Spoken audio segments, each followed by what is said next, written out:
premiership season on radio, Sport Digital, and take us with you on the ABC Listen app. Just look for the AFL button. Something big is coming, I know.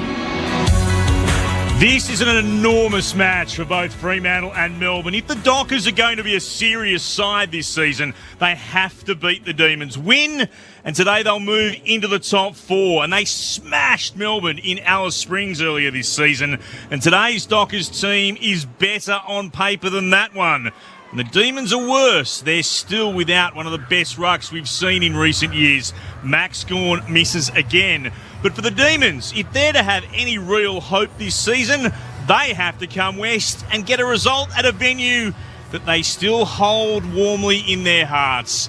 Perth Stadium, the place, of course, where they were victorious in the 2021 Premiership season. Will it be the Demons or the Dockers? We'll find out shortly right here on ABC Sport. Love to hear from you if you want to get in touch with us today. Lots of opportunities to do that as we build up towards this game. Still about 45 minutes away. Fremantle and Melbourne. 0437 774 774 if you would like to send us a text. 0437 774 774. Let us know where you're listening. Do you agree with everybody else that this is just the game that they have to win if they're to have any hope of being contenders in 2024, the Fremantle Dockers? And how excited are you to have these names back? Alex Pearce, Sean Darcy and Brandon Walker. If you want an idea of how big these players are for Fremantle and how fit their list is at the moment, they've still had to remove one of their very best in Draper, who has been omitted from this game. Voss omitted, Johnson out with injury, but when you have a player like Draper, who was one of the keys to them winning against the ladder-leading Swans a couple of weeks ago, out of the team, got a pretty good indication of how strong this Freo side is. Clint Wilden with you. No late changes, by the way, so the emergencies, you can put a line through them, including Carl Warner, who came in late. But there is a little bit of an interesting move from the Dockers, with James Aish being named as their sub. Michael Walters, during the week, their coach, said that he would be the sub. Justin Longmuir just put it out there. Walters would start as the sub, not to be. It's James Aish, the number 11 for the Dockers, who will start on the back of the bench, while for Melbourne, Jack Billings is their sub. He was the in as well, as Tajwo Woden has been managed. Mitch Turner, good to see you. Great to see you, Clint. And yeah, it's interesting to see today between Fremantle and Melbourne. How much does change in 6 weeks of footy since the last time they played each other was such a lopsided affair? How much has Melbourne changed? They're playing better football this time around, so it'll be interesting to see how they go. And as you said, a massive game for both sides, a massive game individually for one of the Dockers as well. I speak, of course, of Luke Ryan, an All-Australian and fairest and best winner, a Doig medalist back in 2020. Was a mature age picked 66 in 2016, so had to wait a couple of years as a 20-year-old to get his chance. For the West Australian fans who are listening to us here as well, he was a Simpson medalist in the Waffle Grand Final while he was biding his time as a youngster at Freo back in 2017 for Peel. Made his debut at the same year in round 11 against Collingwood. So a big day for Luke Ryan. Game 150, a key part of their backline and a key part of their energy and the leadership amongst their group. They call him the general down back. So he clearly carries a lot of weight. A big game for him today. So congratulations to Luke Ryan. Should be a tight contest. Teams ranked second and third in regards to their defence. The Dockers, the second best defensive team in the competition. Melbourne, the third. We mentioned again that game up in Alice Springs just a number of weeks ago where Freo had that huge 92-point win over the Demons. It was Freo's biggest score of the season. It was Melbourne's lowest score of the season. So how much has changed since that? The Dockers sit in fifth going into the start of this round. Melbourne in eighth. And with Sydney winning, that's good for Fremantle as they want to continue to climb up the ladder if they can do so with a victory today. It's still half-time at the Gabba. If you want to listen to that game, you can do so. Just go to the ABC Listen app and find the AFL button. Sydney 7-4-46, repeating that half-time score to Brisbane 6-3-39, which just keeps the Swans in top spot, but does make it easier for the Dockers to climb up the table. Both teams going about their warm-ups. The Demons have been out for some time in the middle. The Dockers making their way out there now.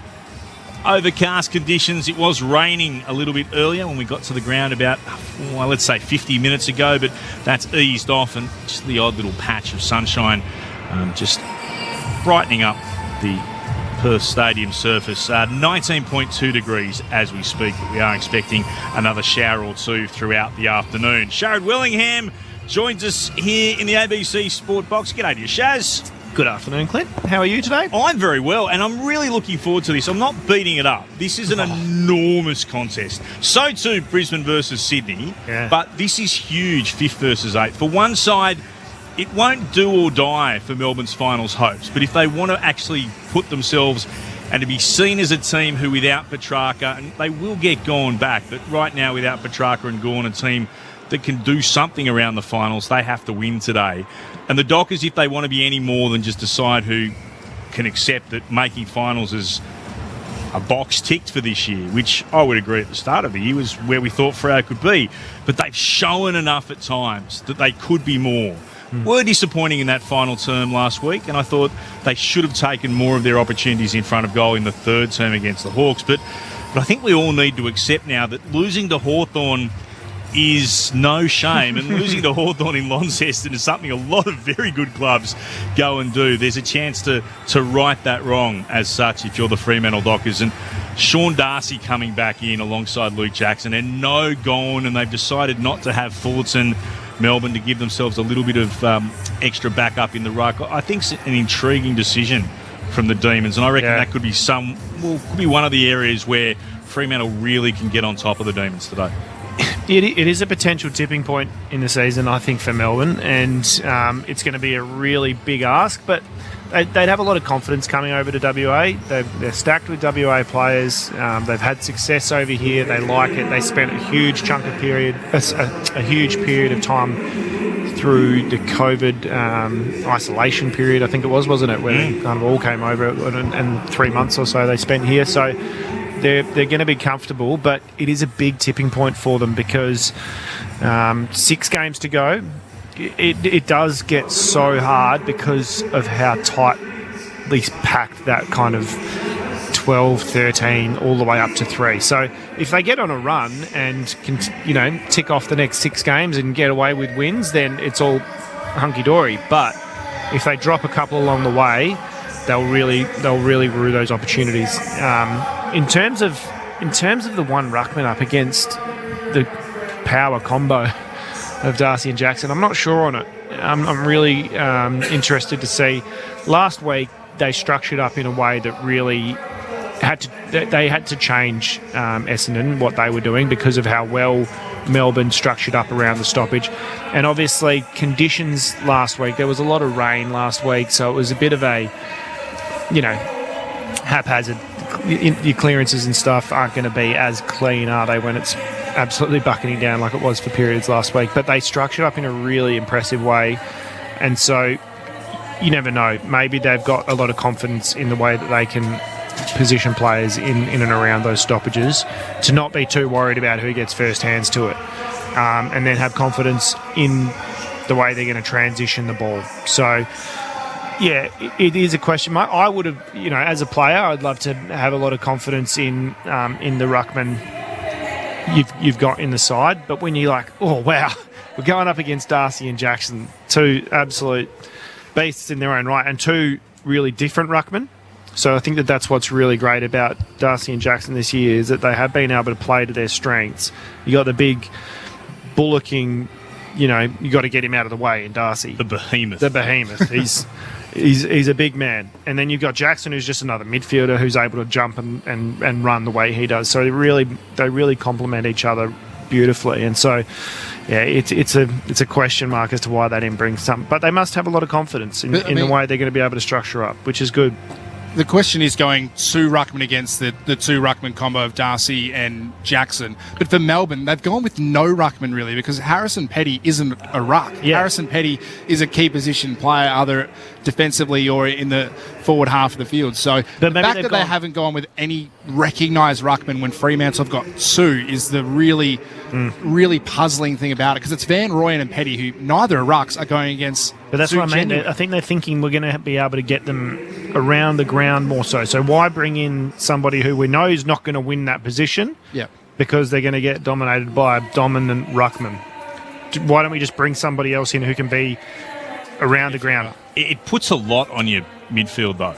But it's almost an enormous like amount no when you Petrarca. have got, I was about to say, No Petrarca already. Yeah. And you've got the Fremantle midfield with Sarong and Brayshaw, Young, who have been dominating anyway. I think it's the Richmond of the past where we have seen when their midfield was absolutely up and going, could get away with having Sean Grigg doing a lot of their ruck work. I'm not sure that Melbourne, when you're Melbourne without Petrarca and you're up against this Fremantle midfield, is going to have the same sort of ability to just go, look, we're going to win it off your hands. We're going to win it off the opposition ruck's hands. And we saw how big an impact Lloyd Meek had last week for Hawthorn against Luke Jackson. He had 50-plus hit-outs. And in the last quarter, Jackson went missing and Lloyd Meek had a massive influence on the game. So Fremantle are probably licking their lips that they've got not just Darcy back, but no genuine ruck to go against. It's an interesting decision. It's huge. It speaks to the confidence that they must have in their structures and the way that they can counterbalance and counteract what Fremantle are going to try and do.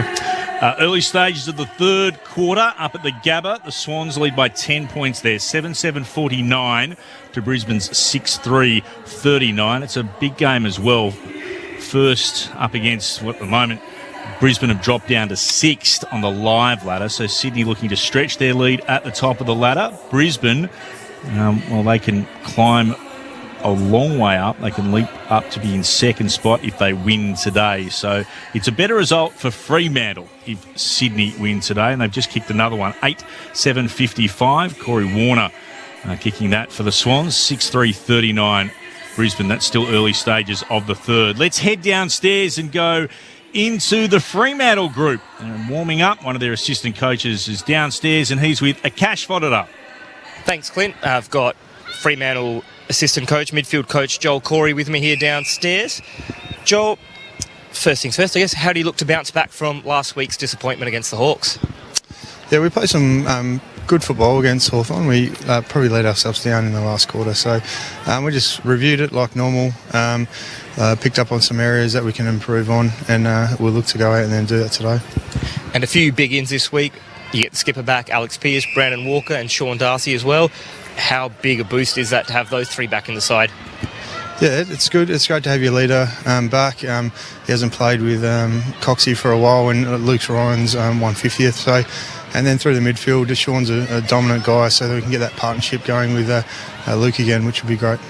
Speaking of that partnership, you've got Darcy and Jackson together. No Max gone, of course, for Melbourne.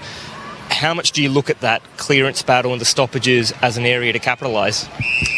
Yeah, well, it doesn't transfer automatically if you win the hit out. So we've got work to do, understanding what it looks like for them, and then going about working together in that stoppage.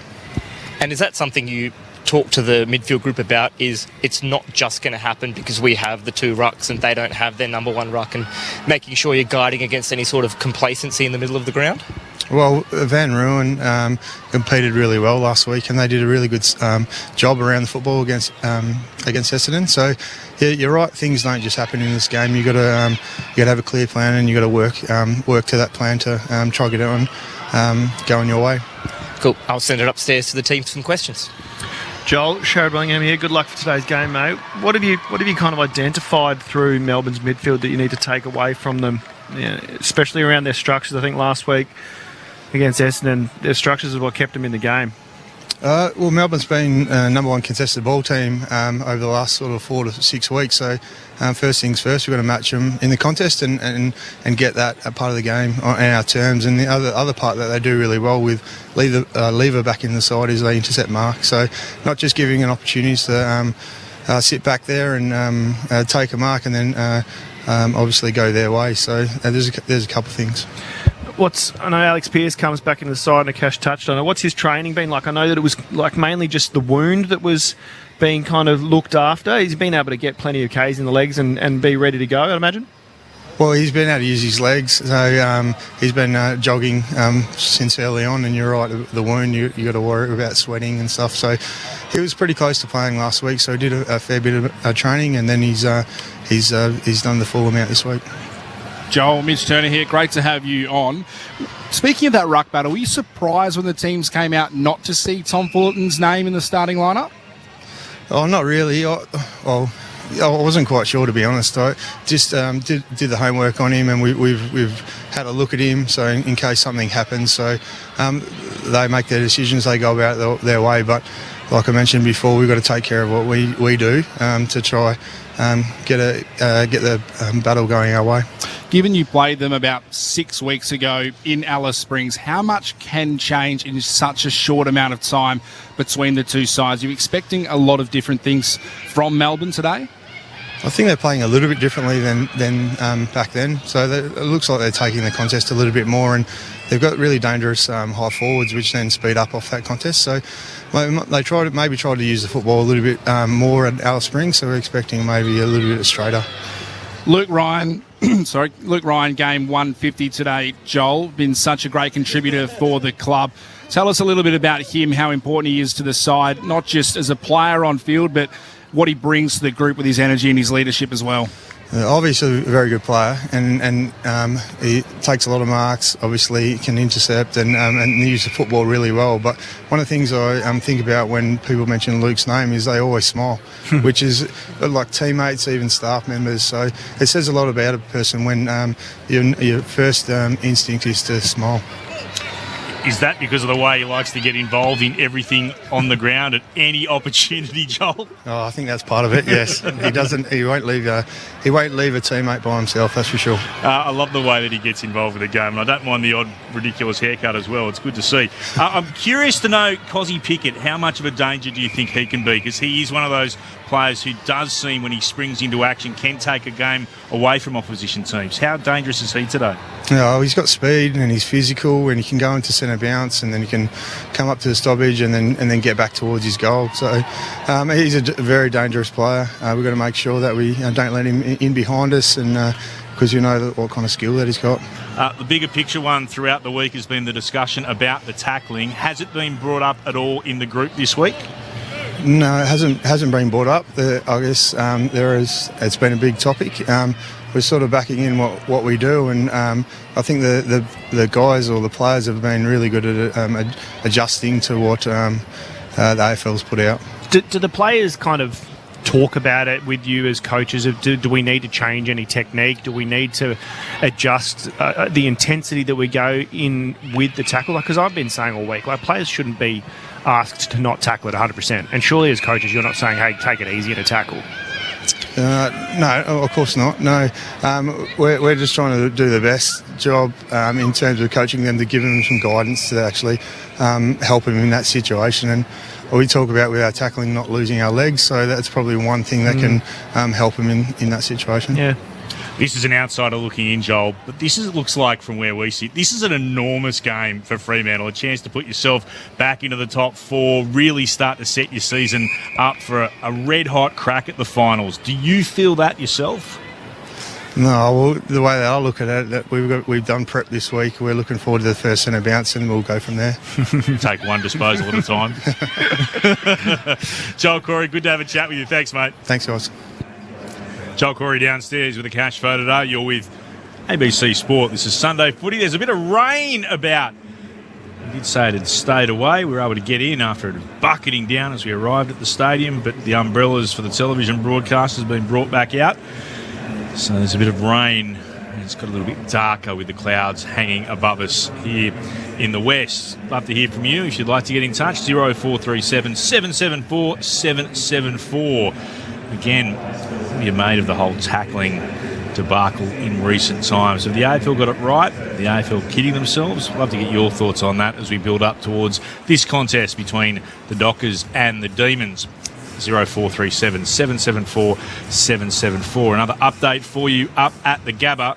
Swans still in front, 8-7-55 to Brisbane's 7-4-46. So the Swans by 9 points, 11 minutes gone in the third term. We'll keep you right across that, the top of the table. Swans up against another top four side at the start of the week in Brisbane. They've dropped down to sixth with the way things have progressed this weekend. And we do have two sides also. Fremantle looking to be a top four team, sitting in fifth at the start of the week, and the Demons in 8th at the start of this round 19 fixture. Let's continue on and head downstairs again. Andrew McQualter has joined us from the Richmond, that's where he was, the senior coach, from the Melbourne Football Club. He's just wandering across. He'll be with Akash Fadada in just a moment as the rain continues on. And just worth reminding you, a little bit of news that came through, some bad news for Liam Henry. Liam Henry is going to miss the remainder of the 2024 season after hurting his knee yesterday against the West Coast Eagles. Had to be assisted from the ground in the third term and did not return to play. So David Mission from the Saints today saying that the young West Aussie has significant cartilage damage to his knee. He will require surgery and Liam will miss the remainder of the season. So that's bad news for Liam Henry and for the Saints. The former Docket Liam Henry out for the rest of the year. Let's head downstairs into the Demons camp. Akash Fadada. Thank you, Clint. I've got Melbourne assistant coach Andrew McQualter down here with me. Andrew, welcome to Perth. The rain seems to be clearing up, which is nice. A couple of wins in a row. Do you feel like you're starting to build a bit of momentum as you push, hopefully, towards another finals tilt? Yeah, I think the last probably 5 or 6 weeks, almost since we played Fremantle and got beaten by 90 points, that we've been able to get our game going a little bit and really been focusing on the contest, which we've been strong in the last little period. So we're certainly playing a bit better. I didn't want to bring up Alice Springs, but I thought I'd get on the front foot. Yeah, get on the front foot and bring up. What have you learnt from the last time you played Freo, and what do you need to change going into this contest? Oh, look, I think on that day, a lot of things went wrong for us, but I think Freo took 142 uncontested marks. Anytime you're defending for that long, the game's going to be incredibly difficult. So we're certainly focused on that part of the game, making the ground a bit smaller, particularly in our defence, which has helped.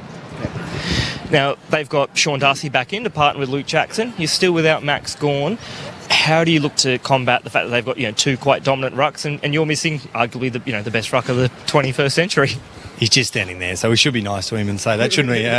Look, it's going to be a massive challenge. Freo, they're off the charts with their clearance numbers this year. 2 great rucks and a quality midfield. So we know we've got a challenge, but you know what? The reality is if we can beat Freo in this part of the game, we can take away one of their real strengths. So we've put a lot of work into it this week. We've got some plans in place that can hopefully make it a real contest in there, a real fight. We don't want anything to be clean, and it's kind of what our last month of footies look like as well. Now, before I send it upstairs with plenty of more game-related questions, I do have to throw one curly one at you. You have some experience as a senior coach, as the interim role at Richmond.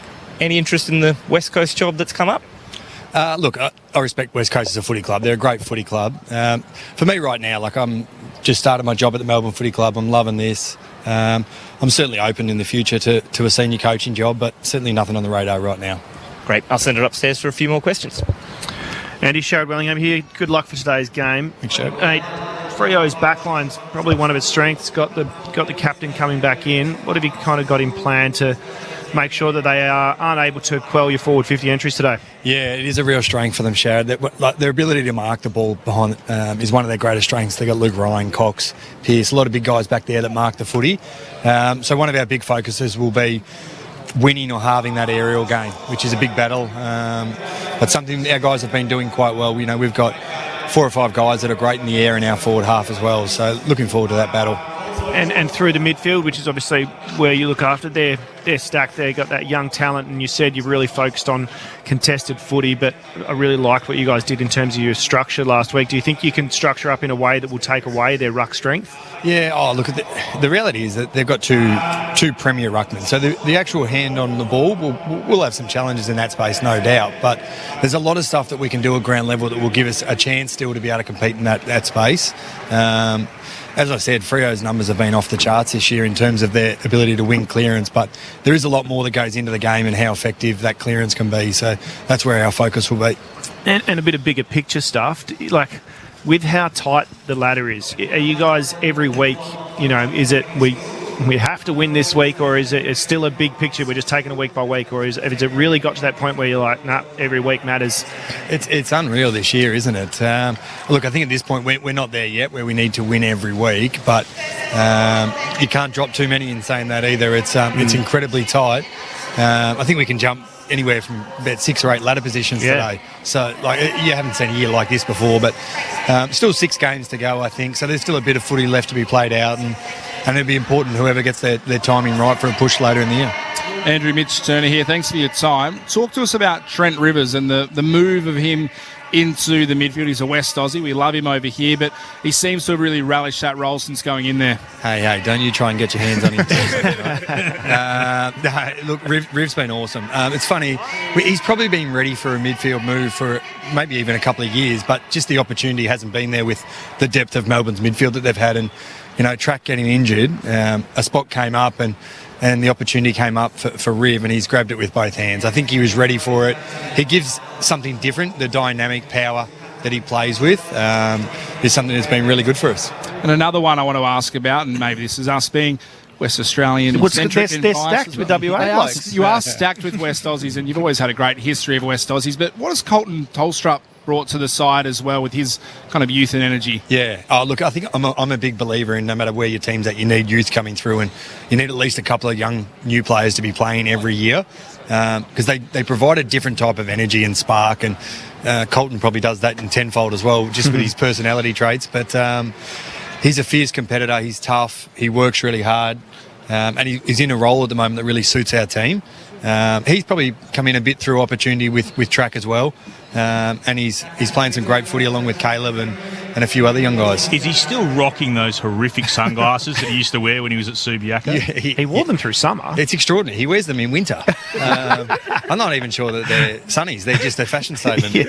There's something. I'm sure Freo would have looked where he was standing at every stoppage last week because he was cleaning up at the front of the stoppage, wasn't he?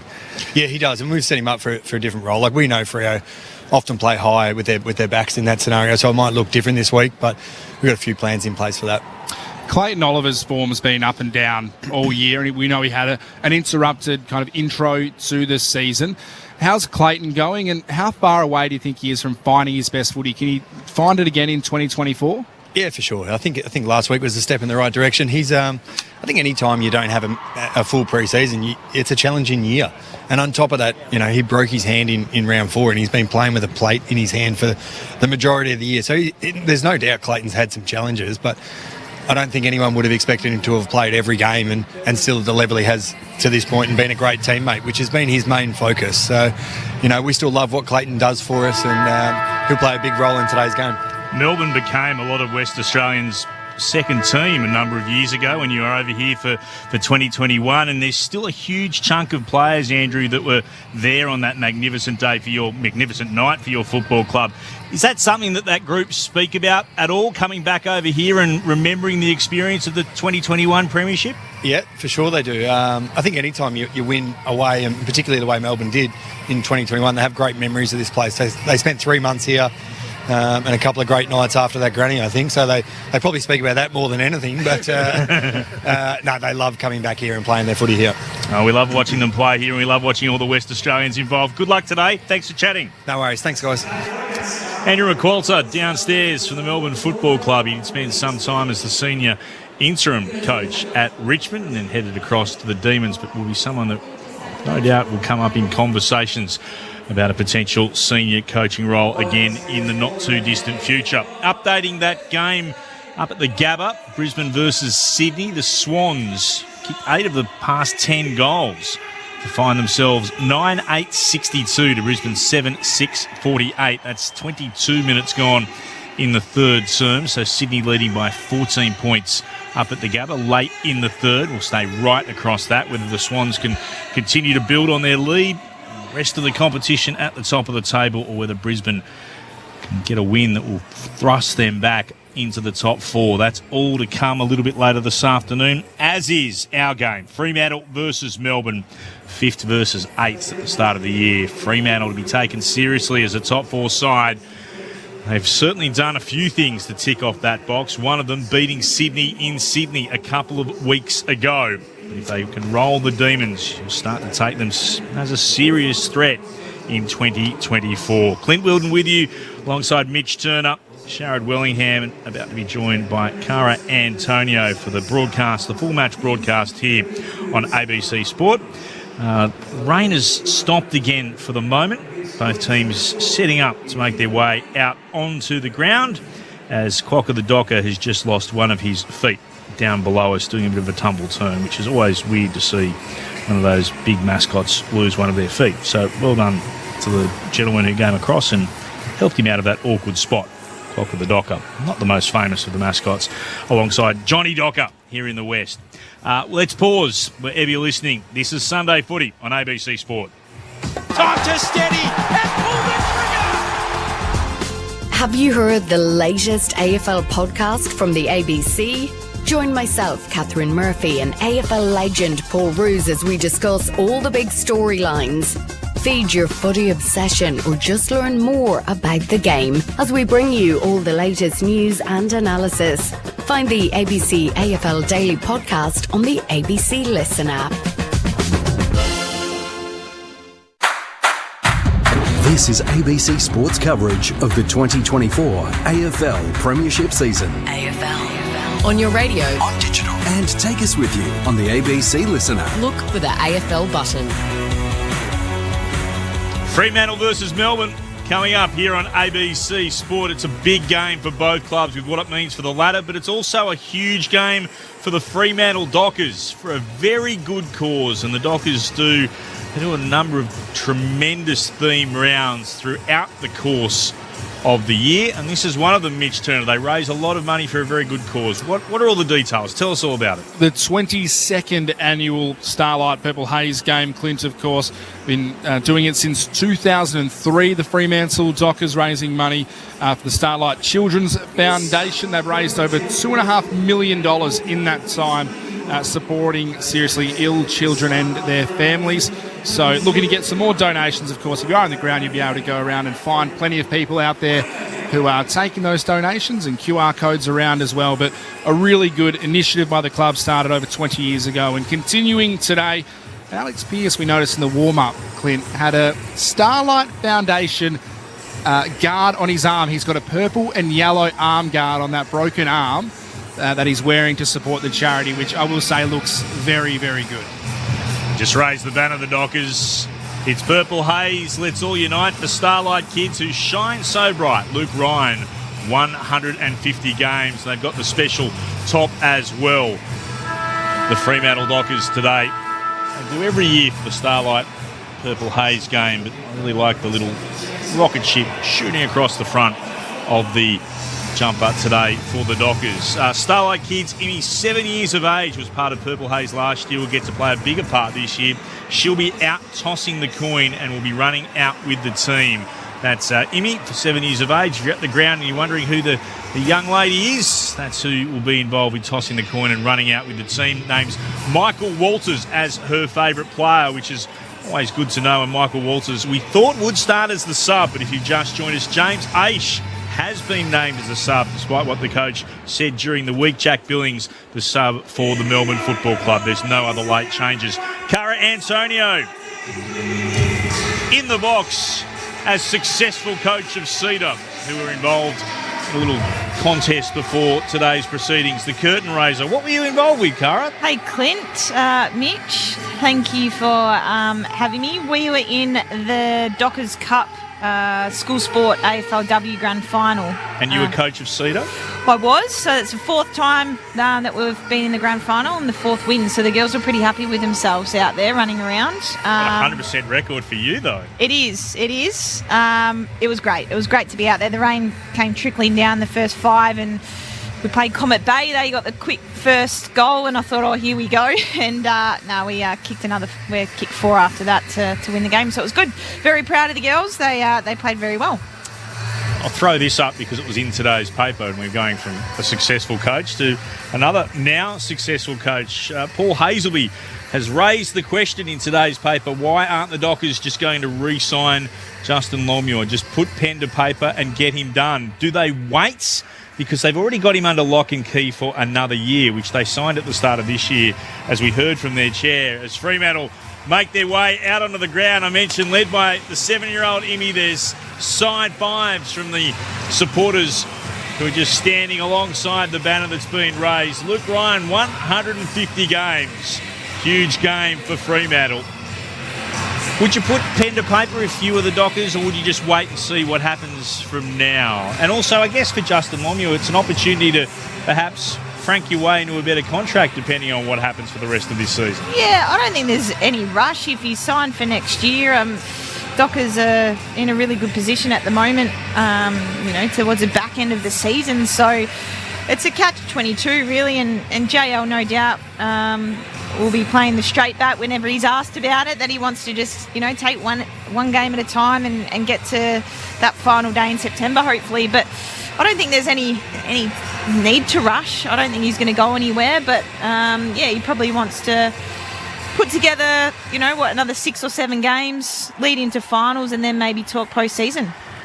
Where do you sit on it, Shaz? I think that they'll probably sign him at the start of next year. Like, it's not something that needs to be rushed. He's already got next year. I don't think, which, as we heard, Chris Southern was just about shutting us up. So they didn't have to ask every year what happens to JL as you were raising it, I was like, I wonder if that's Hayes just trying to get his mate a bit of a longer contract. Probably. Look after your mates. They would fear and I say this without any malice, the Ken Hinkley situation where Port have in the past, they re-signed him when they were looking really good late stage of the year, thinking they'd make a really good run, didn't make a good run in finals, and then fans and people were left thinking, well, why did you extend him prematurely before the success actually came? I think the finals will be a massive factor for Justin Longmuir this year. But I don't think he's under any pressure. The team's gotten better. Like, last year was a little bit of a letdown from my point of view for Freo, but only because they exceeded expectations the year before. Yeah. So when you look at it as a big picture, like, I think that he's done a really good job over his time as head coach there, and they're on an upward trajectory. But he's contracted already. So exactly. There's pressure's different. Whether you're under pressure or there's a need to extend, I guess, is a different question. So not under pressure necessarily, but is there a massive rush to extend him? You wouldn't have thought so. And I think that they're happy with the list profile and the age of it all. I think that they're just comfortable. They're not in a position where they need to rush any decisions. It's not a bad banner from Melbourne. They've just raised. Write us off and you'll regret it. We are Melbourne. Don't forget it. They've won their past 2, the Demons. They come out wearing the brighter blue, if you know what I mean, as their away jumper with the red back and the red shoulders, white shorts and red socks. The Demons on the ground, as I mentioned before. Fremantle wearing their Purple Haze Starlight Foundation jumper, all purple socks, shorts, and the top, of course, but with the special front with the stars and the little rocket ship, the lady flying high.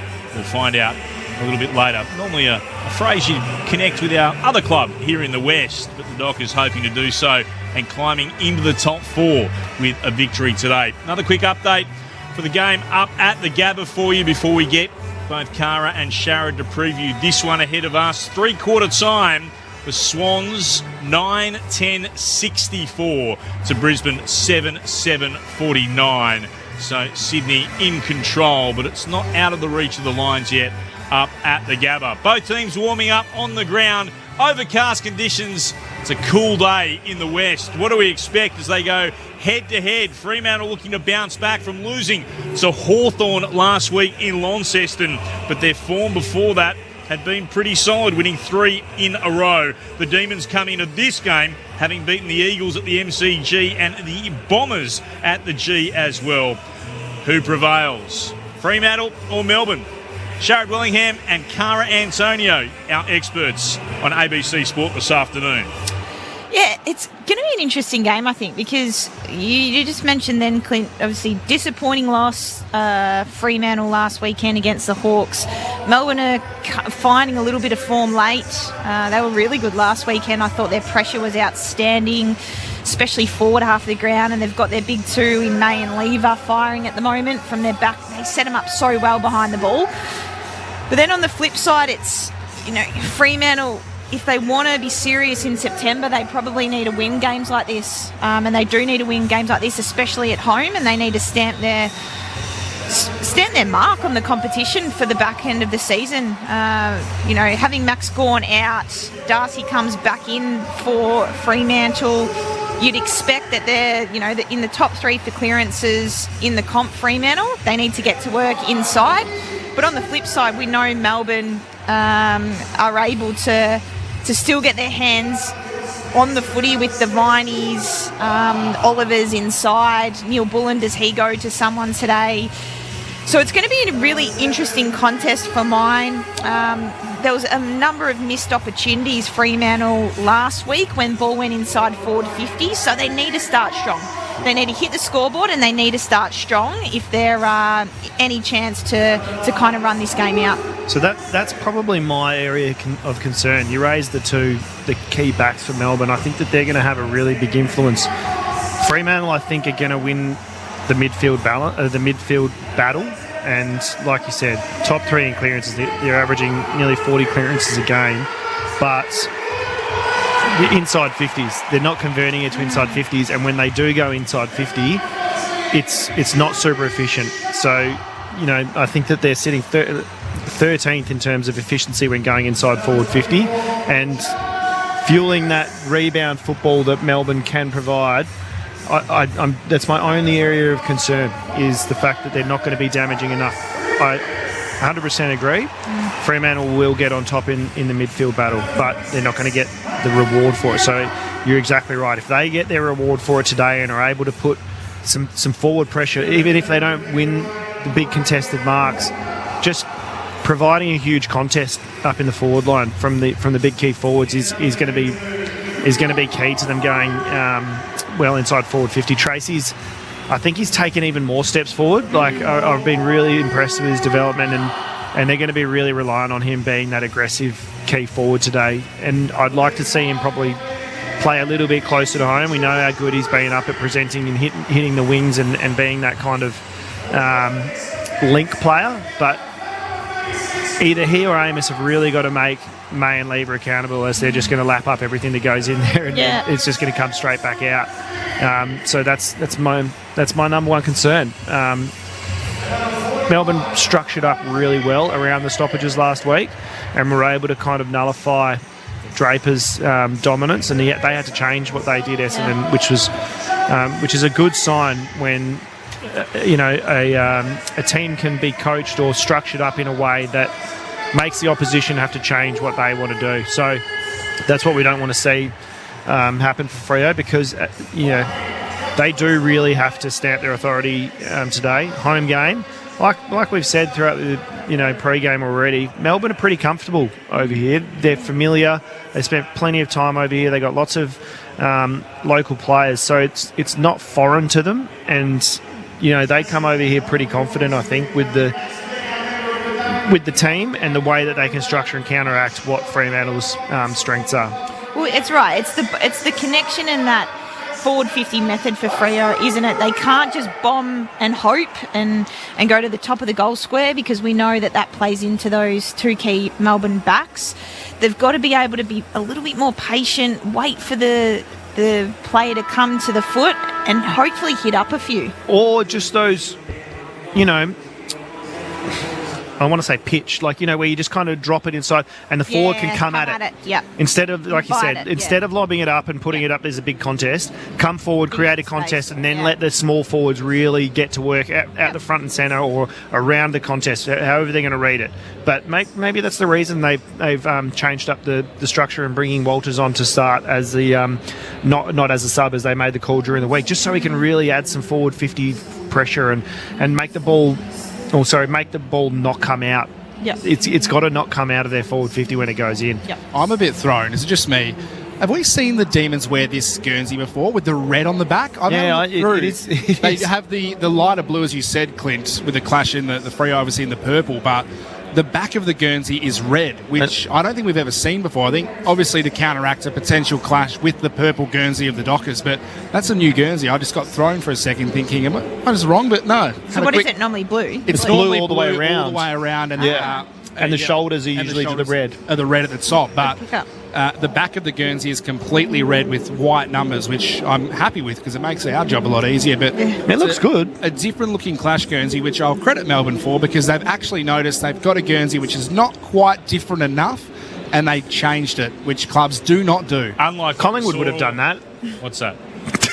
Oh, yeah, Collingwood would have changed it to white with black stripes. I know. That's what Eddie Maguire's always said. We have an away jumper. We have black with white stripes, and we have white with black stripes. You were there, Shannon. You can't talk. You were in those Guernseys. I like that jumper, but we saw a ridiculous clash on Friday night. Yep. Adelaide and Essendon. Just that looked mess. It actually made the telecast not look great, didn't it? It didn't look great on the TV. And I didn't hear anyone talking about it afterwards, but I would be surprised if there wasn't the odd occasion where a player's given it to the wrong team, because there were some appalling skills, and I often thought you look up and you see half a colour and went the wrong way. That's why I'll say credit to Melbourne, because I'll say, without being me, it doesn't look as good as the other Guernsey. The red on the back doesn't quite match up, but it's better for players, it's better for umpires, it's better for broadcasters and fans. So the credit to them. Well, there was a couple of the old Dockers jumper. There were some terrible clashes in the past with the Demons. I remember at Subiaco, they both wore the dark colours, and it just did not work. So well done. They ran out. I thought they'd be wearing the light blue, but yeah, you're right. I've not seen it before. Is it new? Have you done some homework? They've had that red, the large red one before. That is this year though. It's normally blue and red on the back, but it's not the full red back. So it is new, because that is from this season. The photos there you go. I've pulled up from those Guernseys. There they are, right in front of us. There you go. They have changed it. Well done, Melbourne. Small things that matter. Always another opportunity to sell more merchandise. Yeah, that's the other thing. Never ever knock that. Club's got to make cash any way they can. Teams continuing to warm up downstairs. Anything else to add? Sharad, Cara? No, I'm pretty convinced it's going to lie pretty heavily on Fremantle being efficient when they do get the ball inside 50. Yep. The structure and byplay through the midfield is going to be interesting. I'm not sure how that will completely play out. We might see a few changes to what they did last week. I think Fremantle are going to have something in mind for Rivers, who has had an amazing impact through the midfield and really grown as a player, because what he was able to do, along with, I'm going to try and pronounce Colstrop. Like Thomas. Thomas, you don't pronounce the H. Yeah. You say Tom. So it's Tolstrup. Yeah, Tolstrup. Holton Tolstrup. Pretend the H isn't there. Tolstrup. The way he was able to get around the stoppages last week, I don't know how on earth they didn't send someone to him, because he was just super damaging. So, yeah, I think what Melbourne are able to do with the roles that they will implement around the stoppage is going to be interesting. But key for mine is Fremantle making the most of it when they get the ball and get win clearances inside 50. Let's head downstairs. A cash vote today will get you on the job too with Melbourne about the jumper. But in the meantime, what's the conditions like down there? It's about 17 degrees, a little bit overcast, a few scattered showers about. Looking over to who's going to start on the bench for Fremantle: Michael Walters, Hayden Young, Bailey Banfield and Corey Wagner, with James Aish as the sub. For Melbourne, Jake Bowie, Tom Sparrow, Cade Chandler and Daniel Turner on the bench, and Billings is the sub. And just one thing, Fremantle today wearing black armbands in memory of 18-year-old South Fremantle and Aquinas College footballer Nick Campo. Nick tragically lost his life in a traffic accident last week. Thanks, Akash. Players heading to their positions. Toss of the coin, Mitch Turner. One by the Dockers. They will kick to the right of our broadcast position, the City end. The Demons will kick to the Graham Farmer Freo end. Well done, Imi. One of the best coin tosses I've ever seen. Which way are you going, Sharad? I think Fremantle will get away with the win. Cara? It'll be close. Fremantle. Mitch? Fremantle. Yeah, the Dockers for me as well. Good luck, Freo. Oh, no. Here we go. Fremantle and Melbourne. Sunday footy on ABC Sport. Mitch Turner to get us started. Petty with the ruck duties against Darcy. Climbed high, didn't quite get the tap to its teammates. Sarong came through for the Dockers. Got the clearing kick out to the wing. Former Docker himself, Ed Langdon, was there first to the ball. Got it to Moniz Wakefield. Weighted kick up towards centre half forward. Chapman got back to the Dockers. Caught by Malcolm. Was able to get a handball to his captain in Pearce. Then Sarong handball to Fife. Immediately tackled. Had an arm free. The umpire gave him the benefit of the doubt as he was taken to ground by Rivers. It'll be a ball up inside the centre square. Slightly favouring Melbourne's end. Tap comes down to Walker of the Dockers in the long sleeves. Gets it out to Clark, and a kick wide is good to find Tracy. Right, Sunshine on the southern wing. Some blue skies now ahead of us. Tracy takes a couple of steps and from the logo will thump it inside the left forward pocket. Petty going back, got a hand to it, spills to ground. And he's Wakefield there. Gave it to Viney for the Demons. Got it back to McVee. Kicks beyond defensive 50 towards right half back. And Walker marks. Good juggled grab. Our fans show their appreciation. Round of applause rings around Perth Stadium. Walker will chip into the centre square. He finds Clark, who stabs it inside forward 50. Sturts out to mark. Slightly to the right of centre. He can put boots a ball from right on 50. Well, there we go. A bit more patient ball movement. Lowering of the eyes, 100%. as they say. Shifted lanes, came across, and it opened up a leading lane. You've opened up a text message barrage with that, Sharon. Here's Sam Sturt. 11-4 for the season. Looking for the first score of the game. From right on 50, the kick is perfect. It's a thing of beauty and it's through for a goal. Dockers on the board in the opening 2 minutes. He's got a lovely set shot, Sam Sturt. You saw that then. 1 straight 6. Melbourne yet to score. Quick update at the Gabba. It's got very tight early stages of the final term. The Swans lead us back to 2 points. 9-10-64 to Brisbane, 9-8-62. In all seriousness, the change of angles and then, finding the hit up and the shorter option is what I mean by lowering the eyes. The closer, hit up option, it makes the defenders more accountable. So doing that early is really, really smart. So doing that early means that you're not going to have the defenders dropping off and getting comfortable. They're going to be right on them. So really smart by Fremantle. Kazai Pickett in the middle for the Demons. He stands alongside Nat Fife. Ball goes back up. Petty v Darcy. Neither ruck could win clear possession here. Is Pickett was able to gather off the ground. Immediately tackled by 2 Dockers. Sarong got in first. Brayshaw the second. Holding the ball, the call.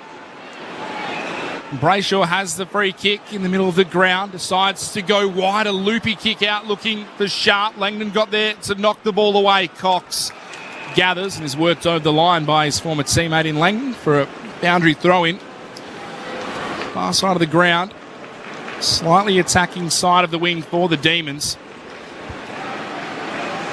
2 rucks position themselves. Darcy in front of Petty. It's Darcy who gets a hand to the low throw. Pickett coming through again. Couldn't quite gather. Sarong could. Got it to Fife. Trying to work inside is the 2-time Brownlow medalist. Couldn't. The ball came out to Oliver. The Demons go inside the forward 50. Cox, big fist from behind. Doesn't quite clear danger. Diving through was Melksham. Couldn't take it. Sharp could for Fremantle. Got it to Chapman. Then Cox kick out wide towards Sharp. Is a dribbler. Puts him under pressure inside defensive 50. Kicks a high ball to clear congestions. Monty's Wakefield flew. Couldn't take the mark. Now the Dockers have it. And they've got it through Brayshaw. Shocking kick along the ground. Picked up by Lever, defensive edge of the centre circles. Tried to work it forward, Brayshaw. Better this time, hacking it forward towards right half forward. McVee gathered, lost his footing. Shrugged the attempted tackle of Sturt. Goes by a hand to McDonald. Gets the kick away despite the intention of Switkowski to smother. It lands on centre wing. Oliver picks it up. Hands it on to Fritsch for the Demons. Spears the pass towards left half forward. Van Rooyen couldn't mark. Spilled down low to Fritsch, who runs forward. And it's gone. What they decided here, it's going to be On the full, I think. I thought it was on the full, but then the Demons were setting up as if they were trying to get it back in. It has gone out of bounds on the full from Fritsch, and it will be a free kick here to be taken by Ryan in game 150 at right half back. Ryan will kick towards the commentary wing. Jackson got in front of the pack, spilled down though. Darcy was able to get it, bouncing to the head of Oliver. Looked like a throw, not called. Coming through here is Brayshaw. Kicks towards centre half forward. Spots Tracy, who marks and plays on immediately. All on his own, just outside the goal square. Amos marks, runs in and kicks the Dockers second. They've got the first 2 in 5.5 minutes, Fremantle. 2 straight 12, the Dockers. Demons yet to score. As we mentioned, early stages here at Perth Stadium.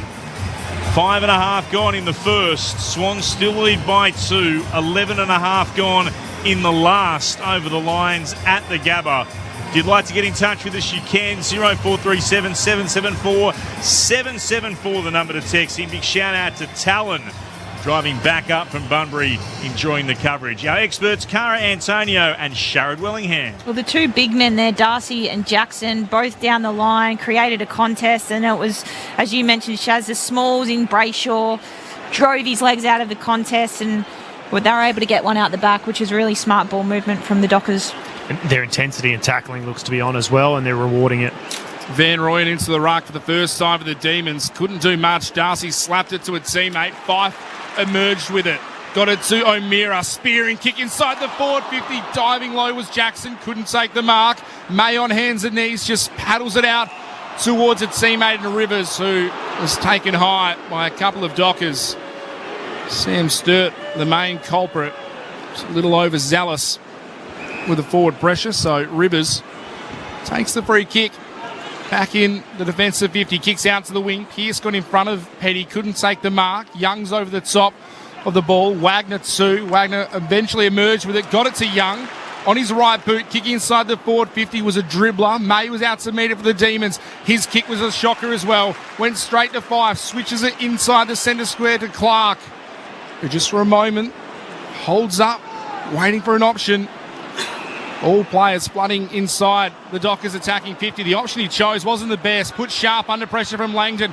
Managed to gather the ball on the second attempt. Shake the tackle. Kick towards goal. From outside 50. It's across the face and Amos can't mark. It's a minus score to the right. The first blemish of the day. The Dockers 2-1-13. The Demons yet to score. 7.5 played in the first. Bowie ball in hand for the kicking duties for the Demons. Sends it long towards left half back. Oh, good mark. Darcy back in the side, right back into it, dragging down the football in the middle of that pack. And he'll kick back into the right forward pocket. Jackson's in amongst all of it. Couldn't take the mark. Spills down. Lever with the clearing kick for the Demons towards left half back. Tracks towards the boundary. Taking it. Pearce steps away from Petty. Hand pass hits the deck. Bounced off Walker. Pickett was right with him and over for a boundary throw-in. Right half forward for Fremantle. Cash Fotodars downstairs. You might notice Melbourne players wearing black armbands as well. That is to mark the passing of 1956 Premiership player and life member Jim Sandrell. And as for the red on the back of the jumper, there's no story behind it. It's simply just a clash jumper. There we go. Ball back into play. Cash Fotodar, the latest from downstairs. Wagner's wrapped up on the AFL logo. Ball up on the broadcast wing. Darcy and Van Rooyen go at it. Darcy again, tapped it down to Young. Managed to get a handball to Switkowski. Somehow shook the tackle. Was called for a high tackle as well. Played on, gave it to Wagner. The kick inside 50. Made it well to knock the ball away from Amos. Coming through. McDonald took too long. Took one on, was caught in the second. Umpire called play on. Brayshaw emerged with it. Got it out to O'Meara. High curling ball. Amos stands under it in the pocket. Can't take the mark. Walters did well. Shook a tackle. Got it to Amos. Oh, well done by Neil Bullen. Smothered the kick from Jackson. Saved what would have been a certain goal. The Demons emerge with it. They kick it straight back to Switkowski, who's 55 from home at right half forward. Switkowski pauses for a moment. Stands beyond the boundary.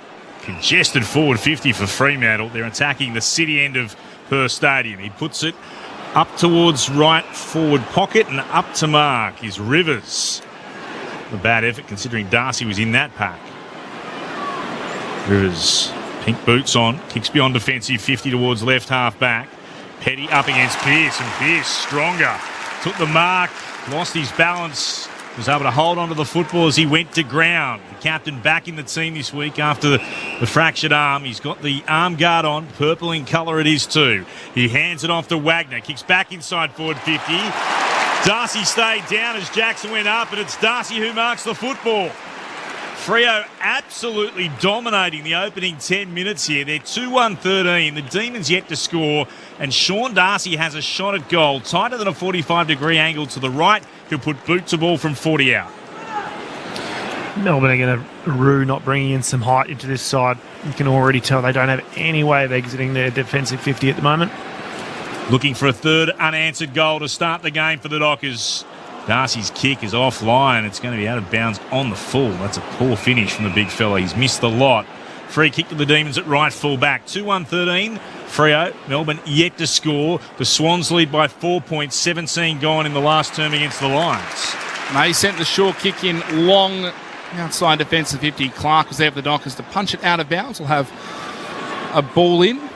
One to watch as well, Alex Pearce in that last marking contest, just been playing around with his knee, just almost like he got jarred a bit. Yeah, like a hyperextension maybe. Fizio came out and he pushed him away fairly quickly, so we'll see how he goes. The ball's back in play. Young onto it for the Dockers. Dribbles one towards the top of the goal square. Beat all comers. May was back on it. Coughed it up. Straight to Sarong. Kick was smothered by McDonald. Ricocheted to Viney for the Demons. Out to Bowie. Short kick into the pocket. Just the required 15.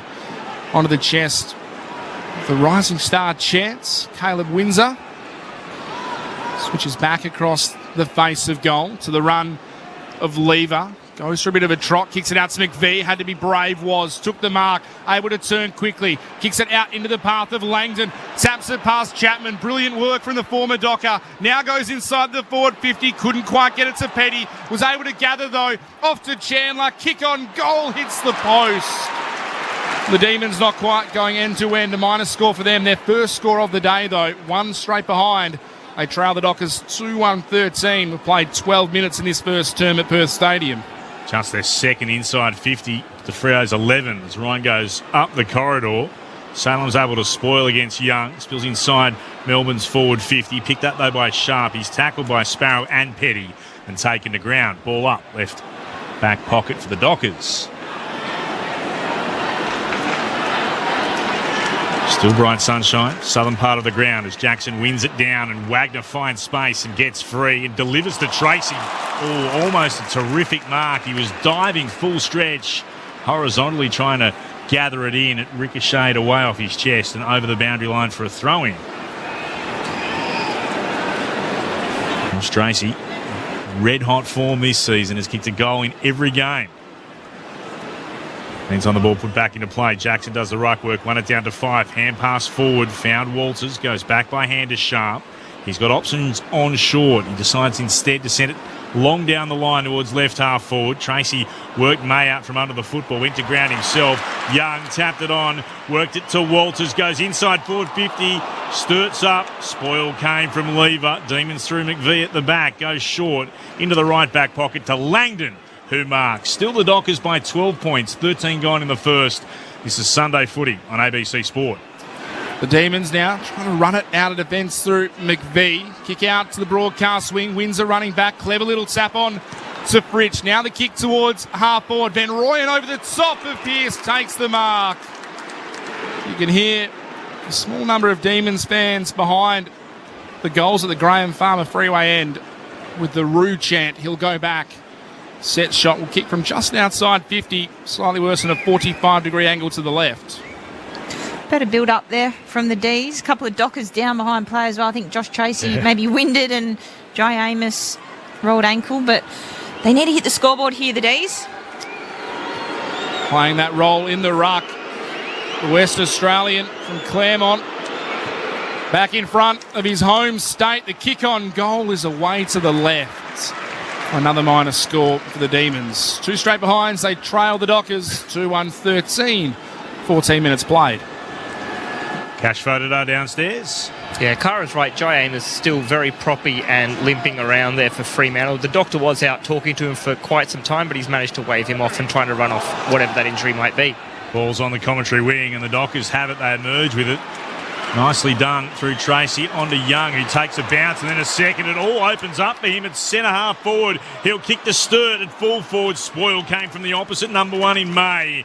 Had front position, punched the ball over the boundary line for a stoppage. Deep in the left forward pocket for the Dockers. 9 to zip the clearances. Yeah, you can tell. Yep. You can tell. Absolutely dominating here, Fremantle. Front position, Jackson took clean possession, got tackled but got it out to Young. Tried for the impossible angle. From hard up against the boundary, went narrow and missed. Minor score, 2-2-14 Freo. 2 behinds the Demons, 15.5 gone in the first. Swans still by 4, 22 gone. No, the Lions have just kicked the goal. The Lions by 2, 10-12-72 to Sydney 10-10-70, 22 gone in the last at the Gabba. Big ramifications for the Dockers out of that game. We'll keep you updated with the score. Swans down a couple of players, I believe, this last quarter. Can they manage to hold on for the Dockers' sake? So the Demons have the ball just inside defensive 50 in the hands of Bowie. One of those premiership players that played on this ground 3 years ago now against the Dogs. His kick out wide, though, straight to one of his premiership teammates on the day, Luke Jackson, wearing different colours. Has the ball far side of the ground on the wing, sends it inside the forward 50. Frederick and Lever were wrestling. Ball went out the back over the top of both of them. McDonald was onto it, able to flick a handball out to May. Normally good by a foot. His kick just a little bit beyond Neil Bullen. Van Rooyen trying to gather is pushed by Cox, and it ricocheted off Van Rooyen's boot. He went out of bounds on the full or off Cox's boot. Went off Cox's boot. So a free kick to Jacob Van Rooyen. No one mans the mark. Runs up, kicks it down the wing. Malchin flew from the side. Couldn't mark. Chapman spoiled for the Dockers. Neil Bullen happy to see it out of bounds right in front of the Demons bench. They still trail by 12 points. 17 played in this first term. So if Brisbane win, they'll climb up into second. Fremantle, if they're victorious and Brisbane win, the Dockers will be in third. Still a lot to play out, though, as Jackson won it down to O'Meara and then racing through Clark. Sends it deep inside forward 50. He wanted Walters to run onto it. On his Wakefield got back there first, though, for the Demons. And he kicks towards right half back, where it bounces the way of the former Docker in Langdon. Heads along the ground with the kick. Chandler couldn't take it cleanly. Stolen away from him by Clark, and then Langdon follows up with a great tackle. He's got him. That's holding the ball. All still on the deck. It's a little bit of afters between Clark and Langdon. They have a few words to each other. Langdon now picks up the football. He's just forward of right half back, a couple of metres in from the boundary. Southern side of Perth Stadium. It's got a little bit darker as more clouds come back in. 12 points Freo's lead. The Demons kick towards right half forward. Darcy with the defensive mark. He tried to get it to Sharp, who slipped over. Allowed Salem to gather the football for the Demons. Gave it to Viney. Puts it back into the right forward pocket. Fritsch flew over the top of Chapman. Pickett's there. Got a hand pass out. They bounce the ball deep into the right forward pocket here, the Demons. Ryan's back there, though, for Fremantle. And he gives it to Walker. And Walker will kick towards centre half back, and Banfield marks. Good mark under pressure from May was Banfield. May grabbed him a little bit as well. Held him up from moving on. The umpire was quick on the whistle. Marches him 50 metres. The attacking end of the centre square. Now kicks inside the attacking 50, and Tracy getting back. Takes the mark about 48 out from home. Sight angled to the right. I know it's wet, but we're seeing a lot of players lose their footing today. Yeah. Definitely try to hold him up there. Stephen Manning knew straight away. He didn't argue. No, he didn't. Quick bit of ball movement from Banfield, real smart. He's kicked a goal in every possible game this year, Josh Tracy. Just the one last week. Normally a beautiful kick of the ball. It's a thumping kick. It's a magnificent kick from Tracy. One finger up to the crowd, celebrates. The Dockers have their third. They lead by 18 points, 3-2-20 the Dockers. Melbourne just the two behinds. We've played 19 and a half minutes in the first term. Mitch Turner here for ABC Sport alongside Clint Wheeldon, our experts. Former Dockers captain Cara Antonio, premiership player Sharad Wellingham. By the way, Swans back in front by 5 points. 11-11-77 to Brisbane's 10-12-72.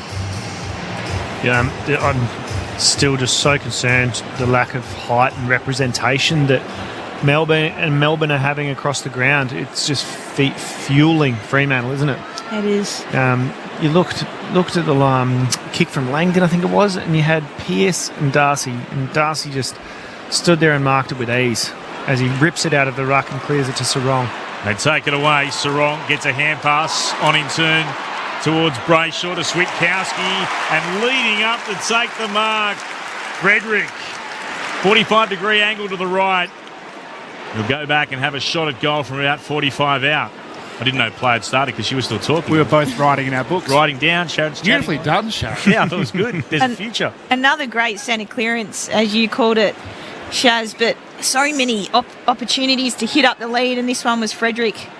Looking to make it 4 Unanswered goals to begin. Not with that from Frederick. It's well out to the left. Will it have the carry? And Lever made sure it was just going to be a minor score, punching it through for a rush behind. 3-3-21 the Dockers. 2 behinds the Demons. 21 gone in the first. ABC Sport. This is Sunday footy. Clint Wilden alongside Mitch Turner in commentary.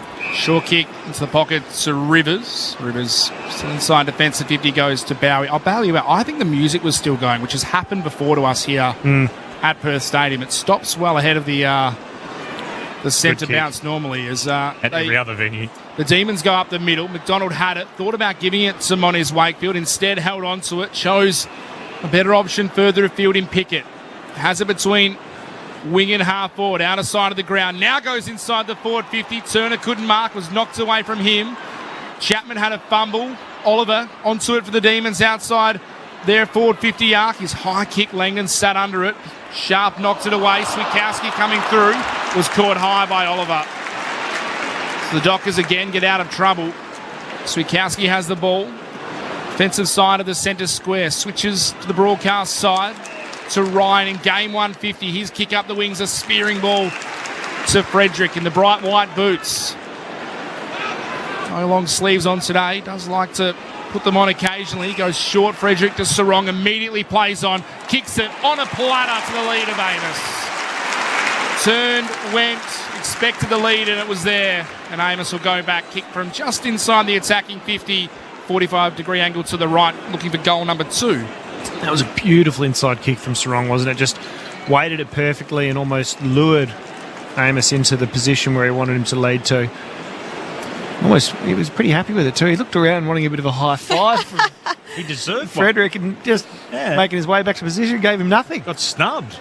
Already has one from the goal line today. Jai Amos will kick from right on 50, gets under it, doesn't kick it well at all. It won't make the distance. Across the face to the left, off hands, stays in for a moment, and then Darcy fumbles it over the line for a minor score. So the Dockers 3-4-22. The Demons 2 behind. So 20-point margin, 23 played in this first quarter. And have 1 or 2 more, the Dockers.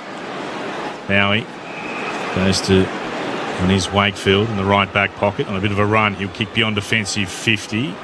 Did well. Spotted up Turner, who turns immediately and goes in the direction of Chandler. He's got Wagner right with him, coming the other way. Cox is able to put some body pressure on and spoil the football.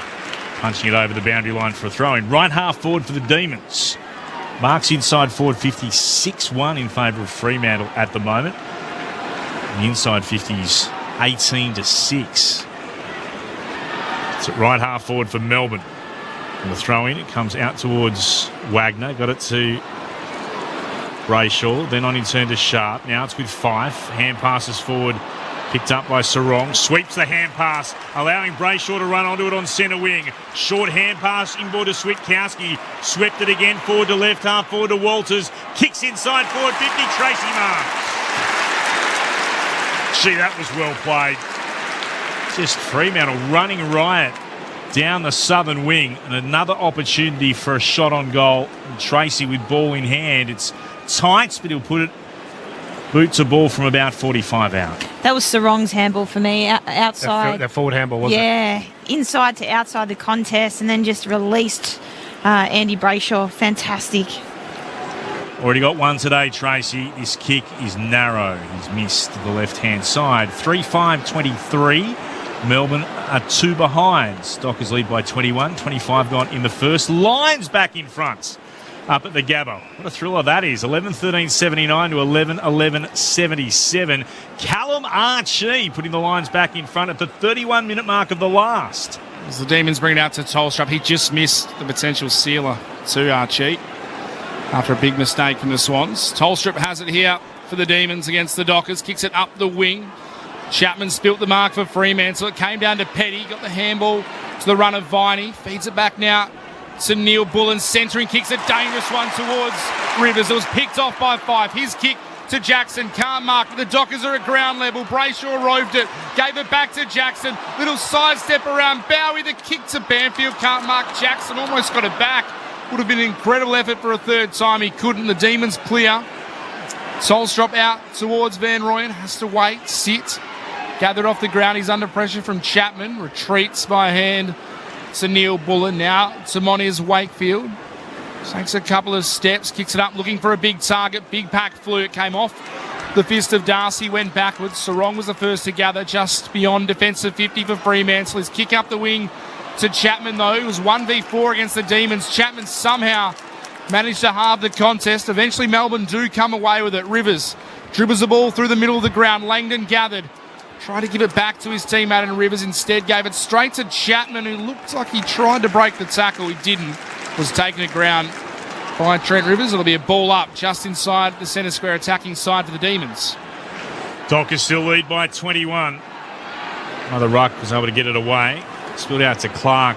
Gave it to Wagner. Hand pass forward to Brayshaw for the Dockers. Kicks long. It'll land at left half forward. Tracy should get there first. Ball bounces, he gathers just inside forward 50. Ugly kick. Couldn't really be taken by Walters. He got knocked off it by Salem. Demons move it in the direction of Bowie. Couldn't gather. Brayshaw picked it up. Hand passed over his shoulder. Here's the ever-dangerous Bailey Banfield. Kicked around the body. He wanted to try and find Walters behind him, though, with too much height and strength was May. And he took the mark for the Demons and gave it to Tolstrup, who then goes beyond defensive 50 to left half back. It's marked by Van Rooyen, and that is quarter time. Fremantle lead at the first change, 3-5-23 to Melbourne 2 behinds. As the Lions have hung on for a massive upset and a real thriller up at the Gabba. A final quarter fight back sees Brisbane win by 2 points, 11-13-79 to Sydney, 11-11-77. The Lions have now won 7 straight. Do not say that they are not in red-hot form. So Brisbane win. Sydney are beaten, which propels the Lions up into second spots. And unless Fremantle has a massive win here, they will hold on to that because of their percentage. Let's have a look at the goal kickers. Fremantle, Sturt, Amos and Tracy, while for Melbourne, no goals to their name. The Dockers 3-5-23 to Melbourne 2 behinds. Before we take a quick break, a cash voted are downstairs. Yeah, just a little bit of concern for Melbourne right before the quarter-time siren with Jake Lever heading down to the rooms with a couple of members of the medical staff. It looked perhaps like a right arm issue, not entirely clear, but he is still down in the rooms at the moment. All right, we'll get more details on that when we can. But just to repeat, 3-5-23 the Dockers, 2 behinds Melbourne, and the Lions up into second spot with a 2-point win over the ladder leaders Sydney up at the Gabba. Lots to play out here, and a thrilling game to come as well. Carlton versus North for what it means for the Blues. Wherever you're listening on ABC Radio, Sport Digital, and streaming on the ABC Listen app, this is Sunday Footy on ABC Sport. If you love country music, you'll love ABC Country. You get a fast car. It's Australia's home of country music. The music you grew up with. You'll be the captain. All the latest country hits. I ain't proud of all the punches that I've thrown. And emerging artists. Because, baby, we've been apart. 24 hours commercial free. ABC Country. It's on your DAB Plus digital radio and the ABC Listen app. This is ABC Sports coverage of the 2024 AFL season. Every match on the ABC Listen app. Look for the AFL button. Walk will chip into the centre square. He finds Clark, who stabs it inside forward 50. Sturts out to mark. Slightly to the right of centre. He can put boots a ball from right on 50. Here's Sam Sturt, 11-4 for the season, looking for the first score of the game. From right on 50, the kick is perfect. It's a thing of beauty and it's through for a goal. Dockers on the board in the opening 2 minutes. Coming through here is Brayshaw. Kicks towards centre half forward. Spots Tracy, who marks and plays on immediately. All on his own, just outside the goal square. Amos marks, bunts in and kicks the Dockers second. They've got the first 2 in 5.5 minutes, Fremantle. Good mark under pressure from Banfield. May grabbed him a little bit as well. Held him up from moving on. The umpire was quick on the whistle. Marches in 50 metres. The attacking end of the centre square. Now kicks inside the attacking 50 and Tracy getting back. Takes the mark about 48 out from home. Sight angled to the right. Normally a beautiful kick of the ball. It's a thumping kick. It's a magnificent kick from Tracy. One finger up to the crowd, celebrates. The Dockers have their third. The 2024 AFL Premiership season. On your radio. ABC Sport Digital. And on the ABC Listen app. One game completed on a Sunday smorgasbord just moments ago. Brisbane by 2 points over the Swans in a thriller at the Gabba. Swans remain on top. Brisbane climb up into second. The Dockers right now on the live ladder sit in third as they lead Melbourne by 21 points at quarter time. Let's get the thoughts of our experts, Sharad Willingham and Cara Antonio. Almost played out exactly as we thought, didn't it?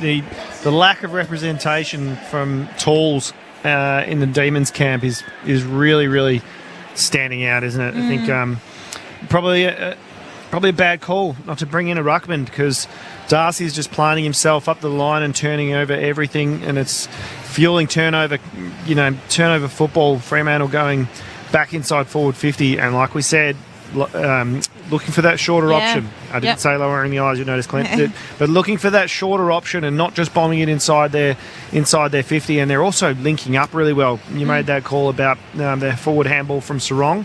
It's drawing up the Melbourne defender, and they're having to come at the Fremantle ball carrier and press them and just creating overlap. It's really good to watch from Fremantle, and a bad call from Melbourne.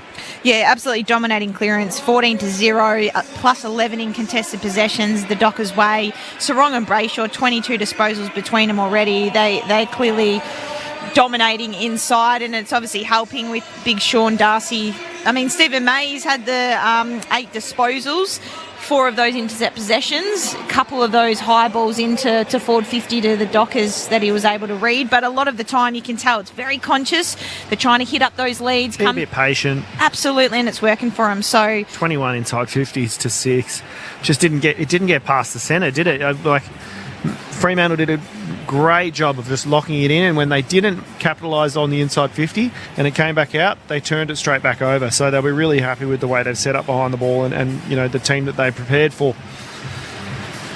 Just a quick score update as well, Clint. The West Coast Fever and the Super Netball have beaten the Lightning, the Sunshine Coast, 72-62. They'll play the Vixens in the preliminary final next week. The Thunderbirds through to the grand final. A few of those stats very quickly. The inside 50s 21-6 favouring Freo. The hitouts 10-1, and the clearances, as mentioned, 14-2. 14-0. The tackle count 12-7 the way of the Demons. We'll head downstairs momentarily. 14-0. Yeah. When's the last time that happened to the Demons in an opening term? Start of the second term, Van Rooyen against Darcy. Darcy won it down, handed it off to Sarong. Got it to Young, rolling by, and then Young kicks Fremantle inside forward 50. Walters couldn't mark. It's hit the deck again, picked up by Pickett. Breaks the tackle of Amos, hands it off to Sparrow. And moving it on to Salem, who turns it over. The Dockers through Pearce. Mark just on the southern wing. Comes now to Brayshaw, running by Wagner, kicks towards centre half forward, sliding out Tracy. Good mark. Just above the turf. Trots back inside the centre square. Tracy kicks straight up the corridor. It bounces in front of Jackson. He's got 3 Demons to beat. Picks it up. He's tackled the ground. Ball jars free. Walters might have been taken without it. Umpire says play on. Came out the side. Salem got it from Langdon, and then he moves it short to Chandler, who marks in the left back pocket. Demons survive on that occasion. They kick beyond defensive 50 to a pack. Attacking the football, but unable to mark. Tolstrup was in amongst, so too Turner. Umpire spotted a throw. It's going to go against Viney. Clark will have it for the Dockers, just forward of the logo on the southern wing. Head downstairs to a cash photo. Next time ball goes out of play. 3-5-23 to 2 behinds to Melbourne. Disposal 7 for Clark as he goes short to Sharp. He had 36 touches in that Alice Springs meeting, did Jordan Clark, which was just about 6 weeks ago. Sharp with ball in hand, goes long inside the attacking 50. Jackson floating from the side, almost took the mark, couldn't quite complete it. Ball bobbling around in the Dockers attacking 50. It spills out to Van Rooyen, tries to clear off the step, kicks out to a pack. Cox and Pearce both sink the fist into it. It goes out into the path of Walker and Pickett. Walker able to shake the tackle of Pickett. Then handball to no one in particular. Stolen straight away by Viney.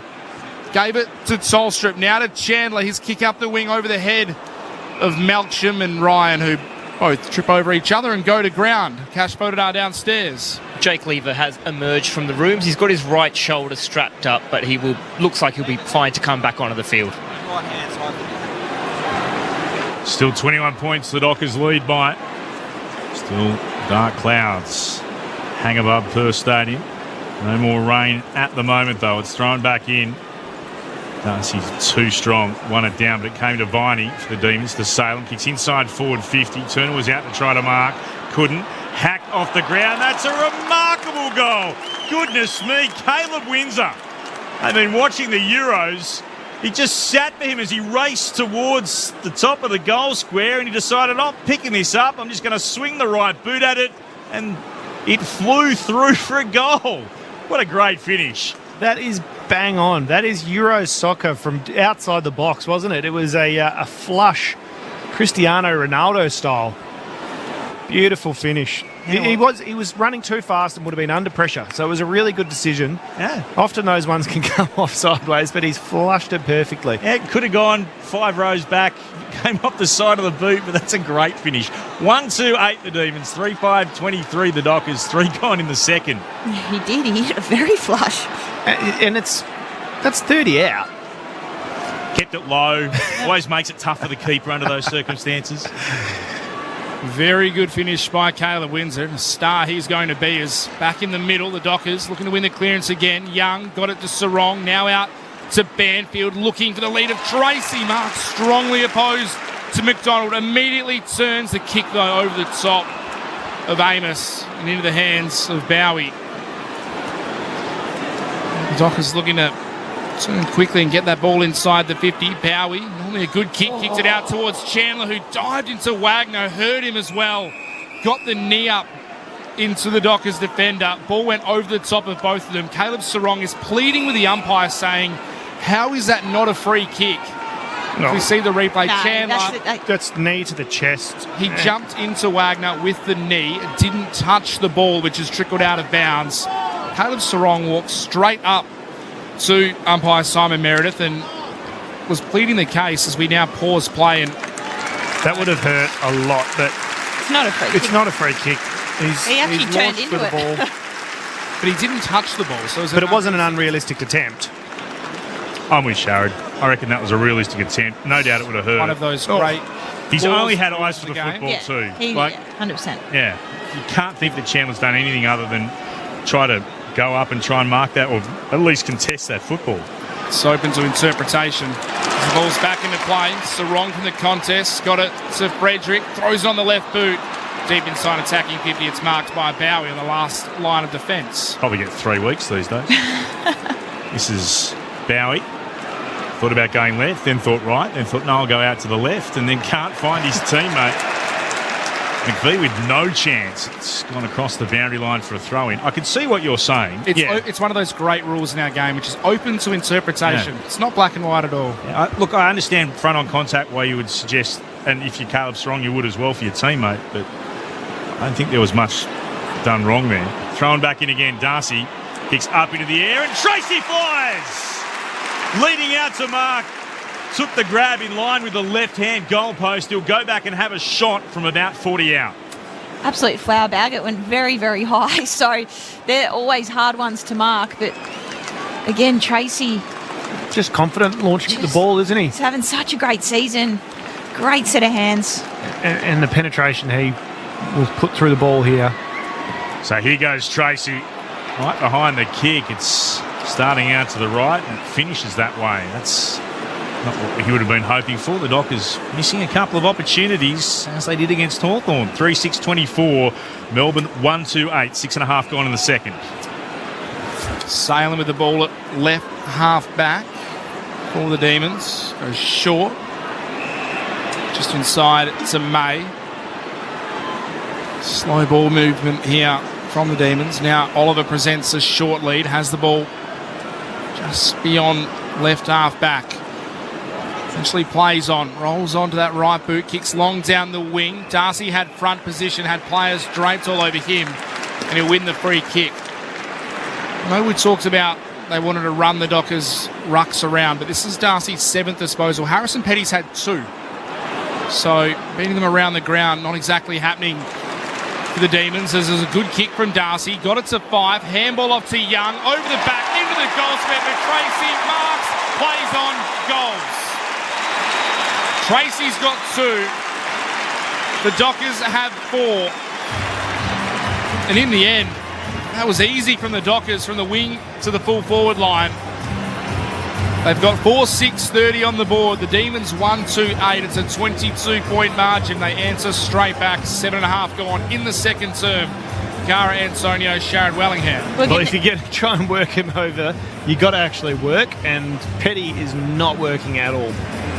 I was just about to say, that's the second, third, fourth time that they've come back inside the corridor, changed lanes. Yeah. And again, as much as they went deep then to a one-on-one, it doesn't allow the defenders to get set. So you're changing lanes. They've always got to have to reset. They can't get too complacent. And again, they're a really nice kind of mark in the end from Tracy. Just nudged Lever under it and got one out the back. Darcy wins the tap. It's down to Young, who bursts away. Another centre clearance win for Fremantle. Kick to Banfield. Can't break the tackle of Monty's Wakefield. Ball jarred out. Young was there to scoop it up. Sends it to Jackson, who marks hard up against the boundary, deep in the right forward pocket, 25 from goal. We could see a record here in clearance differential today. What is it now? 19-1. Great mark by Jackson as well. Former Demon. He's letting his hair grow out, isn't he? Looks a bit like Sideshow Bob. He's kind of tidied up the sides a little bit, but the back is flowing. Here he is. He's going to go with the check side. Oh, what a finish! From right on the boundary, he turned to celebrate with the crowd. And then all his teammates run to him as well. Luke Jackson. Outstanding. One step outside of the right boot, curled it through at the Farmer Freeway end of Perth Stadium for Fremantle's 5th. 5-6-36 the Dockers, 1-2-8 the Demons. 9 gone in the second term. I don't care what anyone says, it always means a bit more against your old team, and that reaction underlined what was a great goal and who it was against. Oh, he was excited, wasn't he? Wasn't he ever? He was looking for the hype with his teammates, and they provided it. I found that stat for you, Sharad and Cara. 33 is the biggest differential for a game in clearances, so it's currently at 18. That was between St Kilda and Gold Coast back in 2018 when it was 54-21, so they're well and truly on track, the Dockers. This time ball in the middle. Can the Demons get the clearance? No. Rivers almost could. He was caught holding the ball by Sarong. And then they don't get first hands, but their pressure and intensity around the stoppage is still there. The Dockers win the ball out of the middle again. Sarong short to Young, who's starting to rack up the ball. This disposal number 11. Kicks inside the forward 50, looking for Darcy on this occasion. Petty did well. Position behind, a little bit of body work. Took the mark deep in defence. They need more of that to Melbourne. Petty kicks it long to the wing. Turner and Pearce wrestled, went over the top of them, spilled back to Pearce, somehow weaved his way through traffic, got a handball to Banfield, looped wide now to O'Meara and kicks inside 50 to the lead of Jackson. Somehow they work their way out of traffic, the Dockers, and Jackson again. A difficult shot. He'll kick from outside 50, slight angle to the left, but easier than the last one potentially, but still hard. Pearce just cutting through traffic. There was sublime through that contest. The crowd. The kick from O'Meara, the slight change of angle. Sean Darcy getting a warm round of applause. The crowd appreciating his work. Here's his sparring partner, Luke Jackson. For 2 in a row, kicks from right on 50, strikes it very well and can't work it back. It was a good-looking kick. It misses, though, to the right. It's a minus score. 5-7-37, the Dockers, 1-2-8. The Demons, 11.5 played in the second. 29 points, the lead of Fremantle. As Melbourne look to bring it out of their defensive 50. Salem to Sparrow, who's not sure where to go. Comes back to one of their youngsters, Monty's Wakefield, the Territorian. Across the face of goal to Lever. And then steers it in the direction of McVie. McVie stands hard up against the boundary in the right back pocket. He'll kick towards the broadcast wing. Decent battle here, and Pearce is up to take the mark. At the rise into the back of Turner. Captain back in the side, and he's had a few influential moments so far. Alex Pearce from centre wing, broadcast side. Kicks towards left half forward. 2-on-2 battle. Levy got a fingertip to it. It came down. And he got a kick away. Bounce towards right half back. Sarong's back there to gather again. This will be the disposal 16 for him, and it's another beauty. An inboard kick to Clark. Marks in the centre square. Sends it back to the 150 gamer in Ryan. He'll put it long into the right forward pocket. It landed beautifully. Or was read beautifully by Walters. Whatever way you want to put it, somehow there was a pack behind him. Walters knew where it was going to drop and got himself in the correct position. And he takes, of all things, an uncontested mark, 30 from goal on a slight angle to the right. I'm not too sure what Jake Lever was doing there, but had no real... He just let Sonny run straight past him. No body contact. Yeah. Poor defending. Michael Walters was supposed to be the sub. He started in the team and he salutes the crowd. Captain Sun with a goal for the Dockers as Fremantle had their sixth of the game. 6-7-43 to 1-2-8. And Fremantle, after missing a few opportunities earlier, really starting to take control of this contest as the sunshine breaks through again at Perth Stadium. It's the Dockers by 35 points, 14 gone in the second. Well, this could get ugly pretty quickly because I can't see Melbourne having another option in terms of counteracting Jackson and Darcy and Pearce. He's just lapping it up at the moment. Everything that's coming outside the forward 50 from Fremantle is just getting turned over. And that kick from Sarong was remarkable, wasn't it, through the corridor? Elite. The salute from Sonny Walters, the Starlight Foundation celebration. He's always so good with that stuff, is Michael Walters. And Imi tossed the coin today. Well, he's her favourite player as the ball goes inside the forward 50 for the Demons from the middle. Viney off the pack, kicks it out of mid-air, trying to fashion a jiu-jitsu kick like his brother Max. And this time it was off to the right and it rolled out of bounds. His brother Max, a jiu-jitsu That's wrestling. Artist. That's wrestling, not kicking. Yeah, but he was jumping around mid-air, taking it out. Daniel Wells style. Well, that was the karate kick, Daniel Wells. As the ball is tossed back in, Turner v Jackson. It comes down to O'Meara, who's tackled high. So he'll get a reprieve. Get a free kick to even defence. It was Viney wrestling jiu-jitsu style this time. Grappling his opponent over the top of O'Meara. So the Dockers have the free kick. Outside defence, O'Meara will bring it out. Nothing bad has ever happened when martial arts has been added to football. Kickers beyond defensive 50. Mark number 9 for Tracy. Tracy does another strong grab. I say that with a number of codes that have had some challenges along the way. Tracy kicks towards left half forward. Amos flew, got a hand on it, spilled down. He tried to knock it forward. Eventually May does. Only found its way to the Dockers though, and it comes to Brayshaw. Almost lost his footing. Neil Bullen corrals him, grabs him. He got a kick inside forward 50. Big collision between Sturt and Lever. Ball ricochets out the side. Windsor was there. Got it off to Viney for the Demons. Kicks towards the commentary wing. And Turner's able to mark against Pearce. He's got it in front of the Demons' interchange gates, just shy of the northern wing. Still the Dockers 6-7. The Demons 1-2. 15 and a bit gone in the second term.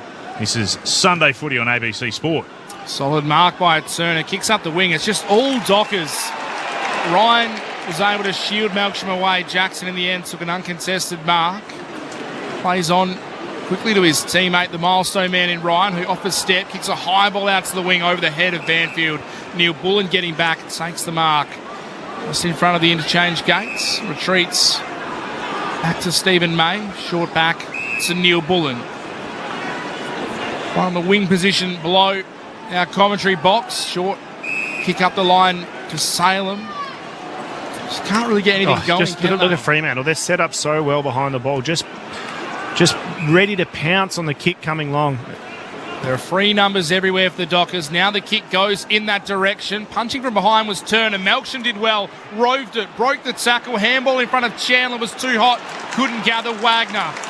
Former Demon was onto it. Got it out to Fife. And now Fremantle are out. Frederick has some space. kicks it up the wing. Walters has to wait for the ball to sit. Did so. Handball over the top to Sturt. Has options aplenty. Runs to 45. Kicks on goal and hits the post.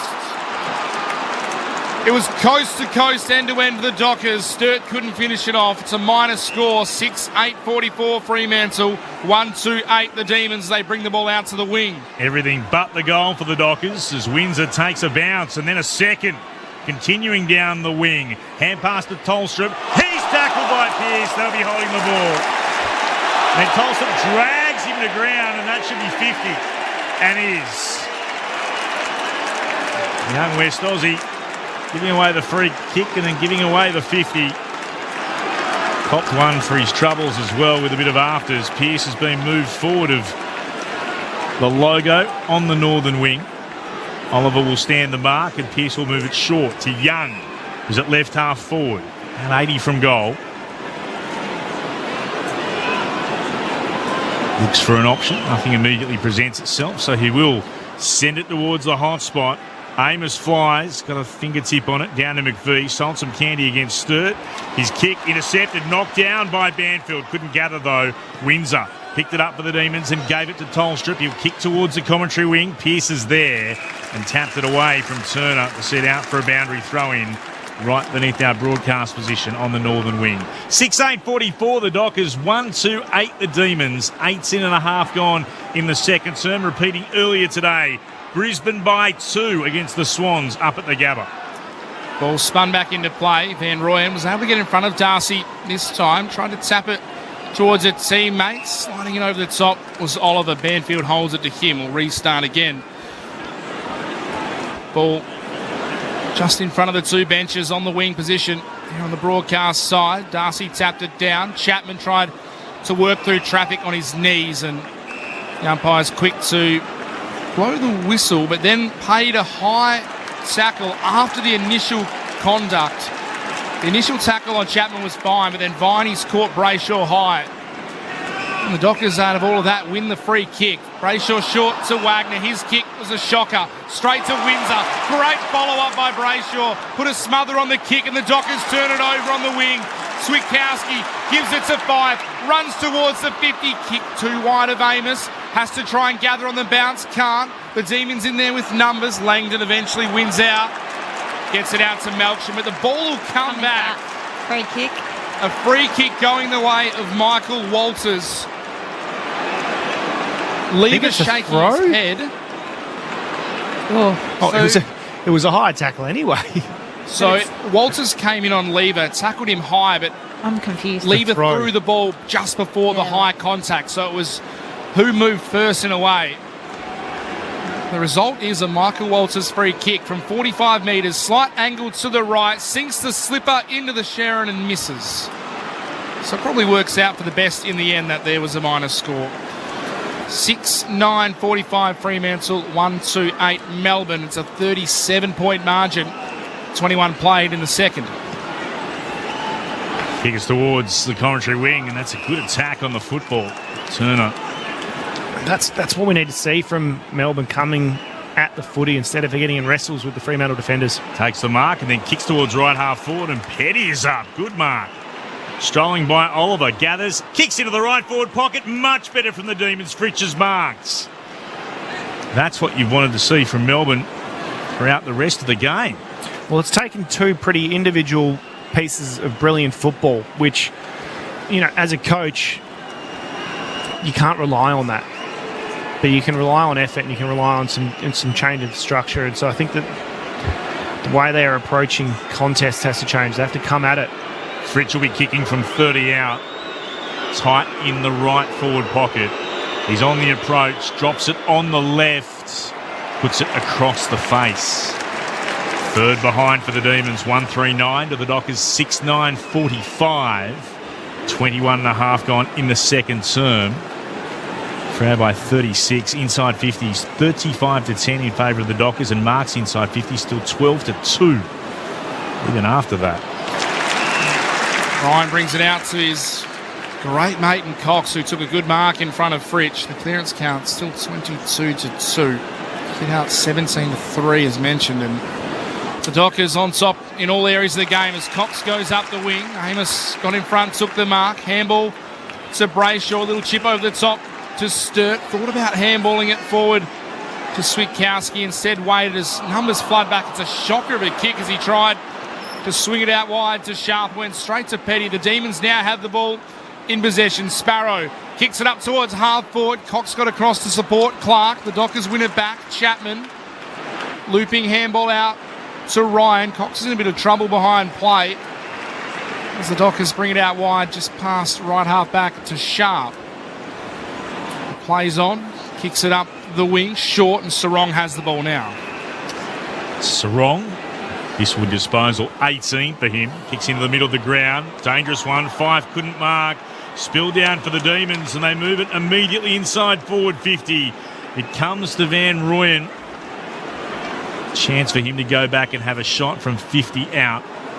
Rivers did well to knock it away, get it from Fife, and then deliver the football for another mark inside 50 for the Demons.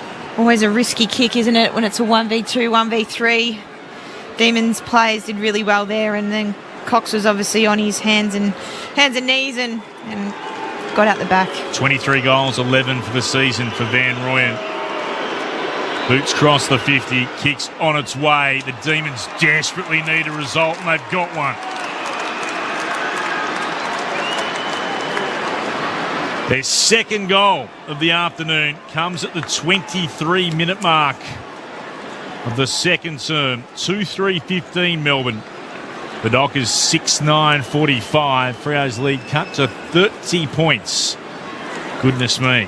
Still, while there's life, there's hope, and Van Rooyen's given them some life. Freo keeping the Demons in this game at the moment, just with, we mentioned it pre-game, missed opportunities inside forward 50, 6 goals, 9, and they've had the 35 inside 50s, so really need to hit the scoreboard with some majors here to really put this not game to bed, but give them more momentum leading into the second half. Bit of a wobbly bounce, favoured Darcy, took it out of the ruck, spun out of traffic, somehow got it to Sarong. A looping handball over his shoulder was brilliant to Brayshaw. His handball though to Switkowski, came out hard. May and Switkowski, neither took their eye off the ball. May got the hands to it, it went back to the Dockers though. Darcy caught by May, terrific defence from the Demons defender. If May had have collected Switkowski then... And that could be the way the game has changed, because we saw Stephen May a number of years ago on multiple occasions take players out in that fashion. He famously did it when he was playing for Gold Coast. He took Stephen Martin out and against the Lions, but both players beeline the ball and played nothing but the ball in the end as the Demons come out to Lever, kicks it wide to the wing in front. Sparrow did well, couldn't quite take the mark. Windsor coming through, little tackle by Banfield, dispossessed him again. Sarong. Handball over the shoulder was good to Frederick, then to Brayshaw. Now there's Sarong again, kicks it into the centre square. Pearce, dropped what he should have taken. Now he's under pressure from Pickett. Managed to shake the tackle, then get a handball free. Pickett coming through, trying to gain possession for the Demons. Players crashing in, the ball is slowly bobbling towards the Dockers' way, and eventually May wins the ball. And kicks towards the southern wing. Langdon allows it to bounce. He's got support in Fritsch.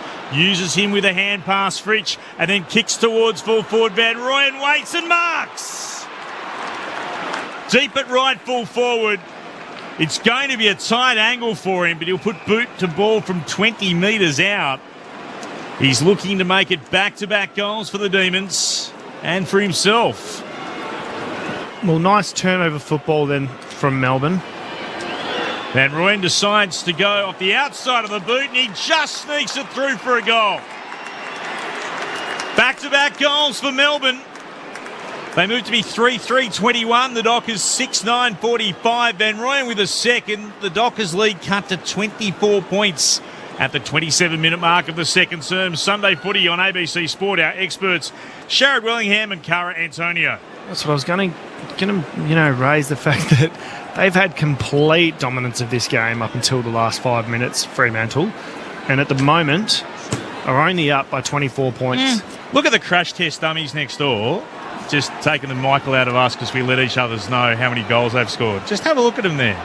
Nearly a brain cell amongst them. There's that many in the box, far out. I know. Well, see, they could actually stand up and let how many people know. They could actually stand up and go, 2 people are standing up, 3 people are standing up. One of them's wearing a golf hat because that's all they do. They just play golf and rock up at the footiers. One of them should wear a golf hat. The ball's back in the middle. The Demons go forward again. It ends up with Tolstrop. He's chased down by Brayshaw. He's got him a couple of times today. That's a great chase down tackle. He was streaming into the 50, the young Esperance product. And Brayshaw, as he's done so many times over his still short career, he stalked him and he chased him down. The Dockers have the ball back inside defensive 50 and it's in the hands of Luke Ryan. 2020 Doig medalist, kicks it up the wing. Darcy can't mark. McDonald punched it forward towards Brayshaw. This time Tolstrop tackled him. O'Meara flicks it back to Walker. Was able to shake the Sparrow tackle and get it to Clark, who snaps a bending ball up the line. It manages to follow the boundary line the whole way and stay in, but it's off the hands of Darcy and it's out for a boundary throw. In 28 played, the Dockers lead the Demons by 24 points here in the second term.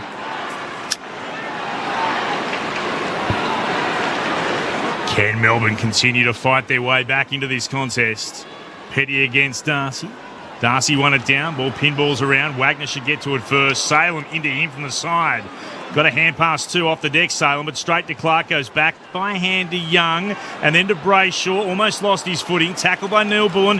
Hand pass out to Young, though. Did well to Sturt. Kicks the Dockers towards left half forward. Uncontested mark to Amos. He's got Walters on over the top. He just needs to find him. Perfect kick from Jai Amos. Walters marks. 45-degree angle to the left. He kicks, or he will kick from 35 out. Well, if this goes through, Melbourne will be disappointed to really give up a goal in red time because their last 5, 6, 7 minutes has been really good pressure.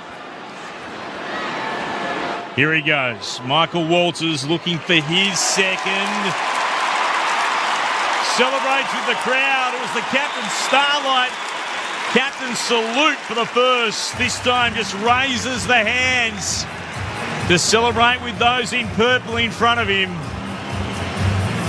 The Dockers, what a way to go into half-time. A goal to Michael Walters, 7-9-51 to 3-3-21. Half-time here at Perth Stadium. Fremantle, they lead by 30 points. Let's get the thoughts of our experts. Sunday footy on ABC Sports. Cara Antonio and Sharad Willingham. Well, my first thought right then was they nearly missed that inside 50 with, I didn't realise how close the siren was. Either. Amos would have been the first left footer to turn right and miss the inside 50 because Walters was streaming forward and I thought that he turned the wrong way for a left footer, but luckily got it in there beautifully and a great finish from Walters. But the complete dominance was definitely quelled for the last 5 or 6 minutes of the quarter. But the numbers might not reflect it, but the effort and ability of Melbourne to be stronger in contest and stronger aerially and not necessarily win them, but at least bring it to ground and let their ground players get to work. They were able to actually transition it past the centre of the ground. Pearce, the number of times, was just setting up, turning it over. Darcy setting it up, turning it over.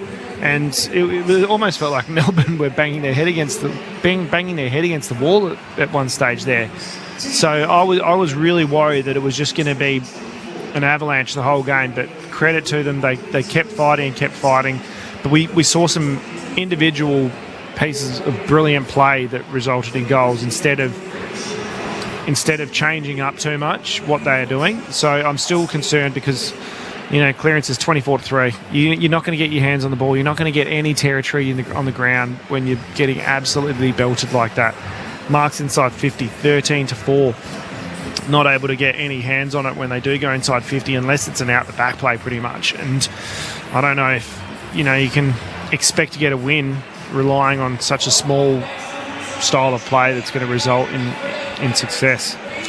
Yeah, it was interesting, that quarter. I thought in the last kind of 5 to 7 minutes, the pressure or work rate or intent, from the Melbourne players and their will and their want and their intent to kind of turn the ball over, you could tell, especially in the forward half of their ground. numbers were pressing in. You could see the number of backfeed handballs that the Dockers had to do to try and escape their backline, whereas in the first kind of quarter and a half, they were able to do that with ease. Will. So a credit to Melbourne. Like, the Dockers have kept them in it with their, 7 goals, 9 should be a lot greater. But I think, they'll go into half-time with a little bit of belief and a little bit of momentum. They kicked a couple in a row there, all but obviously Sonny with that last one. But I think the pressure and... I just feel like they don't have answers for what Fremantle are doing. Yeah. Like, if I was out there and a Melbourne player at the moment, I'd be so frustrated because it would honestly feel like you're banging your head against the wall and you've got no answers. You can't make people taller. So, you can't go up against... Pearce looks huge compared to the rest of the Melbourne forwards. And then you've got Cox and Ryan, and that's only if it gets inside the forward 50. They've still got to get past Darcy, who, like I said, is just standing there as a man mountain. And we saw one instance where Petty was able to create a contest and take a mark, and they scored. But you'd be really frustrated at the moment, I think, if you're in the Melbourne camp. And definitely. Yeah, you'll be happy with that last 5 or 6 minutes, but you'd be throwing your arms in the air going, we can't do anything. We've got to change some structures. Like, I'd be going to McQualter saying, what can we do at the stoppages? How can we get our hands on the ball and give our forwards a chance of being in a one-on-one situation where we can actually get it to them at some sort of pace or something. Well, they need to start halving those clearances. They can't. I mean, at the moment, the likes of Brayshaw, Sarong, Young, they're almost walking out of stoppage out the front as well. Young's had 5. At ease. Young's had 5. Sarong's had 4. Yeah, so they need to tighten up there. Do they send an extra number in there? But then that obviously gives Fremantle an extra behind the ball. Yeah. They're going to have to change something, because you're right, it's not working. But I think when you mentioned they don't really have the tool down the line. We saw Petty take one good grab. That's what I mean. It'd be really, really frustrating in the way that it's not like you can go, all right, we're getting beaten here. We'll go and put somebody else there. They don't have somebody else to put in that position.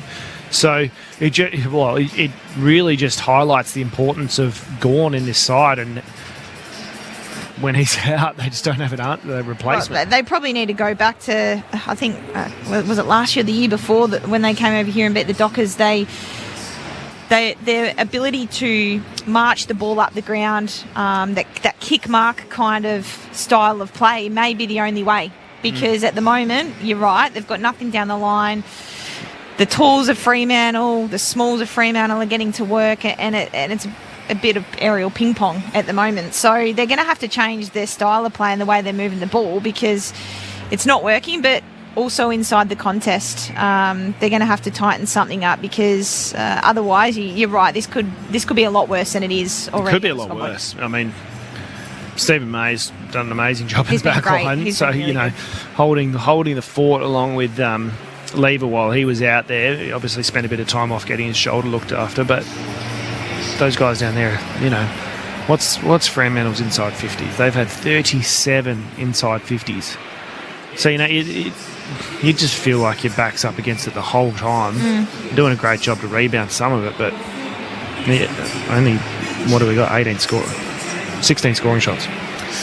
Thoughts of Sharad Willingham and Cara Antonio, our experts on Sunday footy on ABC Sport. Fremantle by 30 points here at halftime over Melbourne. 7-9-51 to Melbourne 3-3-21. Remarkable game before this up at the Gabba. Seesawing contest. The Swans top of the ladder up against the Lions.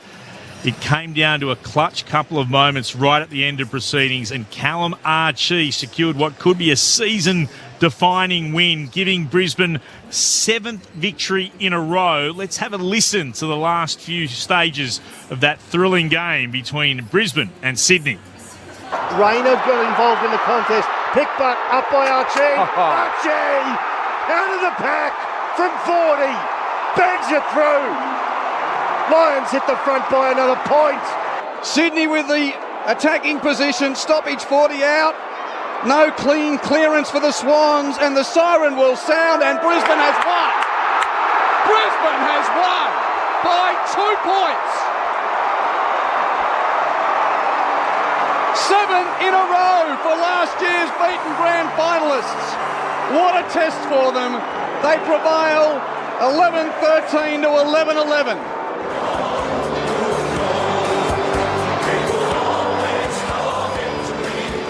What a win it was. Well done to Callum Archie, who had another chance just to make absolutely sure of it as well. But that win just pushes Brisbane right up into second on the ladder. So Fremantle, if they win this game, need to win by 50 more points at this stage, depending on the final margin. But right now they would need to be leading 101-21 to be able to jump back into second position. But at the moment they're in third on the live ladder. That's until, of course, Carlton, who play North Melbourne. You would expect Carlton, with respect to our North Melbourne fans, to win that one, and then they would climb back above both Brisbane and Fremantle. So still a lot to play out in this remarkable season that is 2024. Clint Wilden with you. Glad you could be with us wherever you are. We'd love to hear from you. We'll read through some of the text messages.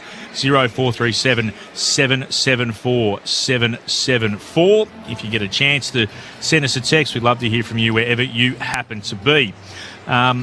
Great commentary, says Sue and Dave, listening on the ABC, driving through Lake Grace, Fife Country. It is indeed. We're heading to Esperance from Mandurah. Come on, Freo. Thank you very much. That's from Sue and Dave.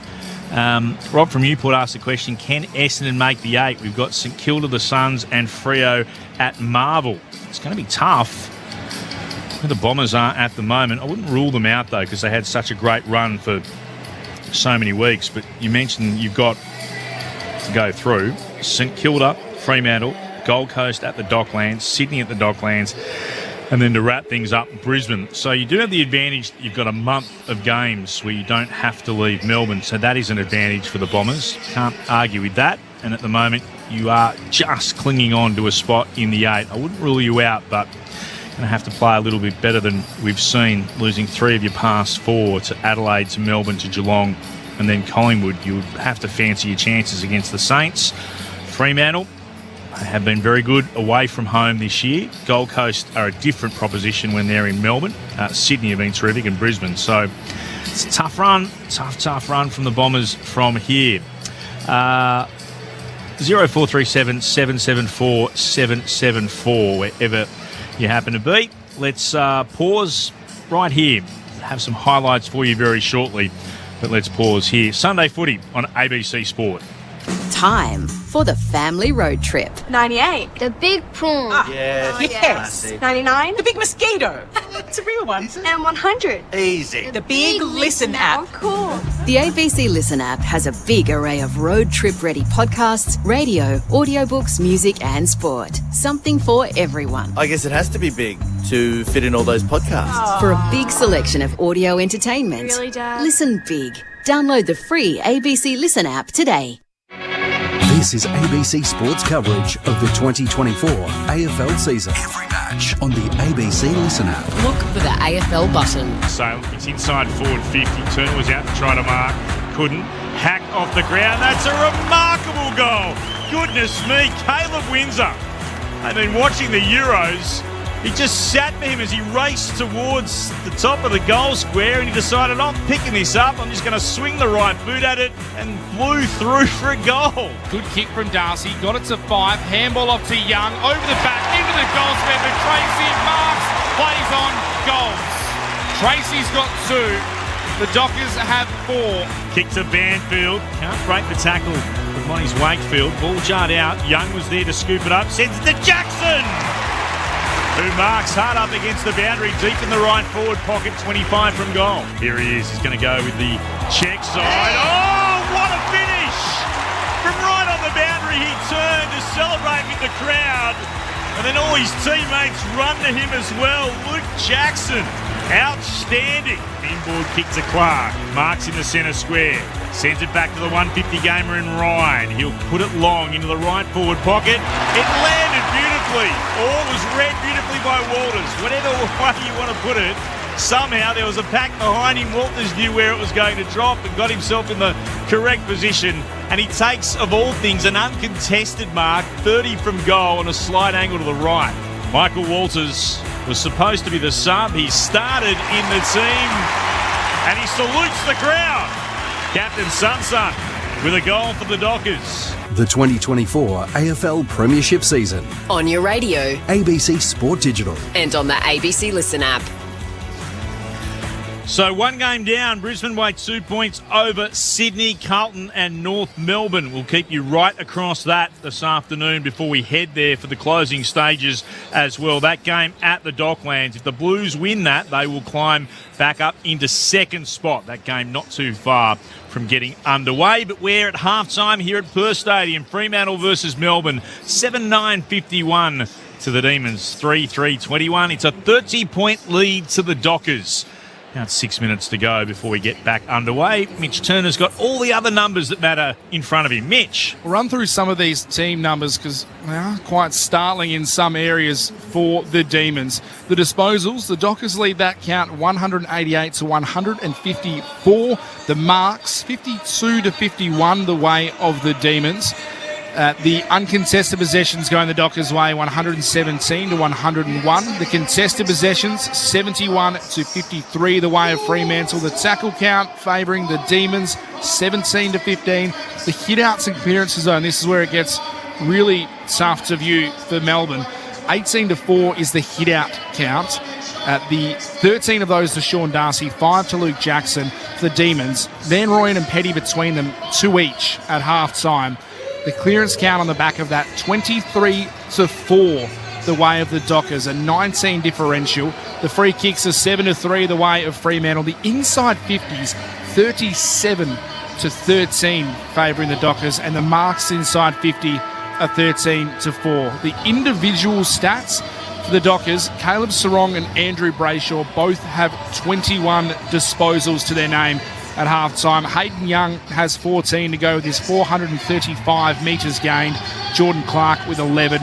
Josh Tracy, 11 touches, 9 marks, 2 goals. For the Demons, it kind of tells the story of the game. Stephen May playing deep in defence. He leads all comers with 16 touches for them. Jake Bowie has 11. Ed Langdon with 10, and then 9 to McVie and to Viney. Some of those other numbers that stand out individually from the players. Clayton Oliver, just the 6 touches for the Demons. We asked Andrew McWalter, assistant coach, at the start of the game, how close is he to his best? Can he get back to his best?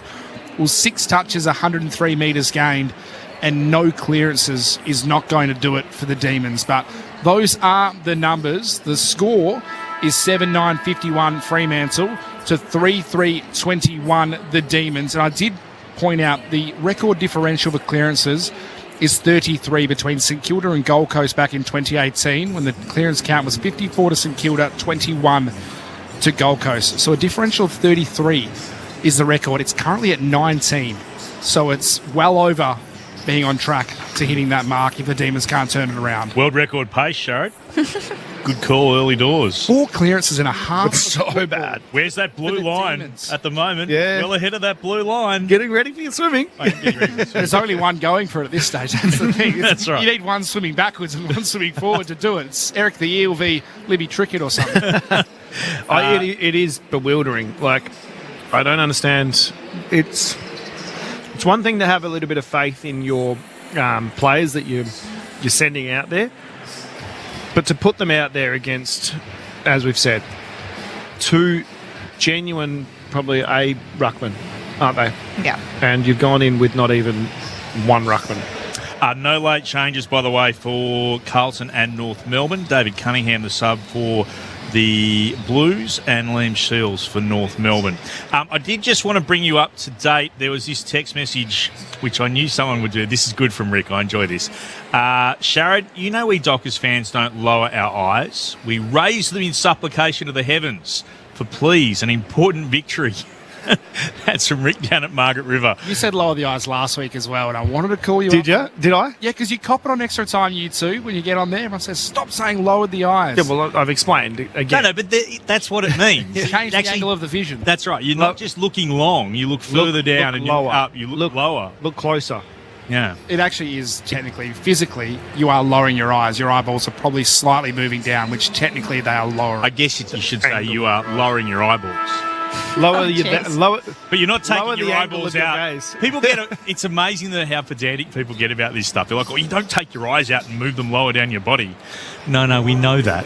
Like, we're aware of that. I don't know what else you could say. Look a little bit closer. Yeah, look closer. Yeah, exactly. Nah. He looked closer.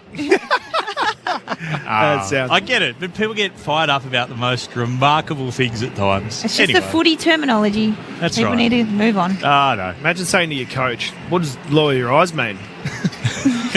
Get out. And don't come back. The Demons have broken from their huddle. The Dockers still in a very tight huddle across half forward at the city end of the ground.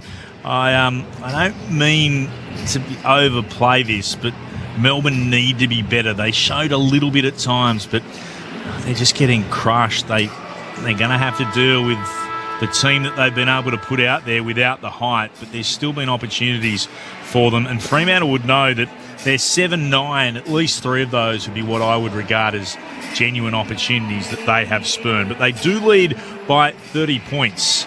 So a lot more to come. The Australian Olympic team listening from an Olympic village in Paris. Go Freo! Let us know who you are. Good to have the Olympians up and about wherever they are. Best of luck with it all about to fire off. You'll hear that if you're in the regions, if you're in South Australia, in Tasmania, Northern Territory and Canberra, and throughout all of the regional networks on the ABC. Delighted to be bringing the Olympics to you. Fremantle at the moment doing what they need to do to mark themselves as a genuine top 4 side. Nat Fyfe prowls around the centre circle. Umpire holds the ball off. Let's get this second half underway. The Dockers by 30 points. Mitch Turner with you on ABC Sport. It's Petty and Darcy to recommence once again to get the second half under the way. Petty climbed higher. Darcy, though, stood his ground, tapped it straight to Brayshaw, coughed it up to Viney. He lost it as well. Fyfe was in there. Going back in was Rivers. Threw a handball forward. Darcy slid on top of it. Can't get rid of it. The umpire stalks, and rightfully so. Pins him for holding the ball. Oliver, the recipient for the Demons. This is the start they need. He's able to send the ball forward inside the attacking 50. Floating across was Petty. Couldn't mark. Fell to Pearce. He was dispossessed. Just ripped it out of his hands. Did Melksham. The ball eventually comes back to Viney. Chip over to Windsor. Big fist by O'Meara. Still inside the Demons attacking 50. Oliver is taken immediately by Sarong. It'll be balled up. 40 metres out. Directly in front of the Demons attacking goal. Darcy in front. Just easily got the tap down to O'Meara. His kick, though, is a wobbler beyond defensive 50. McVie overran it. Langdon was able to gather and flick it back to his teammate in McVie. Now to Lever, his kick inside the forward 50. Chandler over the top. Couldn't mark. Somehow kept it alive. Got it to Viney in the spearing kick towards the hot spot. Was right under the chest of Jordan Clark. So the Dockers will win the ball back in the last line of defence. Here's Ryan. O'Meara provided a short option. It was ignored at first. Now it's used, and well, that's a generous 15 metres. Pay the mark. Probably about 9 at best. O'Meara, meantime, has taken the mark. Kicks beyond defensive 50. McDonald won it to ground. Tracy was there, though. Gathered it. Gave it to Sturt. Hand pass to Fyfe. Immediate hand pass inboard to the centre square. It came to Chapman. He spotted Sharp on his own at left half forward. Sharp will go long. Amos all on his own in the goal square. He marks. He'll go back and just be able to caress it through. What a way to start this quarter for Fremantle. Less than 2 minutes in, they're having a shot at goal from right in front. Jai Amos won't mess around. Amos kicks his second. Kicks Freo's 8. 2 gone in the third quarter. Fremantle's lead is 36 points. 8-9-57 to Melbourne 3-3-21. ABC Sport. This is Sunday footy from Perth Stadium. Well, it was just that run-off halfback, wasn't it? The chain of handballs, running in numbers, and then Sharp just held his width out there on the wing. His direct opponent, Langdon, at the time, got sucked in. And then they were able to get one out the back. They were able to get the one out the back because the two higher forwards actually still made really strong leads. So it just made it possible for the defenders to not go with them. And, out the back play. Great to get your first goal of the quarter from right in front. No mistake about it.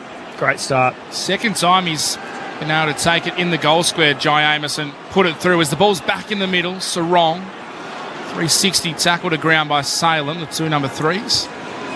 We'll restart again. Umpire tosses it up in the air. Darcy trying to take it out of the ruck, was immediately grabbed by Petty as he did.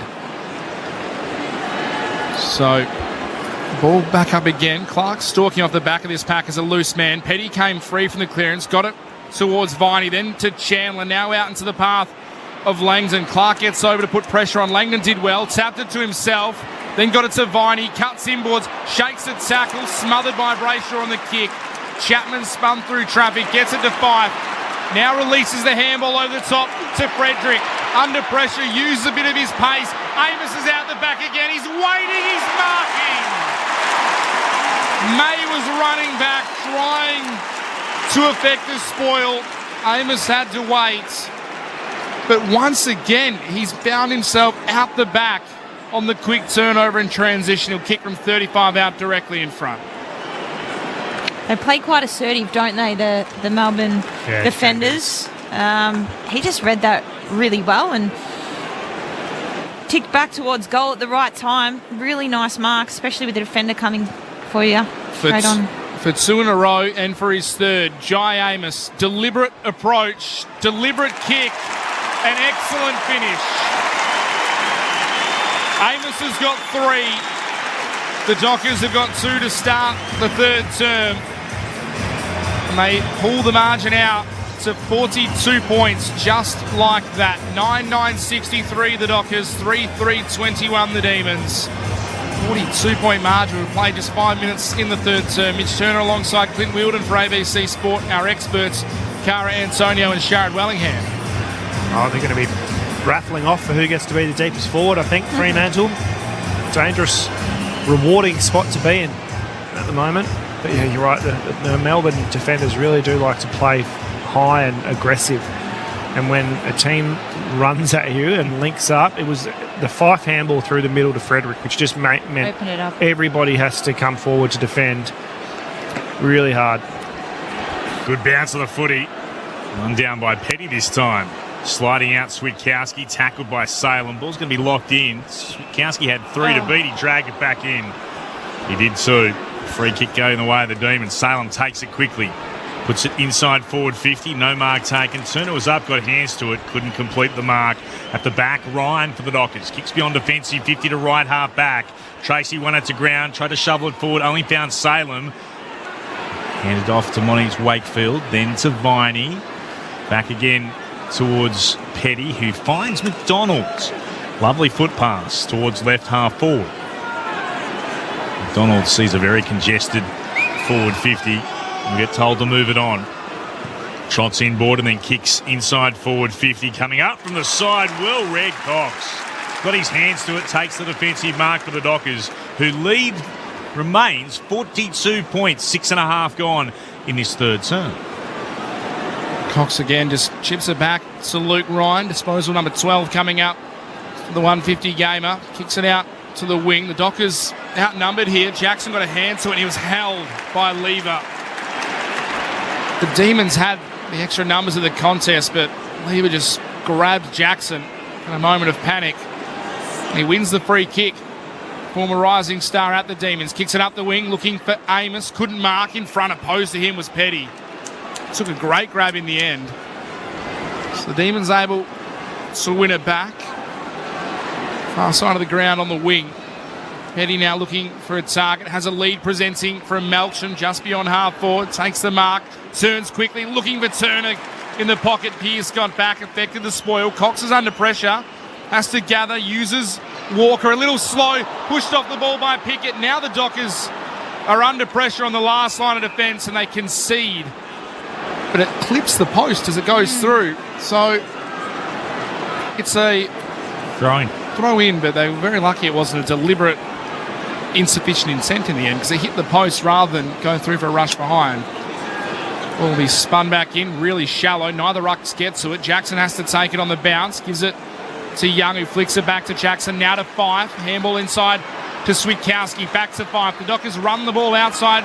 Defensive 50. Fife gets it up to Walker, who's met solidly as he kicks by Windsor, and it goes out of bounds on the full, right between the interchange gates, and Rivers will take the free kick. He's in strife too, Walker. Let's go downstairs to a cash photo in just a second as the Demons through Rivers, kick towards left half forward.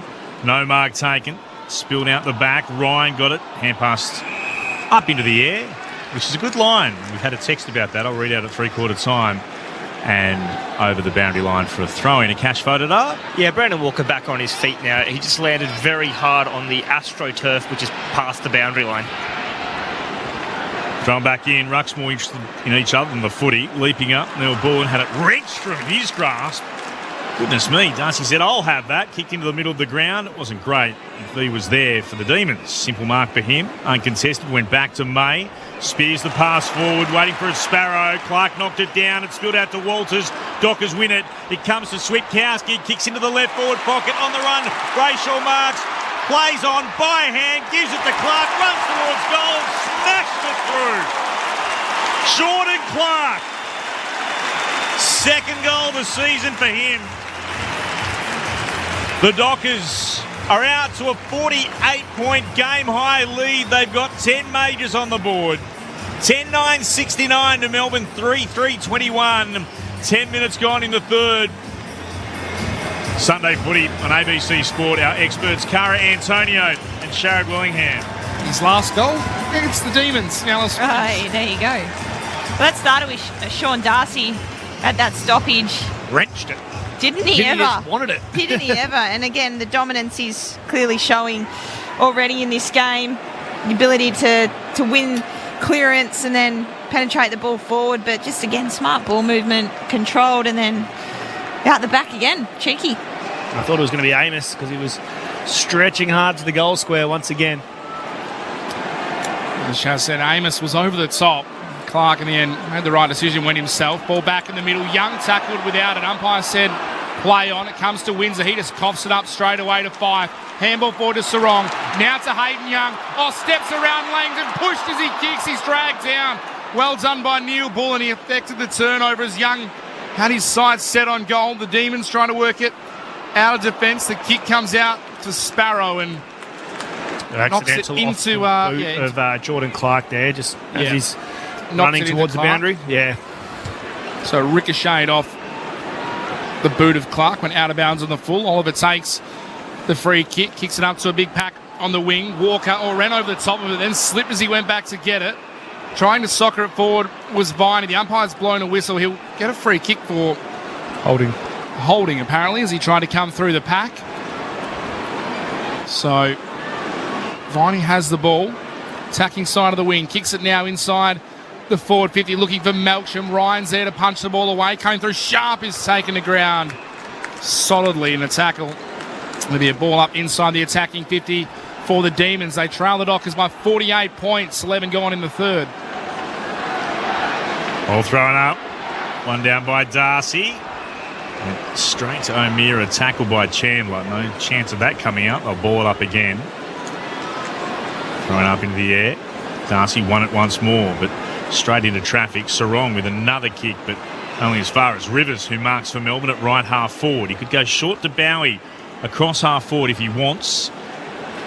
Not much to go to inside forward 50. And Fremantle just back and congesting up space really well. Thinks he's got the distance. Well, why not? Oh no, Rivers has decided to be clever, just chipped it short to Viney. Tricked everybody, didn't he? Gained them about literally 15 metres, or just on the absolute edge of 15 metres, but that's what it's gained them. So it will bring Viney so he can have a shot from just inside 50, 45-degree angle to the right. Just caught Young snapping a little bit. Napping a little bit. Because I saw Sarong snapping at him. Here's Viney. From 49 metres out, won't quite have the carry. It's off hands and through for a minor score. 10-9-69 the Dockers, 3-4-22 the Demons, 13 gone in the third. Give us an update on another game that has a bit to do with how the top of the ladder looks. Mitch Turner. Well, very early stages at Docklands between Carlton and North. It's Carlton 2-1-13, North Melbourne 2 straight 12. So as it sits, Carlton are in front, but very early stages, North giving them somewhat of a challenge. Back here at Perth Stadium, Fremantle have the ball inside defensive 50 with Chapman. Kicks up to the wing. Darcy and Jackson once again together. Jackson got the crumb, gave it to Darcy. His handball was intended for Fife. Turns it over. Neil Bullen's kick towards half-board for the Demons, went straight to Pearce. Was able to give it to Walker. Onto Wagner, and now Sarong kicks inside the forward 50. There are Dockers everywhere. Walters is the recipient. He takes his time. He steadies. He fires. He goes. Walters has 3. He almost took too long. He was almost run down. But it doesn't matter. Walters kicks his third. The Dockers extend the lead now beyond the 50-point margin. It sits at 53. 11-9-75 Fremantle. 3-4-22 the Demons. This is heading down the path of a genuine drubbing. It was a beautiful finish, wasn't it? Very lucky, though. But it was lucky he finished because he had... Was it Frederick? Banfield. Banfield, was it? Running through the middle of the ground all on his own. And, you know, forwards, especially small forwards, like to finish their work when it's coming down. But Banfield had worked very hard to provide an option. Yeah. Catch photo downstairs. Melbourne have made their sub. Sam Billings is into the game and onto the wing, and it looks like Colton Tholstrup who's going to the back of the bench, but I'll clarify when I have that confirmed. Dockers almost able to break away from the restart through the middle as Jackson is tackled to ground, though, last moment by Van Rooyen. They lock arms again. Jackson got it down straight to Neil Bullen, kicked around the body. Pickett couldn't take it. Still there to be won. Neil Bullen put his head over the football and was tackled by Sarong. Ball up. Still in the centre square, just forward of the centre circles for Melbourne. Jackson, clever tap, down towards Young. Got slung as he got a hand pass away. Forced Chapman to backtrack. Gathered, gave it to Frederick.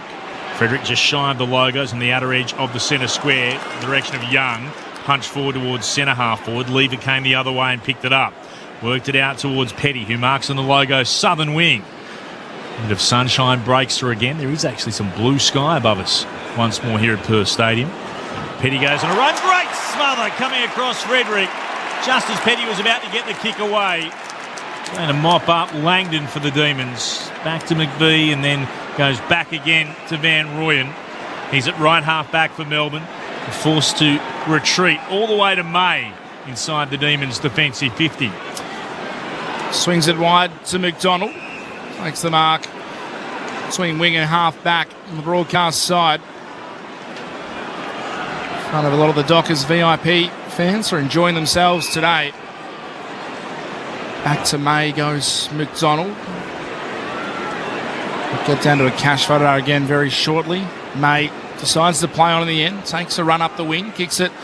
Looking for Van Rooyen floating across. Couldn't take the mark. Ball bobbled around off the pack. Came to Melksham. Viney, though, was taken high before that. So wins the free kick. No one mans the mark. Goes quickly to Viney. Kicks it inside the 50. Looking for Petty and strong mark to Luke Ryan. And Alex Pearce has hurt himself. He has grabbed at his left arm and is immediately running to the bench. That is not a good sign. He grabbed it immediately, as you said. The ball is kicked in that direction now. It's a metre away from Alex Pearce. He did not even bother competing for it. Billings, the sub, wins it back, kicks it inside the forward 50, off hands, spills down. Sparrow kicks on goal. It's working back. It's a minor score. Melbourne moved to 3-5-23. The Dockers 11-9-75. He turned his back on the contest, Alex Pearce, from a metre away and ran straight to the boundary. That is not a good look as he's with the Doctors now. Yep. Not what you want to see. Yeah, for the captain, he's got some real concerns, unfortunately. Towards right half back here for the Dockers. Stolen, though, by Melbourne in a pack. Umpire spotted a free kick to Melbourne. They'll take the advantage. Denise Wakefield gave it off in turn to Billings, who kicks inside forward 50. And there's good battle on here. No mark taken. Petty will do the ruck work if it held to him. Stands there up alongside Jackson. They lock arms. Jackson got it down to O'Meara. Broke one tackle, then a second. Hand pass to Brayshaw. His kick was smothered. Salem has it. Will pop it inside forward 50 for the Demons. Marked by Billings. 48 out. Hard up against the boundary in the left forward pocket. Good hand in there, too. I think it was Bowie. Billings kicks towards full forward. Big pack there, offhand, spilled down to Clark, was tackled by Petty immediately, just on the left of the goal square. Because they were out, the Dockers, so yeah, really good little individual 1%er. Demons kicking to the Farmer Freeway end, the left of our broadcast position at Perth Stadium. Petty hunted down over his shoulder. There was Walker, gave it to O'Meara, got it back towards Chapman. Long kick will be out of bounds on the full. And the Demons will have the free kick at left half forward. Van Rooyen takes the ball inboard to Trent Rivers. Now goes short on the lead, looking for Chandler. Couldn't mark his tackle to ground as he went for it by Wagner, and that is a free kick, and rightfully so. Chandler will go back, take the set shot, will kick from about 45 out. 45-degree angle, slightly worse to the left. Yeah, just watching that replay with Pearce, got caught in the arms of Petty as he went to take that last mark in that last contest, so it didn't look good. Just telling that he literally turned his back on the play immediately. Chandler here for a much-needed goal for the Demons. Looks pretty good off the boot, is good. He punches the fist. He tries to get something going for the Demons. They get their fourth goal. The first since the 27-minute mark of the second term. 4-5-29 Melbourne. They trail Fremantle 11-9-75. It's a 46-point margin. Almost 20 minutes played here in the third term. Cara Antonio, Sharad Wellingham.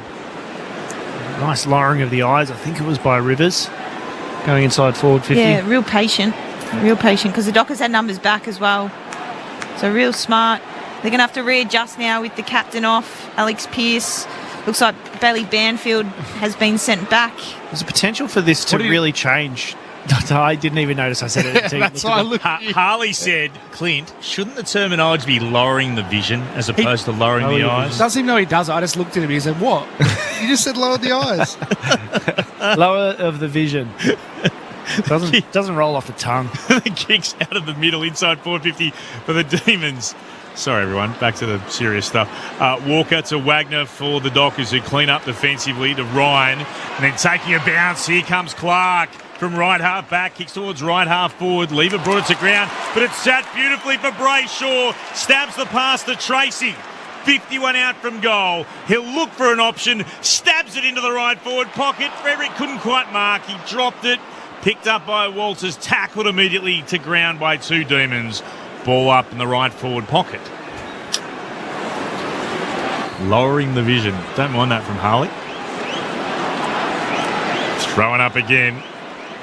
Darcy against Van Rooyen. Van Rooyen soccers it off the ground. Frederick goes up. He was claiming the mark. He gets told to play on. In congestion, has to throw it on the boot. But he can't mark. In the right back pocket for the Demons, but he can gather and steer it out to Chandler, who marks it right half back. Still Freo lead handsomely on the scoreboard. They're up by 46 points, 22 gone in the third. Chandler chips inboard to McDonald. We can see James H, the sub, warming up down below us for the Dockers. Big switch comes for the Demons. Bowie, copped to one high from Darcy coming late. Just clipped him a little across the face. Lucky not to give away a 50-metre penalty there, Darcy. The umpire said it was okay, accidental. Bowie kicks up the wing, melts him over the top. He can still rise high, the veteran. Great mark. Turns immediately, chips inboard. Chandler takes the mark, and it's a 50-metre penalty. Now that's too quick. You can't call that. I'm not. It's against Wagner. Always insert yourself is what they say. Now, Chandler's got a chance to kick two in a row. We'll have to see the replay. As Chandler gets marched to 15 out, punches it through. He's got back-to-back goals. for the Demons. So they kick 2 in about 2.5 minutes. And then all of a sudden, there's a little bit of a pulse for Melbourne. 5-5-35 is their score. The Dockers are 11-9-75. The margin back to a rounded 40 points.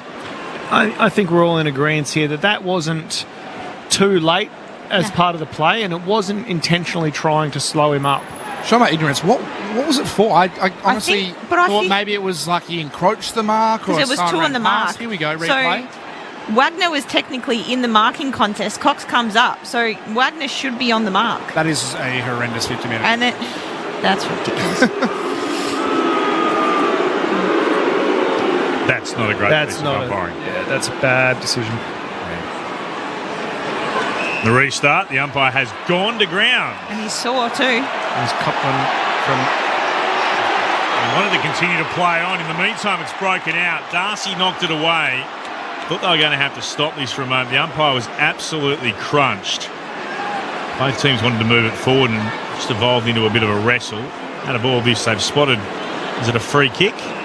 It is, to Sean Darcy. Not sure how they've spotted that, I'll be honest, but nonetheless, Darcy's got one. Work that out. Kicks inside forward 50. Jackson Rose couldn't mark, but he'll get a free kick, was taken high. 45-degree angle, 55 from goal, Luke Jackson. Melbourne have kicked the pass too. Can the Dockers respond? Yeah, just... Lever's arm, right arm just around the right shoulder. Yeah, that's a free kick. They need to get one back here. I think the Dockers and Melbourne Demons have got a bit of momentum. Still be it that it's a 40-point differential. Be good to hit the scoreboard here, Jackson. Kicked a terrific goal from deep in the pocket earlier. Here he comes from 53 out. He's got right underneath it. Gave that plenty, but didn't have the accuracy. Missed landed there. in the 10th row. That is a telling blow. Just missed to the left-hand side. A minor score. 11-10-76 the Dockers. 5-5-35 the Demons. 25 gone in the third. They quickly work it out, the Demons. Through the back line to Billings and to Oliver. Back now to May, who's outside defensive 50. Kicks wide. It's a good kick. Inch perfect on the boundary to Sparrow, who has the ball right in front of the Demons bench. Kicks it up, looking for Fritsch. Good early body work. Was able to move Banfield out of the way. Took the mark. Got it to Billings. Now to Langton. Tries to censor it up. There's nothing but Dockers there. They have all the numbers at the top of the goal square. Sturt gets it back to Ryan.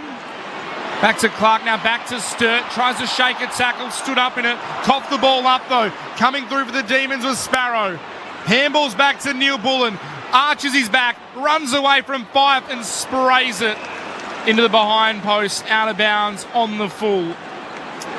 No score as we head downstairs to a cash photograph. Yeah, Fremantle have made their sub. James Aish is on the ground and Alex Pearce out of the game. No surprise there, unfortunately, for Alex Pearce. Problem with the right arm, of course, the fractured arm, and he came straight off the ground after holding it. Left arm. Arm. Going forward. Whichever one you've done, they hurt as the Dockers move it towards the commentary wing. Pearce pops on over the top. It comes to Frederick, who marks and runs inside forward 50. It was all open for him, but he missed with the shot. Minor score to the right-hand side. 11-11 plays 5-5. 27 gone in the third. Quick kick into Neil Bullen, who uses the run of Lever coming past. Nice little inside kick to centre half back, and Oliver has it. No one on the mark, so... See, that was a 50. Correct. Fife came late. Well encroached the 5-metre protected area. Goes wide, does Oliver to Windsor. Now the kick up the wing off hands. Sturt applies the tackle on Bowie. There'll be a ball up. Far side of the ground. Almost bang on centre wing as the umpire tosses it in the air. Turner does the ruck work for the Demons against Darcy. Fife tried to tap it off the contest to Sarong. It was stolen by Windsor. His handball, though, straight to Banfield. The kick ricochets forward. McVie was out to meet it for the Demons. Nice little bit of candy sold. Then a bounce in traffic. Got it to Windsor. Now to Sparrow, who's bumped out of bounds. Working very hard to get the ball through there. A cash photo downstairs again. The official word from Fremantle is that Pearce copped a knock to the forearm and they're just not willing to take any risk with it. Could understand why.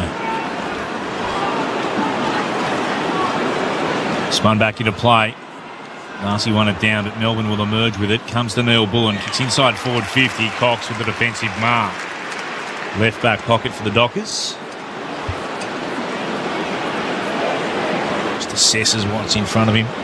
42 points. Freo's lead. Oh, kick straight into Melksham, who has time to gather. Wheels around, and the ugliest of kicks forward has found Petty. Never travelled around about stomach height. Didn't fly with any, great style, but it worked out all right. And the Melbourne Demons have a shot at goal here from deep in the right forward pocket. Harrison Petty, after the Cox clanger. Petty spins around the body, kicks it through. He's curled through a Demons major. They've got their 6th of the game. As we close in on three-quarter time, 6-5-41 to Fremantle's 11-11-71. The Dockers lead is cut to 36 points at the 29-minute mark of the third. It was a great smother. I don't know who it was. Was it Neil Bullen or whoever it was? Melksham, was it? Yeah. But there was no follow-up from Cox. Cox kind of just was assuming it was going over the line. And then a nice kind of in and under kick and fell in the lap of Petty, and really nice left foot snap around the corner as well. Yeah. Great. It stayed in. Oh, did it. Nonetheless, nice finish. Bit more of a even contribution from Melbourne this quarter. 9-6 the clearances, so they've definitely pulled their weight in that aspect, and 4-2 to 3-2 for the quarter, so definitely a more even game so far. Petty back into his ruck position. The awkward bounce favoured Darcy. Couldn't do much with it though, because it came straight to Oliver. Gave it to Viney. His kick smothered. Then went back to get it. Was tackled by Switkowski. Sarong won it. Got it to Young. Had a fumble. Then the handball back to Sarong went over his head. Players are slipping and sliding and falling over everywhere. This time it's Rivers who slips. Gets it to Monty's Wakefield. He's tackled by Sarong. Gets it on to Viney. Now Oliver looping handball over the top to Billings. Kick inside the forward 50. Turner can't mark. Pickett stalking. Takes the ball. Gets tackled immediately and is wrapped up. He almost snuck through the smallest of gaps, did Cozzy Pickett. But he was wrapped up immediately. There's a bit of push and shove going on as the ball's tossed up in the air. Darcy in front. Taps it down. O'Meara. He's dispossessed. Players dive back in. O'Meara, one of them. Now bodies collect. The ball will be tossed up once again. 30 minutes played. Up into the air. Darcy palmed it down to Wagner. Throws it on the boot immediately, but down onto the chest of Billings, marking in the left forward pocket for the Demons. Can have a shot at goal. Will kick from 45 out. Tight angle, though, to the left of centre. He'll start with his boots almost on the boundary line. It's good pressure at the source there. Hat kick out. It's in a really nice position, Billings. To bring the margin back to 5 goals, if he kicks truly, Billings is going to miss. He's not going to register a score. It's across the face. There's 1 quarter to come. The Dockers will take a 6-goal lead into the final term. 11-11-77 Fremantle, 6-5-41 Melbourne.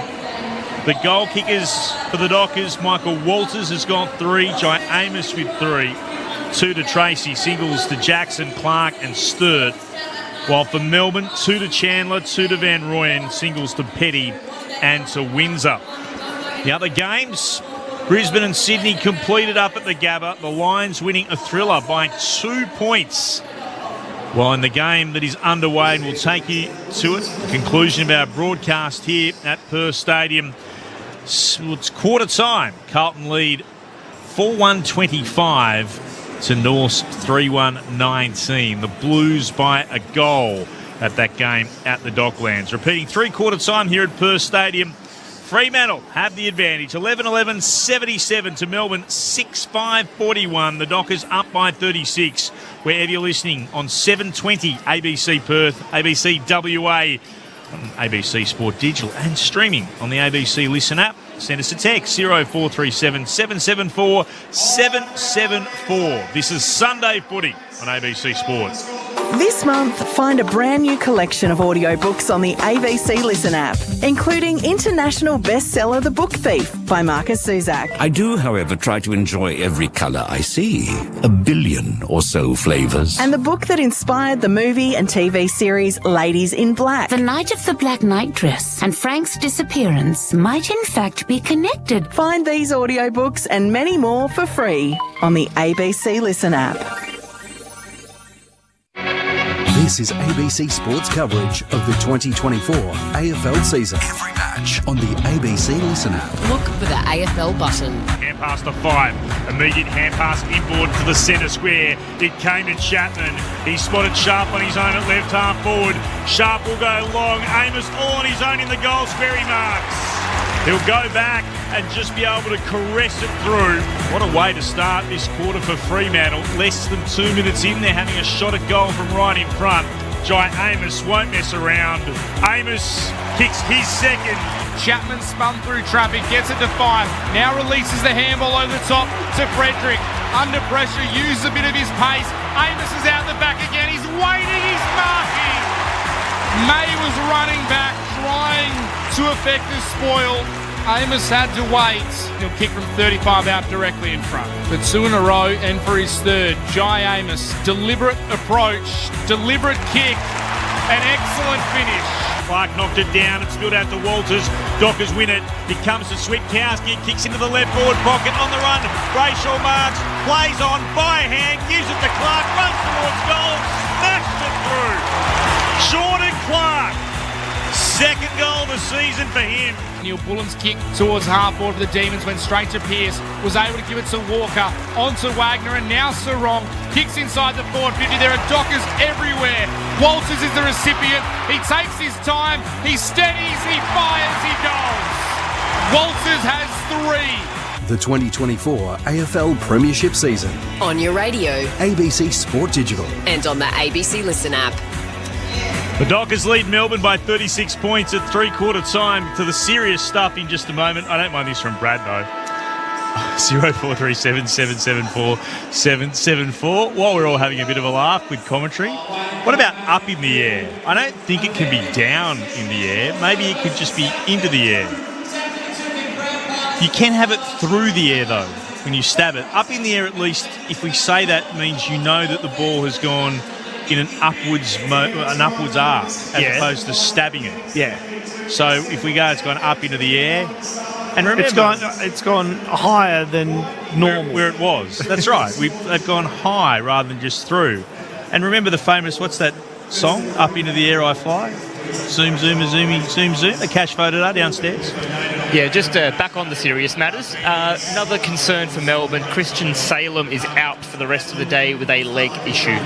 That is not good for Melbourne. Any chance of coming back from now. So Alex Pearce out of the rest of the game. We know he's been subbed out. Now, we also know that Melbourne have made their substitution. Cash, did you ever actually find out who that was? We know that Billings was on. Did we get a confirmation of that change? Yeah, a tactical sub. It was a local boy, Colton Tholstrup. So he was subbed out as a tactical sub, as you mentioned, and now Christian Salem is out of the game injured. So Melbourne 1 short on the bench. Okay, so we move back to the serious stuff. Can Melbourne find a way out of this? They trail by 36 points. The Dockers, what do they need to do to lock this up in a top 4 spot at the end of the round? Sharad Willingham and Cara Antonio. We're just looking at stats from the third quarter. Melbourne got on top. You mentioned it, Shaz, throughout that. They plus 13 marks, plus 13 uncontested possession, plus 13 tackles.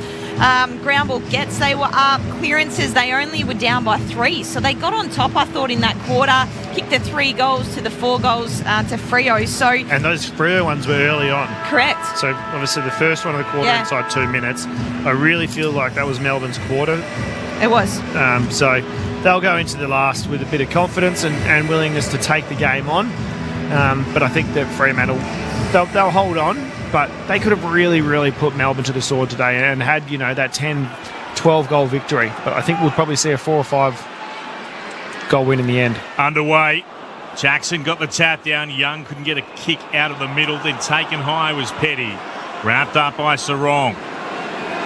Get the free kick for the Demons. And he will kick deep inside the forward 50. Coming out, Turner tries to mark. Spills out through the back. Wagner couldn't gather it. Young could. He does kick up into the air towards centre half back. Punched away by the Demons though. Spills down towards Walker. Gathered it well. Hand pass back towards Clark. Hand pass to Brayshaw. Moves it on to Sharp, who's at right half back. Runs into the sunshine on the southern wing and then kicks towards right half forward. He's run too far. Too far. Saw that a couple of times. Free kick to be taken by Bowie on southern wing for Melbourne. He'll find Windsor. And he'll move it towards left half forward. Billings marks. Billings to put the Demons back inside their forward 50. Van Rooyen, that's a great lead out and a terrific mark. He's going to be a player in the not too distant future who will cause enormous problems throughout the league, already showing great signs. Jacob Van Rooyen, 2 goals today, 25 for the season. Just don't quite look as structured and confident in their backline at the moment, Fremantle. And I know Pearce is a huge out, but they should still be. Got the general, got Cox. They've got a lot of experience down there. Just don't quite look as confident. Here comes Van Rooyen. 45-degree angle to the left. Misses to the left. Minor score. 6-6-42 to 11-11-77. Freo's lead is 35 points. 2 gone in the last. Aish kicks it long beyond defensive 50. McDonald and Amos were in a wrestle. McDonald knocked it down to Oliver. Feeds the handball back to McVie. Tight little kick to the boundary line. Found Fritsch over the top to Sparrow. Banfield and Windsor now going head-to-head. Banfield wins out. Somehow got a handball to Sarong. The Dockers are trying to run off half-back. Brayshaw slipped over. Sarong had to go and get it. Got it to Aish. Got dealt with it late. The umpire called advantage. Clark running across defensive 50, somehow got it to Ryan. Now to Walker, the Dockers are out of it, sits for Walters, tries to gather, can't. Coming in and winning the ball was Bow when he got him high. So he gives away the free kick to Walters. It is a slight win though for the Demons because Tracy was all on his own over the top.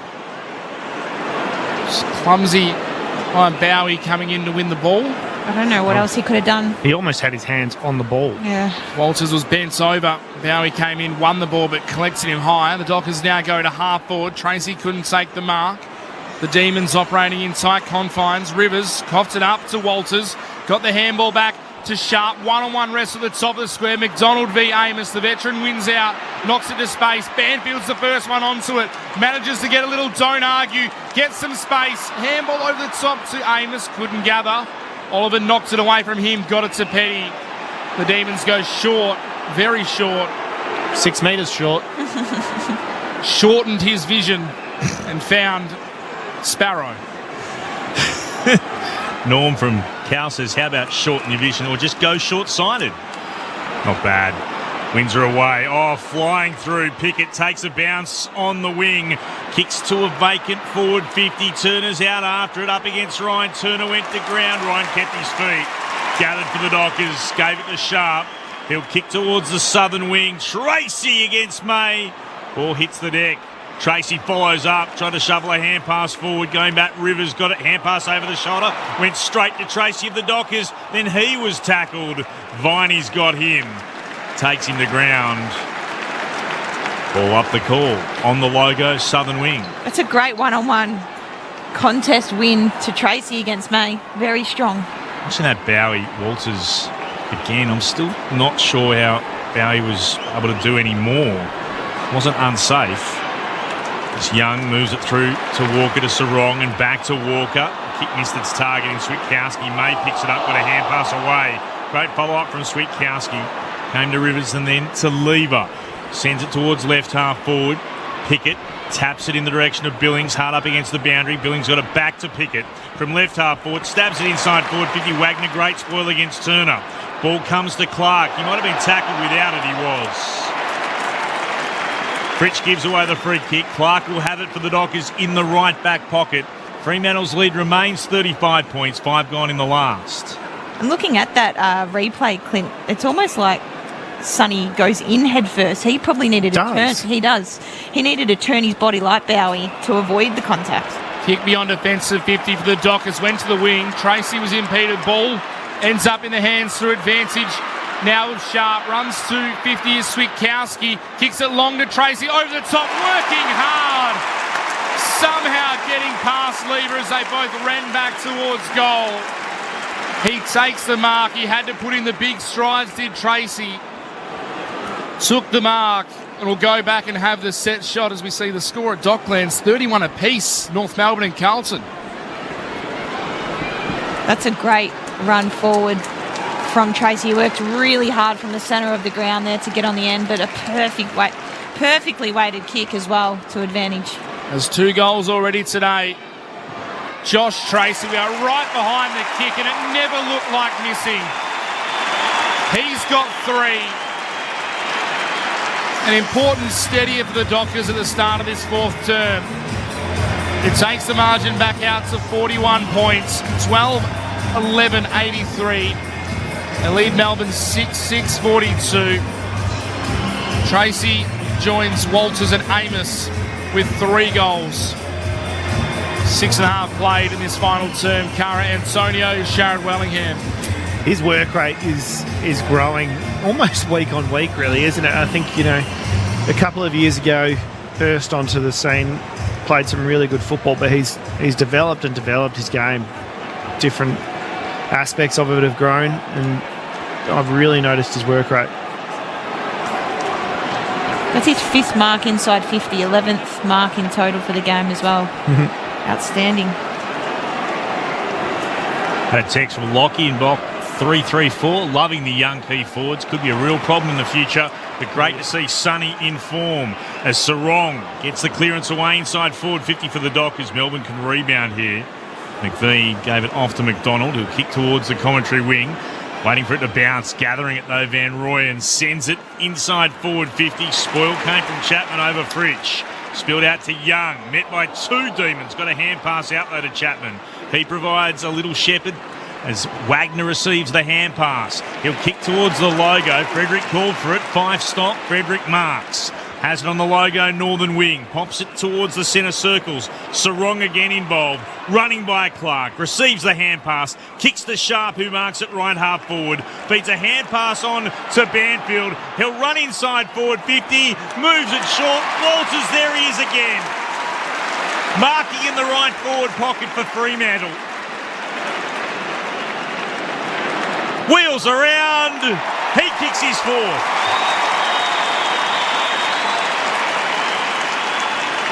He is like Captain Starlight. Captain White captain today. 4 to Walters. 13 to Fremantle. 13-11-89. 6-6-42 the Demons. The lead is out to 48 points again at the 9-minute mark of the final term. And a score update for you again from the game at the Docklands. North Melbourne in front by 6 points. 11 gone in the second. 6-1-37 to 5-1-31. North in front of the Blues midway through the second term. Well, there's a burst back into form from Sun. It's great to see. Such an important player and important figure in the Fremantle side, and you'd love to see it. His best haul since round 16 last year against the Dogs. 4 goals as the Dockers win the ball back in the middle. Handball was looking back for 5 from Young, and Young was caught high in the tackle, so he'll win the ball again.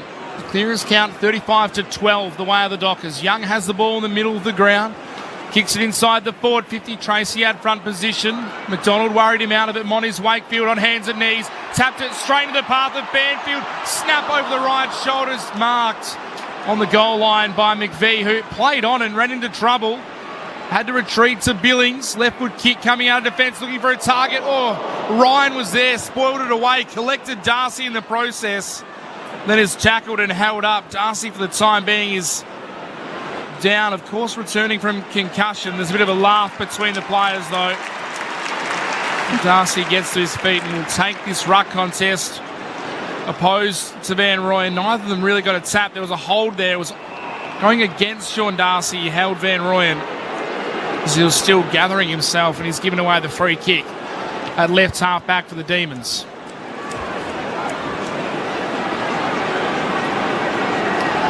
So Van Rooyen, a bit of a run. Long kick towards the outer wing. Good mark to Petty, or not quite. He had it twice and then dropped as he hit the turf. Chapman mopped it up to Fife. Here's Clark through the centre circles. Flares it out towards the commentary wing, and O'Meara marks. Back into the middle of the ground he goes to Walker. Walker looks backwards and finds H, the sub who's on for the injured Pearce, the defensive edge of the centre square. It's on to Ryan. And Ryan from right half back to the southern wing to Sharp once more. Sharp will get told to move it on, so he'll trot down the boundary line. And then kicks out of bounds on the full. And not just out of bounds on the full, about a good 6 rows back. Jake Lever will have it, a free kick for Melbourne. Or no, he won't. They'll move it forward of that. Taking it left half back through Billings. And he'll flare it back inboard to Lever, who can start again. Dockers well in front. They're up by 47 points. 11 gone in the last. Just look at those stats. Cozzy Pickett's had just 5 touches for the Demons today and has really had virtually no impact. It's one of those players who struggled to get going today. The Demons this time move it quickly. Pace to Byrne has Windsor. He kicks it inside the forward 50, and like he was leading out as a forward, O'Meara took the intercept mark for the Dockers. Moves it quickly to Aish.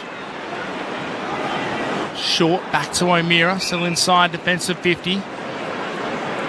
Thought about going to Chapman, decided to go further afield to Sarong. Takes the mark opposed to McVie, turns quickly, has Young standing in the centre circle, has Dockers out everywhere ahead of the ball. Tracy slipped, regathered his feet, took the mark, handball floored. Amos for 4 goals as well. He puts it through the big sticks and is smashed to ground after he kicks it by Stephen May, and that is what the boos are for from the Freo fans. And now Tracy wants to go on with it with Stephen May. It wasn't overly dirty, but it was late and it was out of frustration. But the Dockers will celebrate. Amos has 4. He joins Michael Walters in the 4-goal club today. The Dockers are 14-11 at 95. The Demons are 6-6-42. It's out to a 53-point margin. Still plenty of time in the fourth quarter.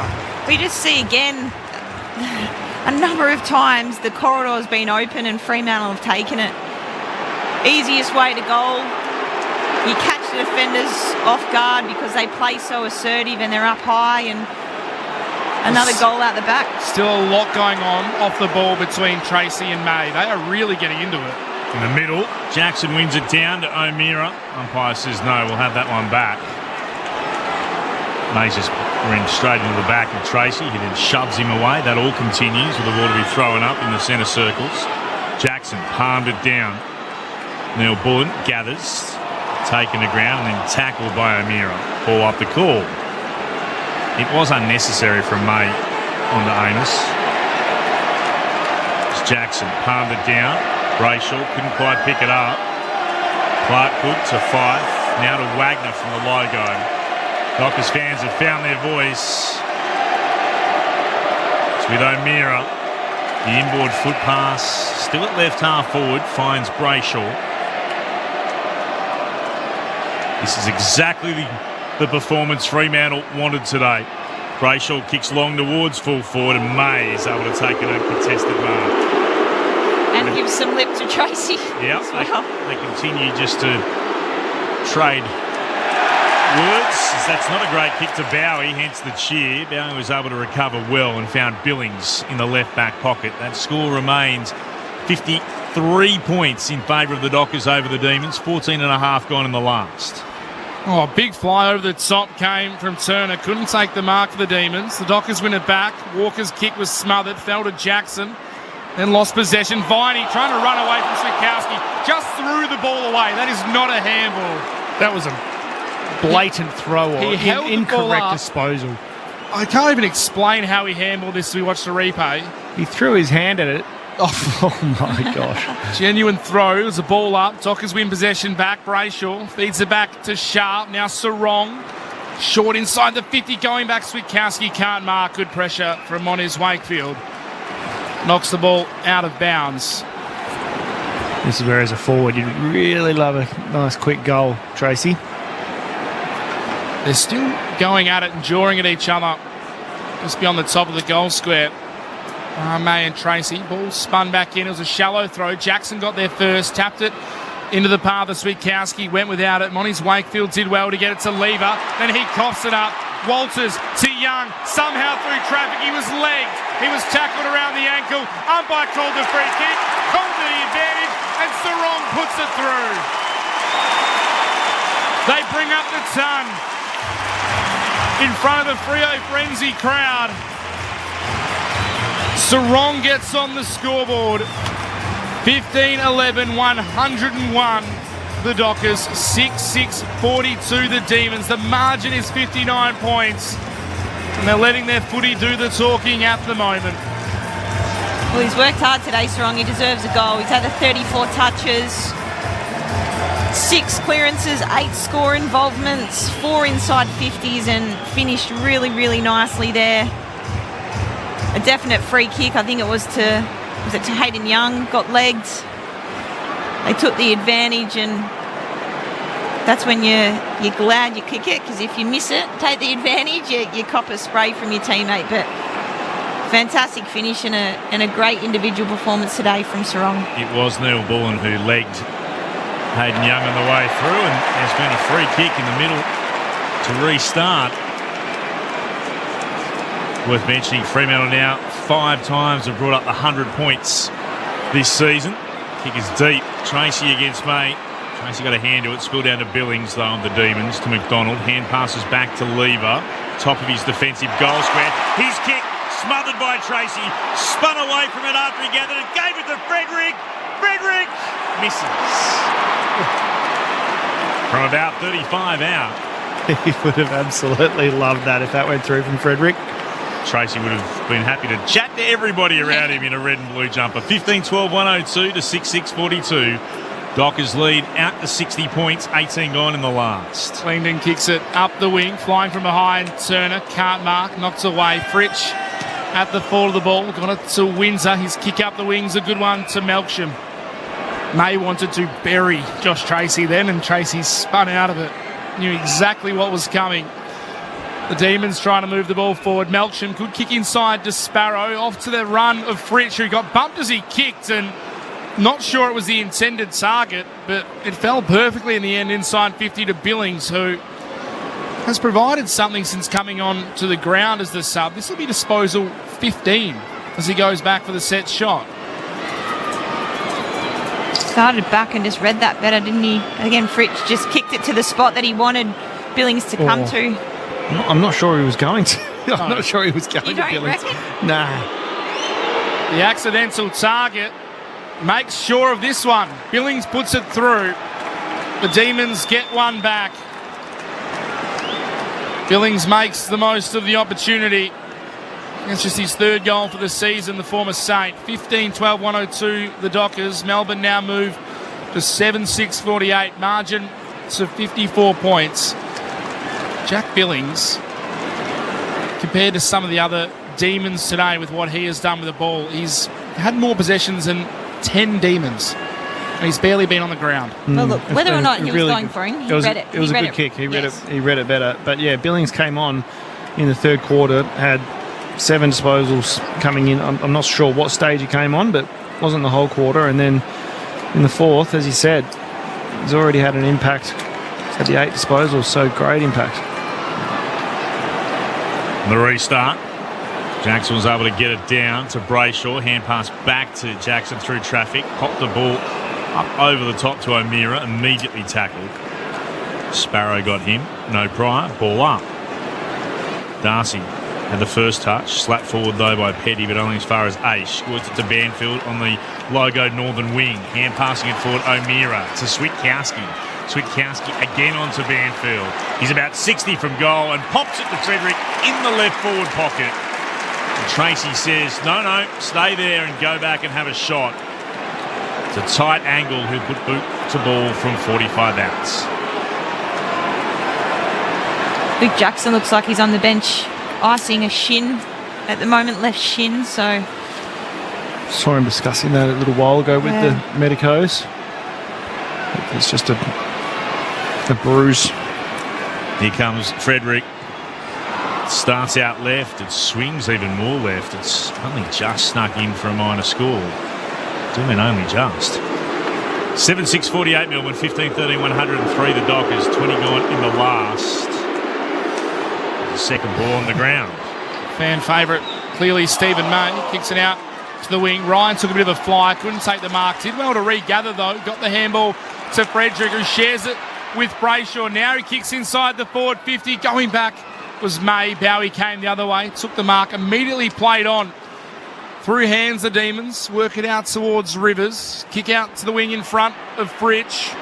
Managed to get past Chapman. Now kicks further afield to Turner, who drops a simple mark. Has to gather. Slight slip. Handballs back to Fritsch, who's game tackle by the Dockers. Dispossessed. Chapman won it. Got it to Sarong. Managed to get his hands free to Switkowski. Punches it over the top to Sharp, who grabbed the ball, spun out of traffic. Got it to Brayshaw. Now the kick inside the forward 50. Lever v Walters. Ball goes over the back. Goes out of bound. Lever appealing for a free kick. Wanted a marking infringement against Walters, but none forthcoming. Ball goes out of bounds. Be tossed in deep inside. Freo attacking 50. Petty v Darcy. Darcy taps it down. Young was coming through. So too was Sturt. Snapped it on the left boot. It's high, it's long, it's good. Sturt gets his second. The Dockers get their 16th. 16-13, 109. The Demons are 7-6-48. It's a 61-point margin. And every time the Demons try to get a little bit back, the Dockers put their foot down again. We've played 22 and a half minutes in the final term. Mitch Turner and Clint Wheeldon here. Sunday footy on ABC Sport. Our experts are Cara Antonio and Sharon Wellingham. Had a quick update from the Docklands where North Melbourne still lead by 6 points. 25 gone in the second. 8-1-49 to Carlton, 7-1-43. It's another great goal from stoppage this quarter. That's their second and forward 50 stoppage, just playing his role. Dangerous space out the back. God, yeah. Nice left foot snap as well. 2 for Sturt. 16 for Freo. 16-13 to 7-6. Just the performance that Freo fans craved as Darcy won it down. Brayshaw tapped it back to Young. Kicks out into the direction of left half forward. Running onto it, O'Meara. He broke the attempted tackle of Windsor and then kicks towards full forward for Fremantle. Frederick got a hand to it. Spilled down though to McDonald. Gave it back to May. Kicked around the body. Melbourne, no. It's out of bounds on the full. And you can hear the reaction from the Fremantle fans. And they let May know all about it. So Brayshaw will take the free kick. Sends it back to full forward. Darcy stretches. Oh, Sturt has it! And he kicks the goal in the goal square.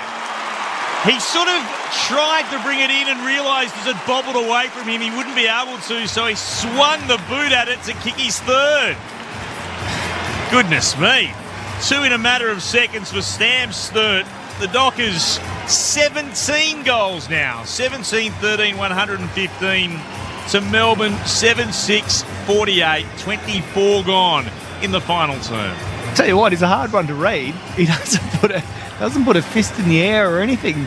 Even the last one, I wasn't sure if it went through until the umpire signalled. But 3 goals, great return for Sturt. And yeah, it was really well kind of crafted, that one, because if he had have dragged it in with the second attempt to secure the ball, Probably would have got tackled over the line, so very smart play. On the television screens, you can see that he's smiling, but still no fist in the air, hey? No celebration. North Melbourne still lead Carlton by 5 points in that clash at Docklands. Ball back in the middle here at Perth Stadium. Melbourne trying to win it out. Van Rooyen's handball was knocked down. Neil Bullen went back to get it, stood up in a tackle. Somehow managed to get a handball free to a teammate. Ball now inside 50. Melksham came out to meet it, gives it to Langdon, runs in on goal and kicks it. The Demons get one back. A couple of boos ring out for some reason here at Perth Stadium, maybe because he's a former Docker. Ed Langdon, he gets his first. The Demons get their 8-6-54. The Dockers 17-13, 115. It's a 61-point margin again. Ed Langdon, he ran 17.6 kilometres last week and then rode his bike 6 kilometres home. He's a freak. Incredible. He's a freak. Really good by Melksham there just to attack the ball. Why do you ride to the game? Because that's what he does. He just loves he loves pain. riding. Yeah, and he loves riding. He's a rider, I'm pretty sure. Loves pain, does Ed Langdon. Good news for West Coast supporters. Liam Ryan, no case to answer from the MRO. Just handed down their thoughts on proceedings. No case to answer for Liam Ryan as Darcy gets a kick away around the body inside forward 50 from the restart. Sarong couldn't take that cleanly. Came through to McVie. It's been held to him. They'll have a ball up. There was no suspensions coming out of yesterday's games. A couple of fixed financial sanctions and a few careless conducts, but that's about it. From the restart, shot on goal.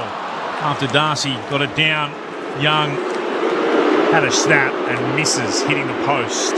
Left-hand side. Minor score made with the kicking duties, hence the boos. 17-14 plays 8-6, 26 gone in the last. Kick out to the wing. Darcy and Van Rooyen. Free kick spotted going the way of the Demons. Melksham took the advantage, gave it to Chandler. Kick inside the forward 50 going back. Get against Cox. Good mark taken by Turner. No suspensions handed out by the MRO. There's still time though, fans. Don't worry. From yesterday's game. There's still time for today's games. We'll find that out tomorrow. Turner will go back. The set shall kick from about 35 out. 45-degree angle to the right. Had a pretty quiet day. This will be disposal number 6. Hasn't hit the scoreboard yet. Daniel Turner. The long run up. The kick on goal. Starting left. Working its way back nicely. Turner gets himself on the board.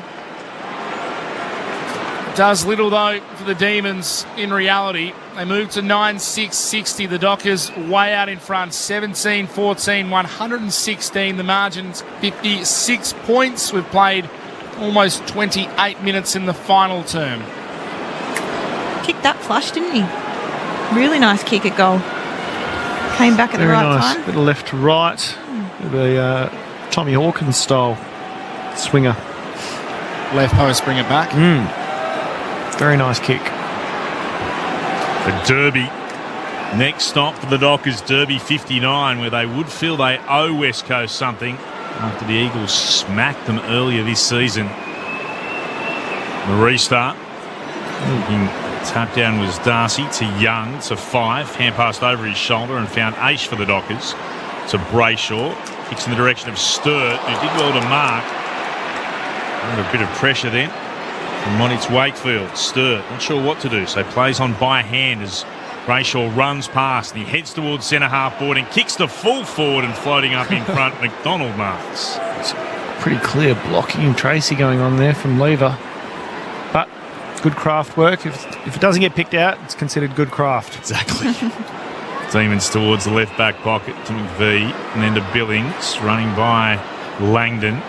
He spoke of a short time ago. He works at the Van Rooyen, marks on the southern wing. He'll kick inside the forward 50. Pack of 4 fly at the back. Wagner was there, had it and got it out for the Dockers. Came to Brayshaw, now to Ryan, sends it right back to O'Meara between fullback and centre half back, and he'll spot Banfield, who dropped the mark at left half back and then was just able to gather under pressure and cleverly mop up his mistake by fumbling it over the line. 42,215 in at Perth Stadium today. 42,215. The majority of them will go home very happy. Petty v Darcy, tap it down. Fife and Viney went out at the Dockers, managed to win the ball. Walker handballs to Aish. Now back to Walker, tackled by Pickett, holding the ball. I'll be honest, looks like half of them have already gone home. It stands. Who counted? It's been a quiet day for Pickett, but on this occasion, wins the free kick and delivers inside 50 to Melksham, who's cramping. There's been a few the last couple of minutes, hasn't there? He's 32 years of age. Jake Melksham, he's been open in the media this week saying he's hoping for another contract, coming off that knee injury in recent weeks. Still has something to offer, he believes, for the Demons. This kick will do little to help their cause. However, it's a chance for him to get on the score sheet. He'll kick from just inside 50. Side angle to the right. Melksham on the approach. Kicks on goal. Does it make the distance? It looks like it has. Yes. The umpire signals the goal. And the veteran gets one. His first of the day, Jake Melksham. The 185th of his career in game 224. The Demons with their 10th. 10-6-66, the Dockers 17-14, 116 the margin. Bang on 50 points, 31 played. It's funny because for all of Freo's dominance in the first quarter and a half, probably first half really, they've still had 10 goals scored against them. Percentage matters too because they are on the same amount of points as Brisbane and they're only a few percent behind. Yeah. And at one stage, they were only 30-odd points away from being able to jump past Brisbane on percentage.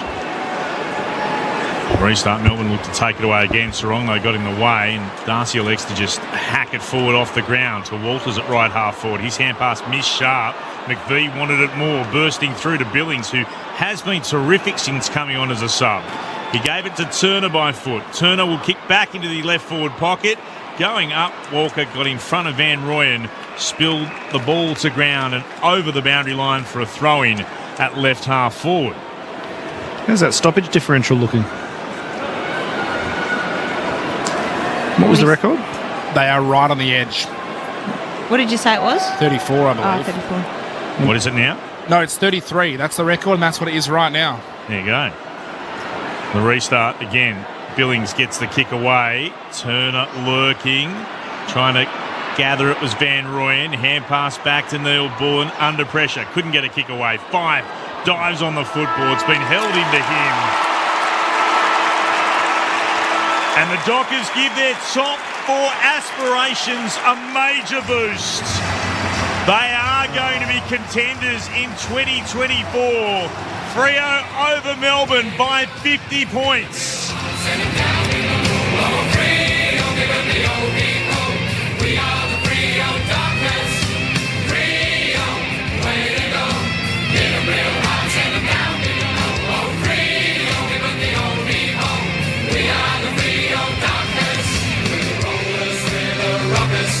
With the mighty Freo Dockers, we're gonna roll them and we'll rock them. We're gonna send them to the bottom, and if they get up, we'll do it again. The Dockers stop at nothing, nothing. Freo, way to go. Hit them real hard, send them down below. Oh, Freo, give them the O-E-O. We are the Freo Dockers. Freo, way to go. Hit them real hard, send them down below.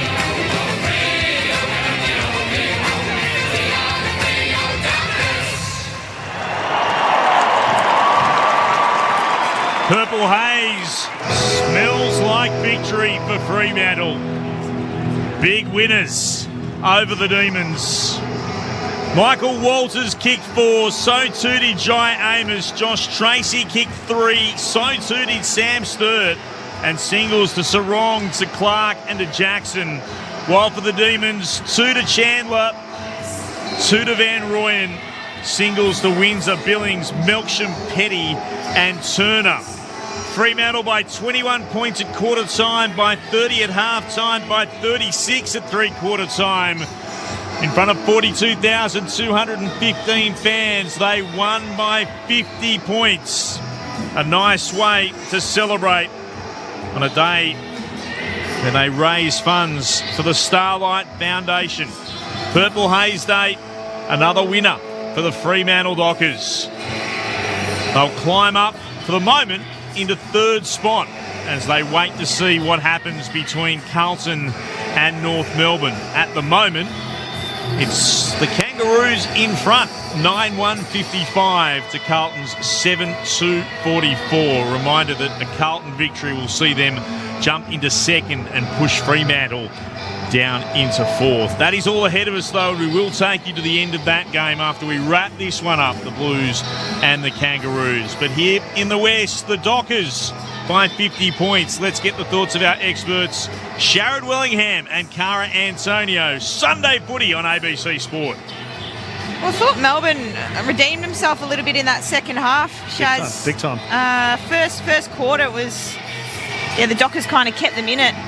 Just missed hitting the majors, but I thought, that Melbourne came out in that second half, and I think we spoke about it three-quarter time. They almost won the quarter across a number of different stats, but again, the Dockers just kind of put their foot on the throat in that last and were able to kick away and hit the scoreboard when they needed to. They scored 13 goals, 7 from turnover, which was based around their pressure, but almost winning it at the source. Turnover off mark and then rebounding. If they weren't marking it, intercept marking it, they were getting numbers there and then bringing going. it to ground and going, exactly. And it was like I said, like as a Melbourne player, you would have just been like, what else can we do? Yeah. Tried to get a heap of numbers back and tried to kind of use numbers to exit their D50, and it just went nowhere because Fremantle was so good at putting pressure on. Well, they suffocated them almost. Took away options, and then you get a release kick, and then the release kick has no other option than kick down the line, and then Fremantle's work rate was, especially in that first quarter and a half, was way higher than Melbourne's, and they just got numbers there. Yeah, and they came through the centre of the ground a lot. Melbourne didn't clog it up. They didn't stand there and kind of take that away from them, and they were able to get it out the fat side of the ground. And again, we mentioned it throughout the coverage that Melbourne's defenders like to play assertive. They like to play higher up, and as soon as you bring that handball link, exactly, you've got to come forward and press, and then you get one out the back, which is how Fremantle scored a lot of their goals from, which was smart and in the way that they were set up ahead of the footy. Couple of changing angles, couple of making sure they had the right option going inside forward 50. A career high 41 disposals for Andrew Brayshaw as well. Just the second time he's had 40 in a game. That was his previous best mark. So 41 disposals is a career high for him. Got a lot of his ball like as second possession or working out as a handball receive player today, and worked really hard to space. As you can see, only the 4 clearances for a side that dominated clearances. 27 uncontested possessions. Yeah, so really worked hard to kind of provide options. And we were on world record pace and watch. And Sharrod asked, right at the end of the game, what's the record? Well, Fremantle, the differentials in clearances. The final count was 47-15, which is a difference of 32. They were on the equal record of 33 with 30 seconds left. Sharrod asked, and Melbourne won. And they got the last clearance with 20 seconds left. So the second best clearance differential in a game ever, though, in a recorded game of footy. That's Murphy's Law. You've asked the question, Melbourne get the clearance. So much for that. Oh, well. We'll be about with you up until we take the Justin Longmuir press conference. We'll head down into the Dockers' rooms as well. Akash Photodars down there. But with you for a bit before we take you to the Docklands for Carlton versus North Melbourne. Big win for the Dockers, into the top 4 for them, while for the Demons, it's the reverse. Costly loss. They're going to drop out of the 8. They will be in 10th spot at this point in time, and that's where they will stay. So 40 points. Do you know what's scary? What's that? Hawthorn's on 40 points as well. Well, Hawthorn are only behind them on 1.3 less of a percent. There you go. Wow. That's the difference between where they are. And their sides, well, They look amazing, the Hawks, at the moment. They had that one little blip. Could they sneak in? Who, Hawks? I think so. I want them to play finals. Well, the way that they're I love playing, the way they play. How could you think they wouldn't? They lose to Geelong in Geelong, but since that point in time, it's the only game they've lost since, round 11. And they have Adelaide in Adelaide, which will be tough. GWS, Carlton, Richmond and North. We might talk more about them because we need to flick our focus back here to Fremantle. Well done to Liam Ryan, milestone man. He franks Lukey Ryan, thinking about Liam Ryan before, who, by the way, for West Coast supporters, has no case to answer after the bump yesterday. The MRO saying no problems with that. But, yeah, Luke Ryan in game. 150 goes across and hands a couple of footballs to the crowd, and then a nice touch downstairs with a couple of the Starlight Foundation supported kids amongst the ambassadors from the Dockers, who include Bailey Banfield and Michael Walters, who did give a big Captain Starlight salute after his first goal of the day. So a lovely touch from the Fremantle players, and they just do a terrific job, Fremantle, with it's a great round, isn't it? Yeah. Really, really good. The amount of money they raise, the amount of effort and connection that they have, it's awesome. There you go, $424,108. Incredible. Just shy of $3 million, I think, over their entire That's awesome. Starlight Foundation, which, when you consider it's been going since 2003, this is the 22nd annual year, to make over 400,000 in donations this year, it just shows how much it's growing exponentially, which is great. And off their own bat, it's their thing they do. It's not a collaborative effort with other teams or the AFL, it's them. It's a really good effort. Other thoughts, Cara, Sharad? A special mention to Lukey Ryan.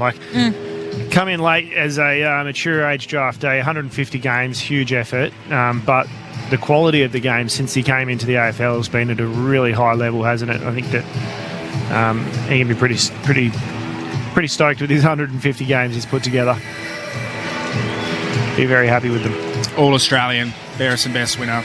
Could be an All-Australian again this year, the way he's playing. Is it only once? One time. He should have been more. 2020 won the Doig medal and was All-Australian, but he's certainly be in the conversation this year. Yeah, definitely.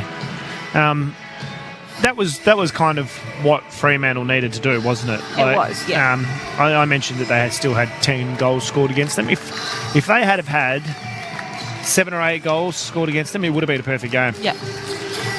Let's not miss the song. Heading down into the rooms, the Cash Photos downstairs as the Dockers make their way in. Cash. Yeah, as you can hear, a big round of applause for the Fremantle players, and quite a lovely scene down here. A few of the Starlight kids and the mascots joining the team as well. A bunch of those flashing Starlight wands were left in the middle, and so the players are all grabbing a few and will be holding them throughout the song. And some of the Starlight kids are getting into the middle of the circle as well, so I'm sure this will be a special moment for them to remember as well, as we just wait for all the players. Michael Walters, the king of the kids, as he gets them all ready.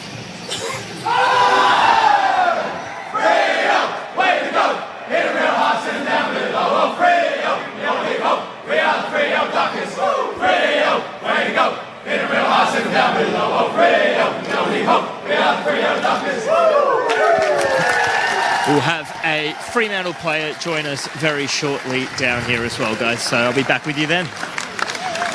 One disappointment, of course, is the injury to Alex Pearce and how serious that will be, because their captain was immense. Back in the team this week, had taken a couple of weeks out. He was desperate to play.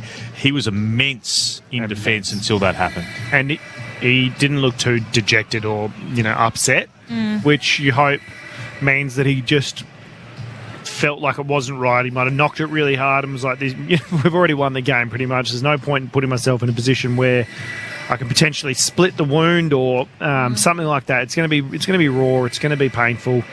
You just hope that it's something along those lines. I didn't see it. You said it got twisted.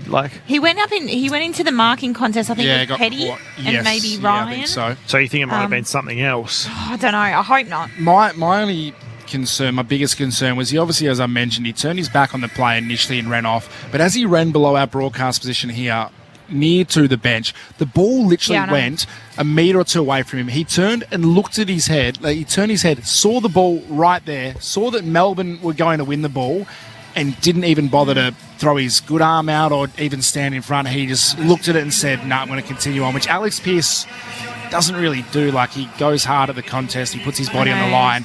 He was right there and still thought, I can't compete here. So it could be one of those ones though, that hurts a lot more initially, and then the pain subsides and you realise it's just a whack on the plate or whatever's in there. So yeah, fingers crossed, because that was when Melbourne started coming. As soon as he went off, it just changed the whole structure and the way they were able to exit D50. He'll be part of the ABC this week, Clint, as part of Brecky's stationary stash with Mark Gibbs on the breakfast program. Do want to give that a massive pump up too. Well done to everyone involved with the stationery stash. They've raised a truckload of stationery for people, to young kids, to be able to actually go and do your schoolwork.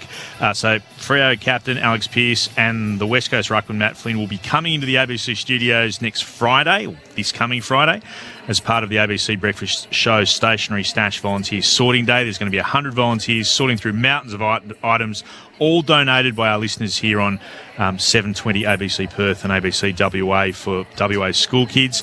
Alex and Matt are going to have a chat to Gibbo live on air. It's, of course, a Derby Eve chat. That's from 7 o'clock Friday, 720 ABC Perth breakfast. If you can listen in, that would be awesome. And well done to all the volunteers, 100 of them coming into the station just to help sort out all that stationery. I think it's been another great example of how WA is marvellous in supporting charities. WA Gibbs was fantastic, made more money than anyone else, any other station across the country. So you've seen it again, that people have been prepared to put in when required, which has been brilliant. And people from the sporting organisations like the Dockers, like the Eagles, the Scorchers, men and women. Perth Glory as well. Did a great promo, Wildcats. the Glory, because the point is about how can you do your schoolwork without stationery. So the promo was, could you imagine playing football or soccer without a soccer ball? And there's Ollie Sale doing a tremendous save with no ball. And Cricket without a bat. Cricket without a bat. It was really good. They've all been tremendous in supporting it. So, yeah, that'll take place on Friday. Hope you can join the breakfast crew when they get involved. 7 o'clock on Friday morning on 720 and ABC Perth. You'll get the latest from Alex Pearce as well. So, a bit of a bonus there. Oh, he's stepping on the mic. Yeah, he'll be on air. He'll be having an on-air chat with Matt Flynn about the Derby. He's our docker every second week. Yep. When Dockers have a home game, he chats with us. When the Eagles have a home game, Matt Flynn comes on and has a chat to Gibbo as part of ABC Perth and ABC WA's breakfast. Down into the Fremantle rooms very shortly. Let's have another quick update for you. They were at half-time. They still are. At the Docklands, North Melbourne 9-1-55 to Carlton's 7-2-44. So that would be big for both Fremantle and Brisbane if North Melbourne can hang on. Because Carlton, as we speak, sitting in 4th spot, they win and they will jump up to 2nd. Fremantle will be pushed down into 4th overall. Earlier today, Brisbane with a big win, huge win over Sydney. Up by 2 points, the Lions, 11-13-79 to Sydney, 11-11-77. Callum Archie with the goal that got them in front, and then the behind that made a 2-point lead. So he was the hero late in the day. The Lions have now won 7 straight, and they've got the Gold Coast in the Q Clash next weekend. That is on the Gold Coast, though, so that will be intriguing, because the Gold Coast don't lose when they play on the Gold Coast. Don't win when they play away, but don't win when they play on the Gold Coast. Yeah. Let's have a look at some of the numbers while we wait for a cash photo day downstairs in the Fremantle rooms. Mitch Turner's got them for you. If you'd like to get in touch with us, love to hear from you. 0437 774 774. Bit of the wrap of some of the team numbers. Disposals went Fremantle's way, 395 to 338. The contested possession count was dominated by the Dockers, 141 to 105.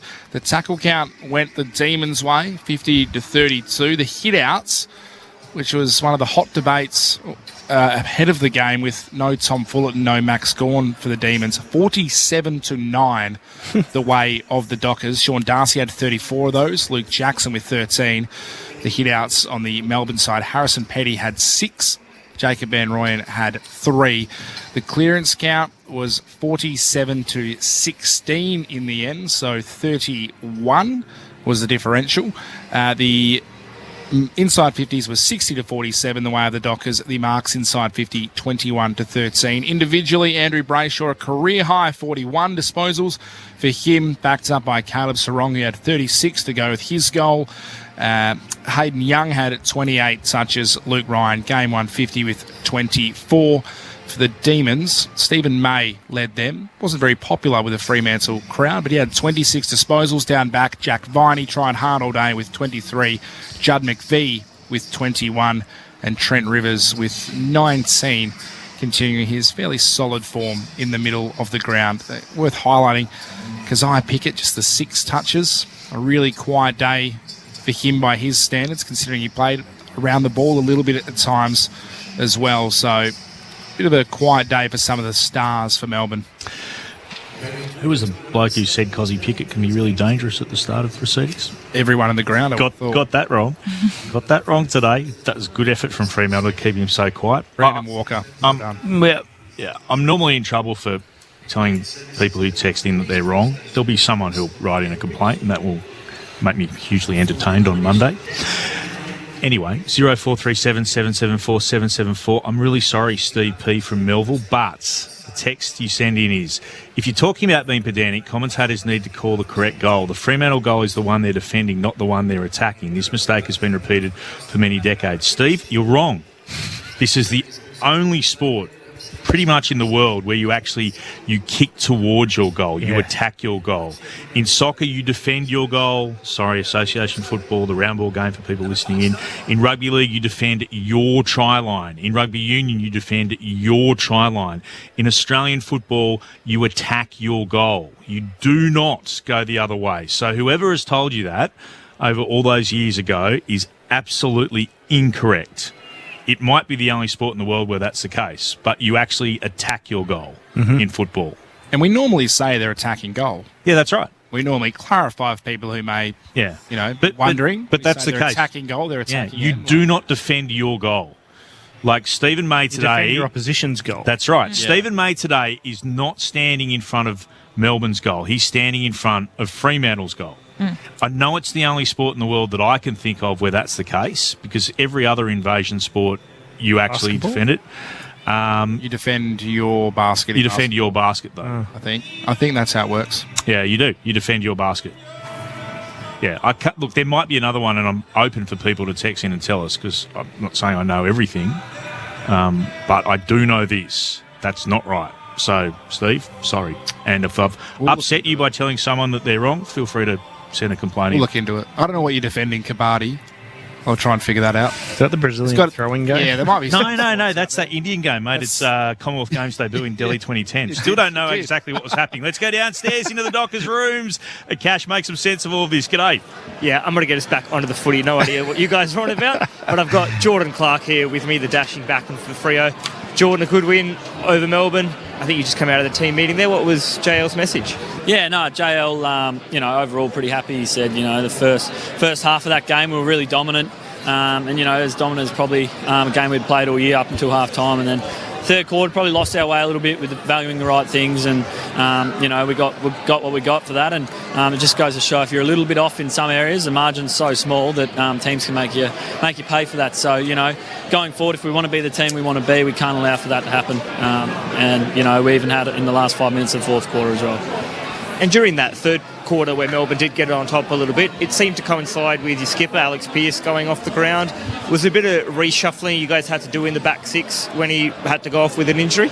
Yeah, of course there was. It's never ideal losing your key defender and probably one of the best ones in the comp, but it doesn't. We don't put that down to that. I think the contest and our hardness around stoppage and stuff like that probably lost our way a little bit. A bit fumbly, not stronger over the ball, not driving through tackles and that sort of thing. So, and albeit Melbourne did throw some different things at us after half time, but we just got to come up with ways to deal with it. And you managed to get forward and snag another goal today as well. I think the first one you've got since last time you played Melbourne. So something about the Demons and you managed to sneak forward and hit the scoreboard? No, I actually thought I might have been in trouble. I'd given up a few a few exits out of D50 and thought I was probably in a bit of trouble. It looked like I was sitting off and I thought, he's going to do me again here. And I managed to be a little bit of an average kick, and I got a hand in, and at least it come off a defensive act, and I wasn't just streaming forward to the goal square like normal. So pretty happy with that one. Do you have a bit of a licence there coming off halfback to, get yourself into attacking positions and try and, get inside 50s and set up your forwards as well? I wouldn't say a licence, but, we're a group that values the right things, and, it comes down to a fine balance, and at times it's hard to find that balance, and you can often pay the price pretty quickly the other way if you get it wrong with, their forwards get out the front of contests, and, Boydie usually isn't too happy with the backs getting inside forward 50, but I think it comes off defensive positioning, defensive contest wins, and then you can attack from there. So we value our attack off doing the hard things and doing them well. Great. I'll send her upstairs to our team: Clint Wheeldon, Mitch Turner, Sharad Wellingham, and Cara Antonio. Geordie Clark, Cara Antonio here. Congratulations on the win, and love the celebration as well after that goal. The focus leading into today's game, obviously knowing full well May and Lever and the way that they want to defend, it looked like from up here it was a clear focus to kind of hit those leads up, be real patient with your ball movement and connection going inside forward 50. Yeah, I think all over the ground. I think if you go back to Alice Springs, we were sort of able to not do as we like, but we were able to keep the ball off them all over the ground, and we knew that coming out today they were probably going to reference us real tight on the off-ball side and in our defensive half. So it was about trying to find marks where we could, being patient and building the ball up, and them being May and Lever, they like to roll around and get behind the ball. So just buying 10, 17 seconds for our forwards and our ruckmans to match that. And albeit they didn't have a ruckman, so if we could get him there, we thought it'd be an advantage. So, I think we were just buying time, being really patient, to give ourselves the best crack at it. And, they're a very good LDL team, but we highly rate ourselves LDLs as well if we get it right. Geordie Shaz here, mate.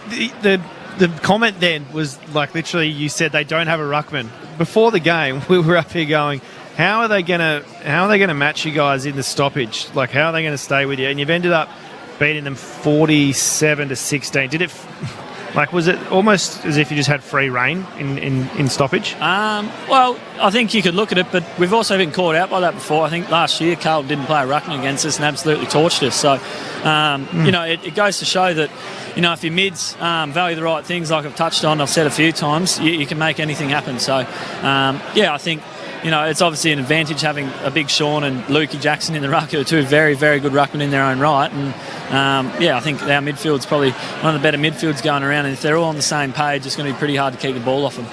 Now, Lukey Ryan played game 150 today. What kind of teammate is he? He seems like a bit of a larrikin, but can you let us in on what kind of teammate he is to play alongside? He's the best. He's the whole club, really. He's what you want in a teammate. He's super fun. He's so loyal. He's got your back. And he works bloody hard when he has to.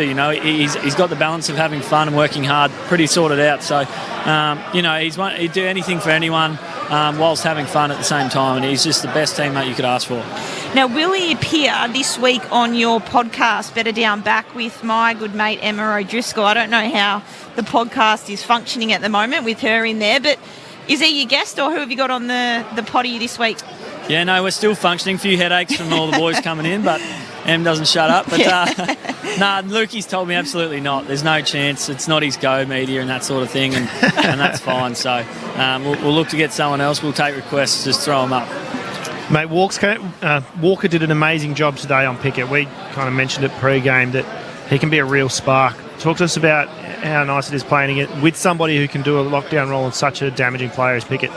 Yeah, no, I think a bloke like Walks is highly underrated and doesn't get enough credit.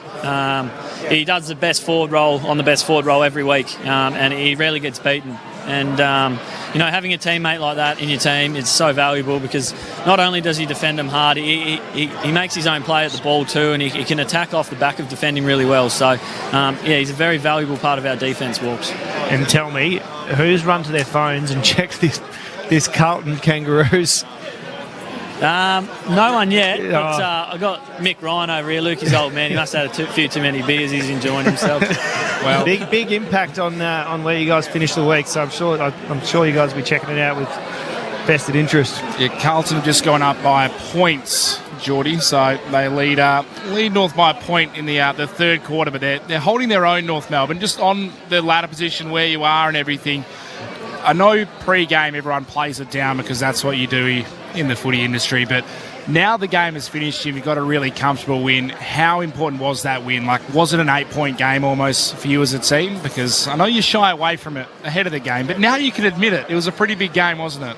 Yeah, no, it was. But every game's a big game. And, we tend not to talk about the ladder positioning and all that because it's so tight and there's so much to go. And if anything, we only talk about it in the sense of, our little phases like we had in the third quarter and the last 5 minutes of the game there could probably cost us second spot. So that's probably the only probably referring to the ladder we do. And, we just want to keep getting better. We want to keep winning and that should look after itself. And I know it's cliche and you didn't want me to say it, but I said it. That was fairly straight back. You were saying LDL before. That's long down the line. That's exactly what you've done with that one, Geordie. Well played. No worries. Told you we rated ourselves, Adam. Jordan Clark, Clint Wilton, always good to talk to you once again. It looked like it was a bit more slippery than recent weeks out there today. Were guys, including yourself, struggling to hold your feet at times? Yeah, it was pretty soft out there underfoot, but I think, there's a fair bit of rain around the last few days, so I think you get a bit of water on any oval in Australia, she's going to be pretty slippery. So, the deck's coming along, it's looking a bit better, and fingers crossed a couple of weeks' time there'll be nothing to worry about. Was this... Probably don't care about it, so feel free to say that you don't, but there are always questions about Fremantle when you get a couple of good wins and then drop a result like you did against Hawthorn, about where are you at? Can we take you seriously as a contender? Does this show the football world that you should be taken seriously this year? Obviously we take ourselves seriously, but we don't really care what the outsiders think, and everyone's entitled to have their own opinion, and whatever your opinion is, that's your opinion. So as long as we know what we're going for in these four walls, that's all that matters. My opinion is you can put the frighteners up the rest of the competition if it all comes together this year. I'm delighted for Jai Amos. I'm an unabashed fan, but to see him get 4 goals today, we know how deadly he can be, and he's had some struggles this year. Do you think a result like this is the sort of thing that can give him that confidence boost that it sort of looked like he might have needed? Yeah, absolutely. I think, he's a quality young kid, and he's an absolute...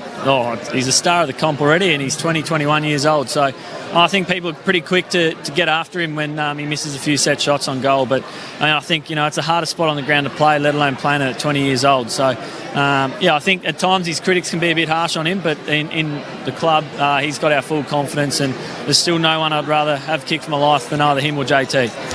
What about Michael Walters, Captain Starlight himself? We thought he was going to start at the sub.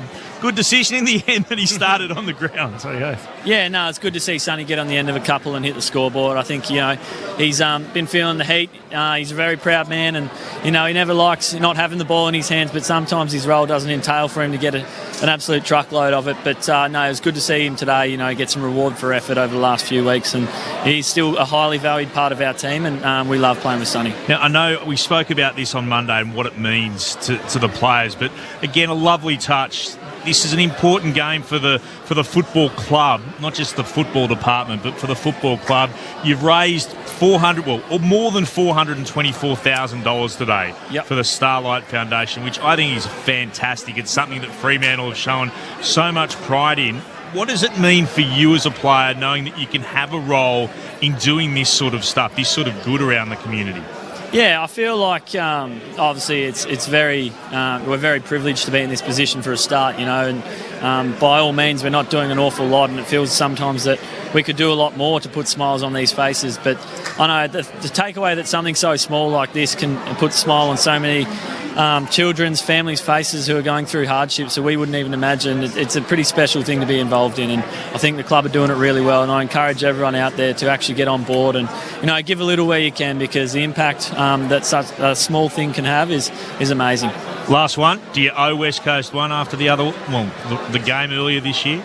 I think you can answer that for yourself. I'm not going to be saying too much there. But look, whenever you get touched up by any opposition, it never sits well with you. So, when they get it right, they're a very dangerous team. And, like I said, any team on any given day is a pretty good team. So you just got to do the right thing, value the right things, and it should take care of itself. That's another long down the line from you. Well played. Told ya. Geordie, it is good fun to chat. Go well. Thanks for yarning. No worries, guys. Take care. Jordan Clark downstairs in the Fremantle rooms after the Dockers won by 50 points over the Demons. 17-14, 116 to 10-6, 66. Repeating, that means that the Dockers climb up into third for the moment on the ladder, but Carlton have hit the front again against North Melbourne. If it stays that way, the Blues will jump to second, pushing Fremantle into fourth and Brisbane into third. The Blues by 8 points over the Kangaroos, 15 gone in the third term. Let's take a little bit of the Melbourne press conference. Simon Goodwin downstairs speaking to the assembled media. Yeah, it was obviously very disappointing. It certainly wasn't the game that we wanted. But we just got beaten heavily around the ball, around stoppage, clearance. Their ability to win contests and get the ball to the outside made them get some really easy goals. So that's an area of the game we were able to neutralise last week, obviously without Gorney. Today we weren't. We haven't got a ruckman that'll win hit-outs when Max doesn't play. And clearly today they were unbelievable around the ball, in the stoppage clearance game. And as I said, I thought our ability to win the ball and get pressure on the ball was just average and led to them getting to the outside quite quickly. So that was the game in a nutshell. They just, were able to get the ball to the outside really easily and score efficiently. We always knew without Max it was going to be hard and whatnot, but at one stage it was 20-1 and didn't look pretty at the end either. So to have that extent there, can you put your finger on why it was just that lopsided?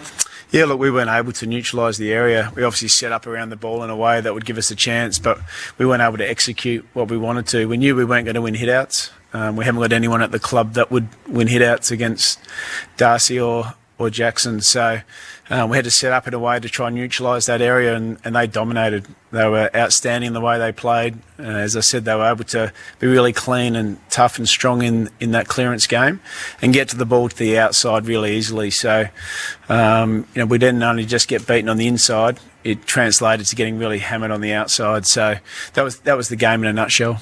Some of those stats, the clearances and hit-outs inside 50 is very similar to Alice Springs when Max was playing, Christian was playing. Are they just a difficult team for you to match up with? Yeah, I think they've shown all year that they're a very great, they're a great stoppage team. They've got some clearance numbers that are, as good as anything seen in the competition for a long time. And that's why they're having a really strong season. In 2 games that we've played them, they've beaten us convincingly in that area of the game. And it's something we'll go away and look at, see what we can get better at. But we need to have a better method around the ball to make sure we can neutralise that area, not just rely on hit-outs and getting the ball to certain areas, but we need to actually come up with a method that'll stand up against teams like Freo. They've got some really good players in there that are really clean and tough and strong. You said you've got no one who would win hit-outs against those, but you have got taller blokes in the list. Why didn't you go with a Fullerton against someone like them? Was there a reason that you felt that wouldn't work? Oh, just for that exact reason. It was, Tom's really working hard on his craft and he's got things to work on in his game, but he's not going to win hit-outs. He hasn't been able to do that at VFL level. So we went with a player and a group that we thought could compete, as strong as anything at ground level, but also give us something around the ground. And to their credit, bits and pieces throughout the day, they were able to do that. But the hit-out game wasn't something we were going to win no matter who we picked. Was Max close for today? And we're hearing he was pretty close. So you expect him to play against the Giants next week? Yeah, he'll play. We're really expecting him to be right. He was very close this week. Got through our main training session, just wasn't quite where we wanted him to be, and we didn't want to take a risk. Obviously he's an important player to us. It's an important time of the year, and we want to make sure he's really healthy. So just to give him that extra bit of time, will hopefully pay us back. So there's Simon Goodwin downstairs speaking to the assembled media after his side Melbourne lost today by 50 points to Fremantle, 17-14, 116 to the Demons, 10-6, 66. Let's get the votes in the ABC Footballer of the Year. Cara, a bit of a tough one, wasn't it? Sharad? Yeah, it was a tough one. We've gone all Fremantle players. That makes it easy for the Christian medal as well. Yep. So the one gone to Brayshaw. 41 touches, he had a lot of the footy, but just thought the other two plays that I'm about to say are a little bit more impactful. So the one to him, 2 to Tracy. He was outstanding. 18 touches, 12 marks, 6 of those inside 50, 9 score involvements, 6 inside 50s themselves, and 3 goals. And the 3 to Sarong, 36 touches, 5 tackles, 7 clearances, 4 inside 50s, and a major. I already filled the 3 in. You read my mind. I didn't know which way to go with the other 2 because there were plenty of options, but Yeah. I'd already put the 3 down. And it was great. We do compare them to the coaches' votes every Monday. Don't worry, I'll go on and have a look as well. I will just to make say, sure. here in Perth, we do a very good job. We are always around the mark. We have at least 3 of the top 4, I'd say, more often than not. Sometimes we have first, second, and fourth or something, but we always pretty consistently have 3 of the top 4 votes, and that's a good indicator. I had that interesting text come through from Lockie in 334 about how good this Fremantle forward line could be. Yeah. And look, mentioned it a couple of times throughout the year, but Amos is just 20. Jackson's 22 when he pushes forward. Josh Tracy's 21. Sam Sturt's the oldest of them at 24.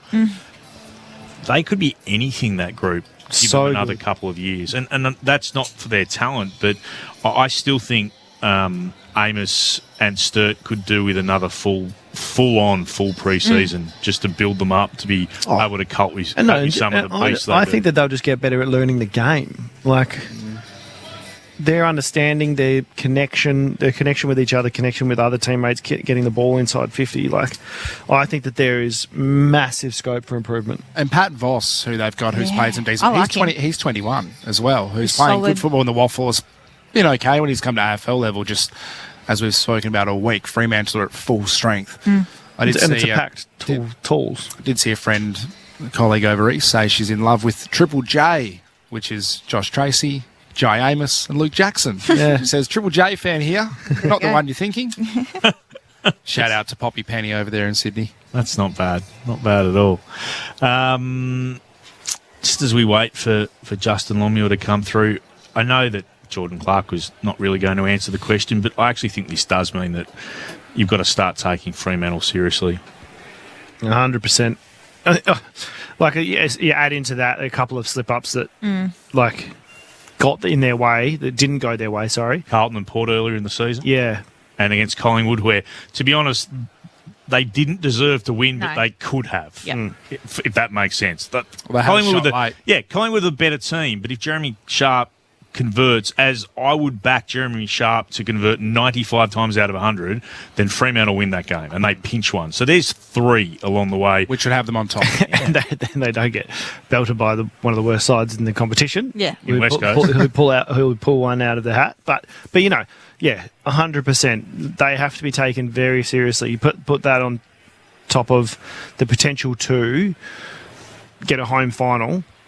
They could go deep. Who is the favourite right now? I mean, Sydney just got done again. It's almost, dare I say, Brisbane. They've come from they haven't come from nowhere. Well, they but have though. They were 2 and 5 poorly. to start the season. Started very poorly. They were 2 wins from their first 7 games.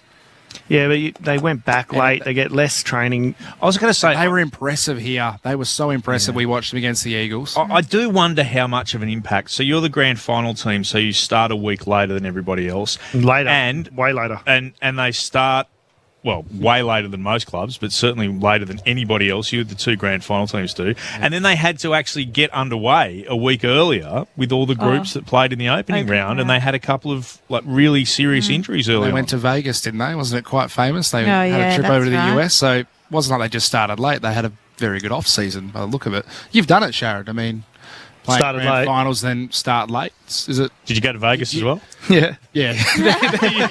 But do you notice it in those first 6 weeks that you might just be a couple % off? We used to start back so much earlier than they do. So you're back into training. By November. These guys come back 2 weeks before Christmas. I've spoken to players who think that eventually it will go to a point where they don't train before Christmas. Yeah, but they're way more. It'll get there one day. They're far more diligent with their training and what they do away from the club. Like, we used to do, the bare minimum, and then you rock up at the start of November because you've got 2 months of training. You almost need to go back completely. Otherwise you're just burnt out by the time Christmas comes around. Whereas they have to be ticking along all the way to 2 weeks before December. And it's completely like they have to be so much more on top of their own program. We just get given a kind of a running program that's on a piece of paper, back in 09, 010, whereas they've got proper routines that they stick to, and they go away on a holiday, but they come back straight. They kick back straight into their own training. You managed to back it up, and you played in that 2010 grand final, and better than next year. Went to a 2011 one and ran into a really good side and a really good game against Geelong, but 3 games we lost that year, all to Geelong. Yeah, there you go, all to Geelong. But the Lions have bounced back. That's the question. They'll get better. They'll peak. I've spoken to other boys at other clubs, and they reckon they're peaking at the right time. Could they be the favourite? Sydney have faltered. They've lost 3 games in the last 4 now. They beat North Melbourne. They lost to Fremantle. Lost to St Kilda. So they've lost 3 of their past 4. Yeah. Does it have to be a favourite? North Melbourne? No, but it's always interesting to see who separates themselves. Let's head down into the press conference with the Fremantle coach, Justin Longmuir, his side winning by 50 points today over Melbourne. Let's have a listen to what the Dockers coach has to say. So thanks to the Purple Army for coming out today. I think we raised over $400,000 for Starlight Foundation, and like I've said all week, I'm really proud of the way the club do this, and I'm really proud of the way the players get behind it, but also really proud of the Purple Army for getting behind it today. Over $400,000 is a great effort. It's going to go a long way.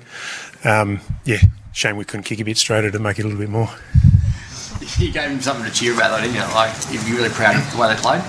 Yeah, I thought that first half was as good a footy as we've played. Like, we understood, the injuries they've got, and I suppose the holes that are in their team. But we've come up against that in the past and haven't got it done. And hit-outs and ruck dominance don't always transfer to field position and clearance wins. So we had some plans in place. We wanted to play a certain way, and I thought the players executed it in that first half as well as we have all year in some aspects. So we didn't get reward for effort, but in terms of process, I think that was a really good outline of the way we want to play our footy. Champion Data came to us and said that they've never seen, since they've been taking stats, the team have less than 5 clearances in a half, and you helped Melbourne to 3.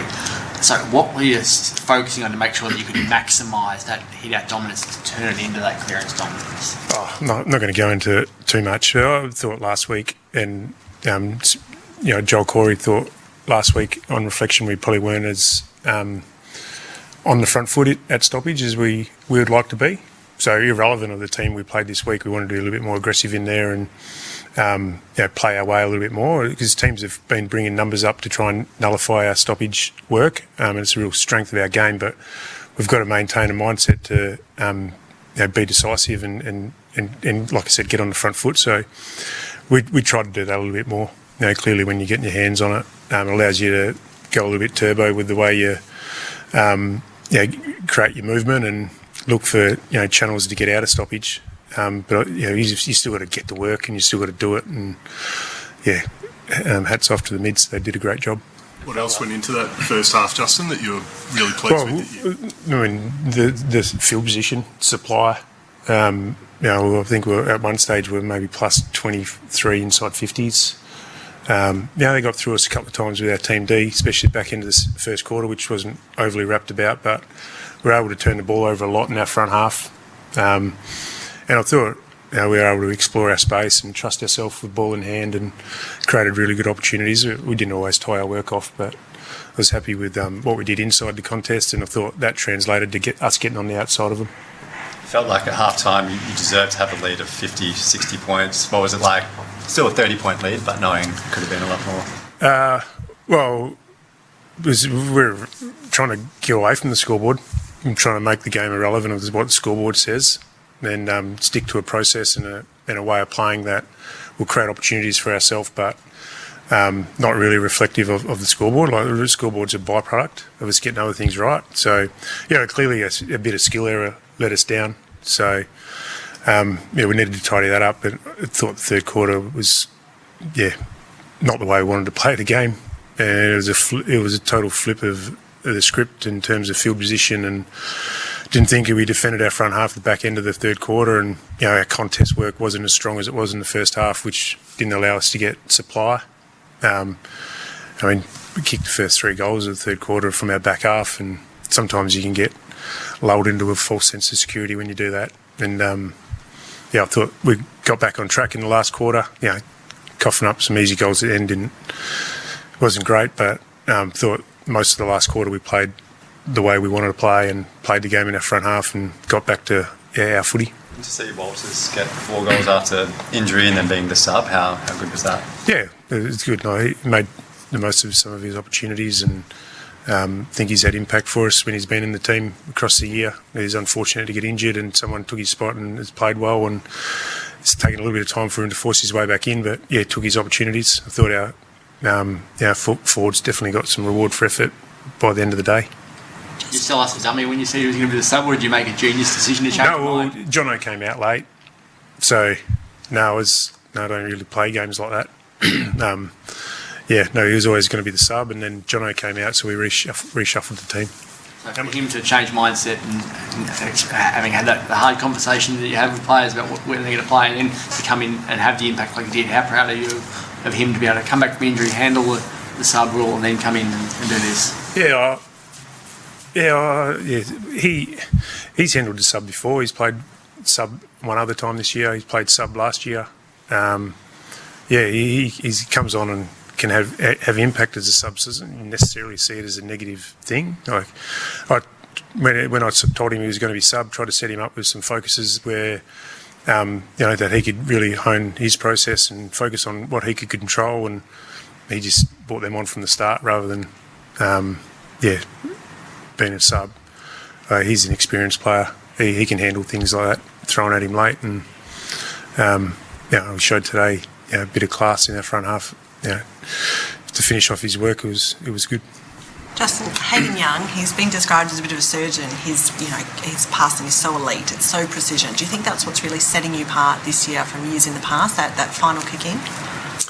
I think Youngie's impact in the midfield starts with his contest and his size and his ability to get after the opposition and compete. And then that other big body just helps Andy and the other 3 in there, really. So that's where it starts, and he's had impact on that front since he came into the midfield. Now he's evolving his offensive game and finishing his work off, and he's given us a different look with his left foot and his ability to come out the front, and his offence is a byproduct of the way he competes. So for mine, what can you tell us about Pearce? Not much yet.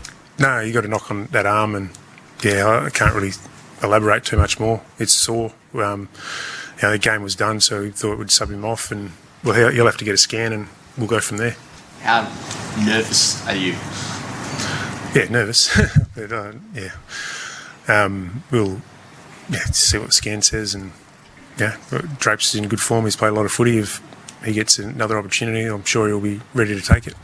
He's been very good, Josh Draper, if he does come back in, but understandably losing your captain, Alex Pearce, if he is to miss the Derby, would be a real blow for Justin Longmuir. Worth mentioning as well that Michael Walters, 4 goals today, moves alongside Shane Parker with 238 games, equals 6 now for the most games in Fremantle history.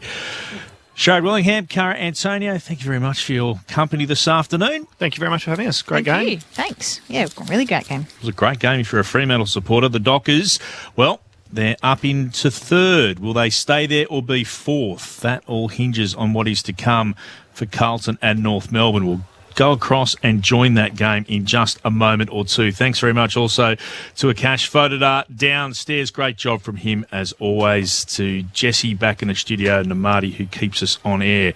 Wonderful that you could help us out as always. And to you, wherever you were around the place on 0437 774 774 as part of our coverage on 720 ABC Perth, ABC WA, Sport Digital and streaming on the ABC Listen app.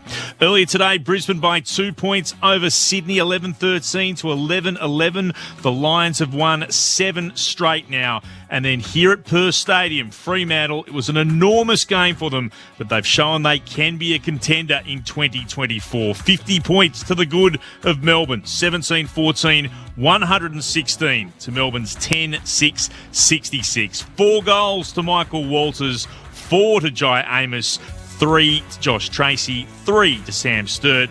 And what about Caleb Sarong? 1 goal and 36 disposals. Andrew Brayshaw with 41 touches as well. Sarong picking up the 3 votes in the ABC Football of the Year and the Christian Medal. Let's take you across now to Carlton versus North Melbourne.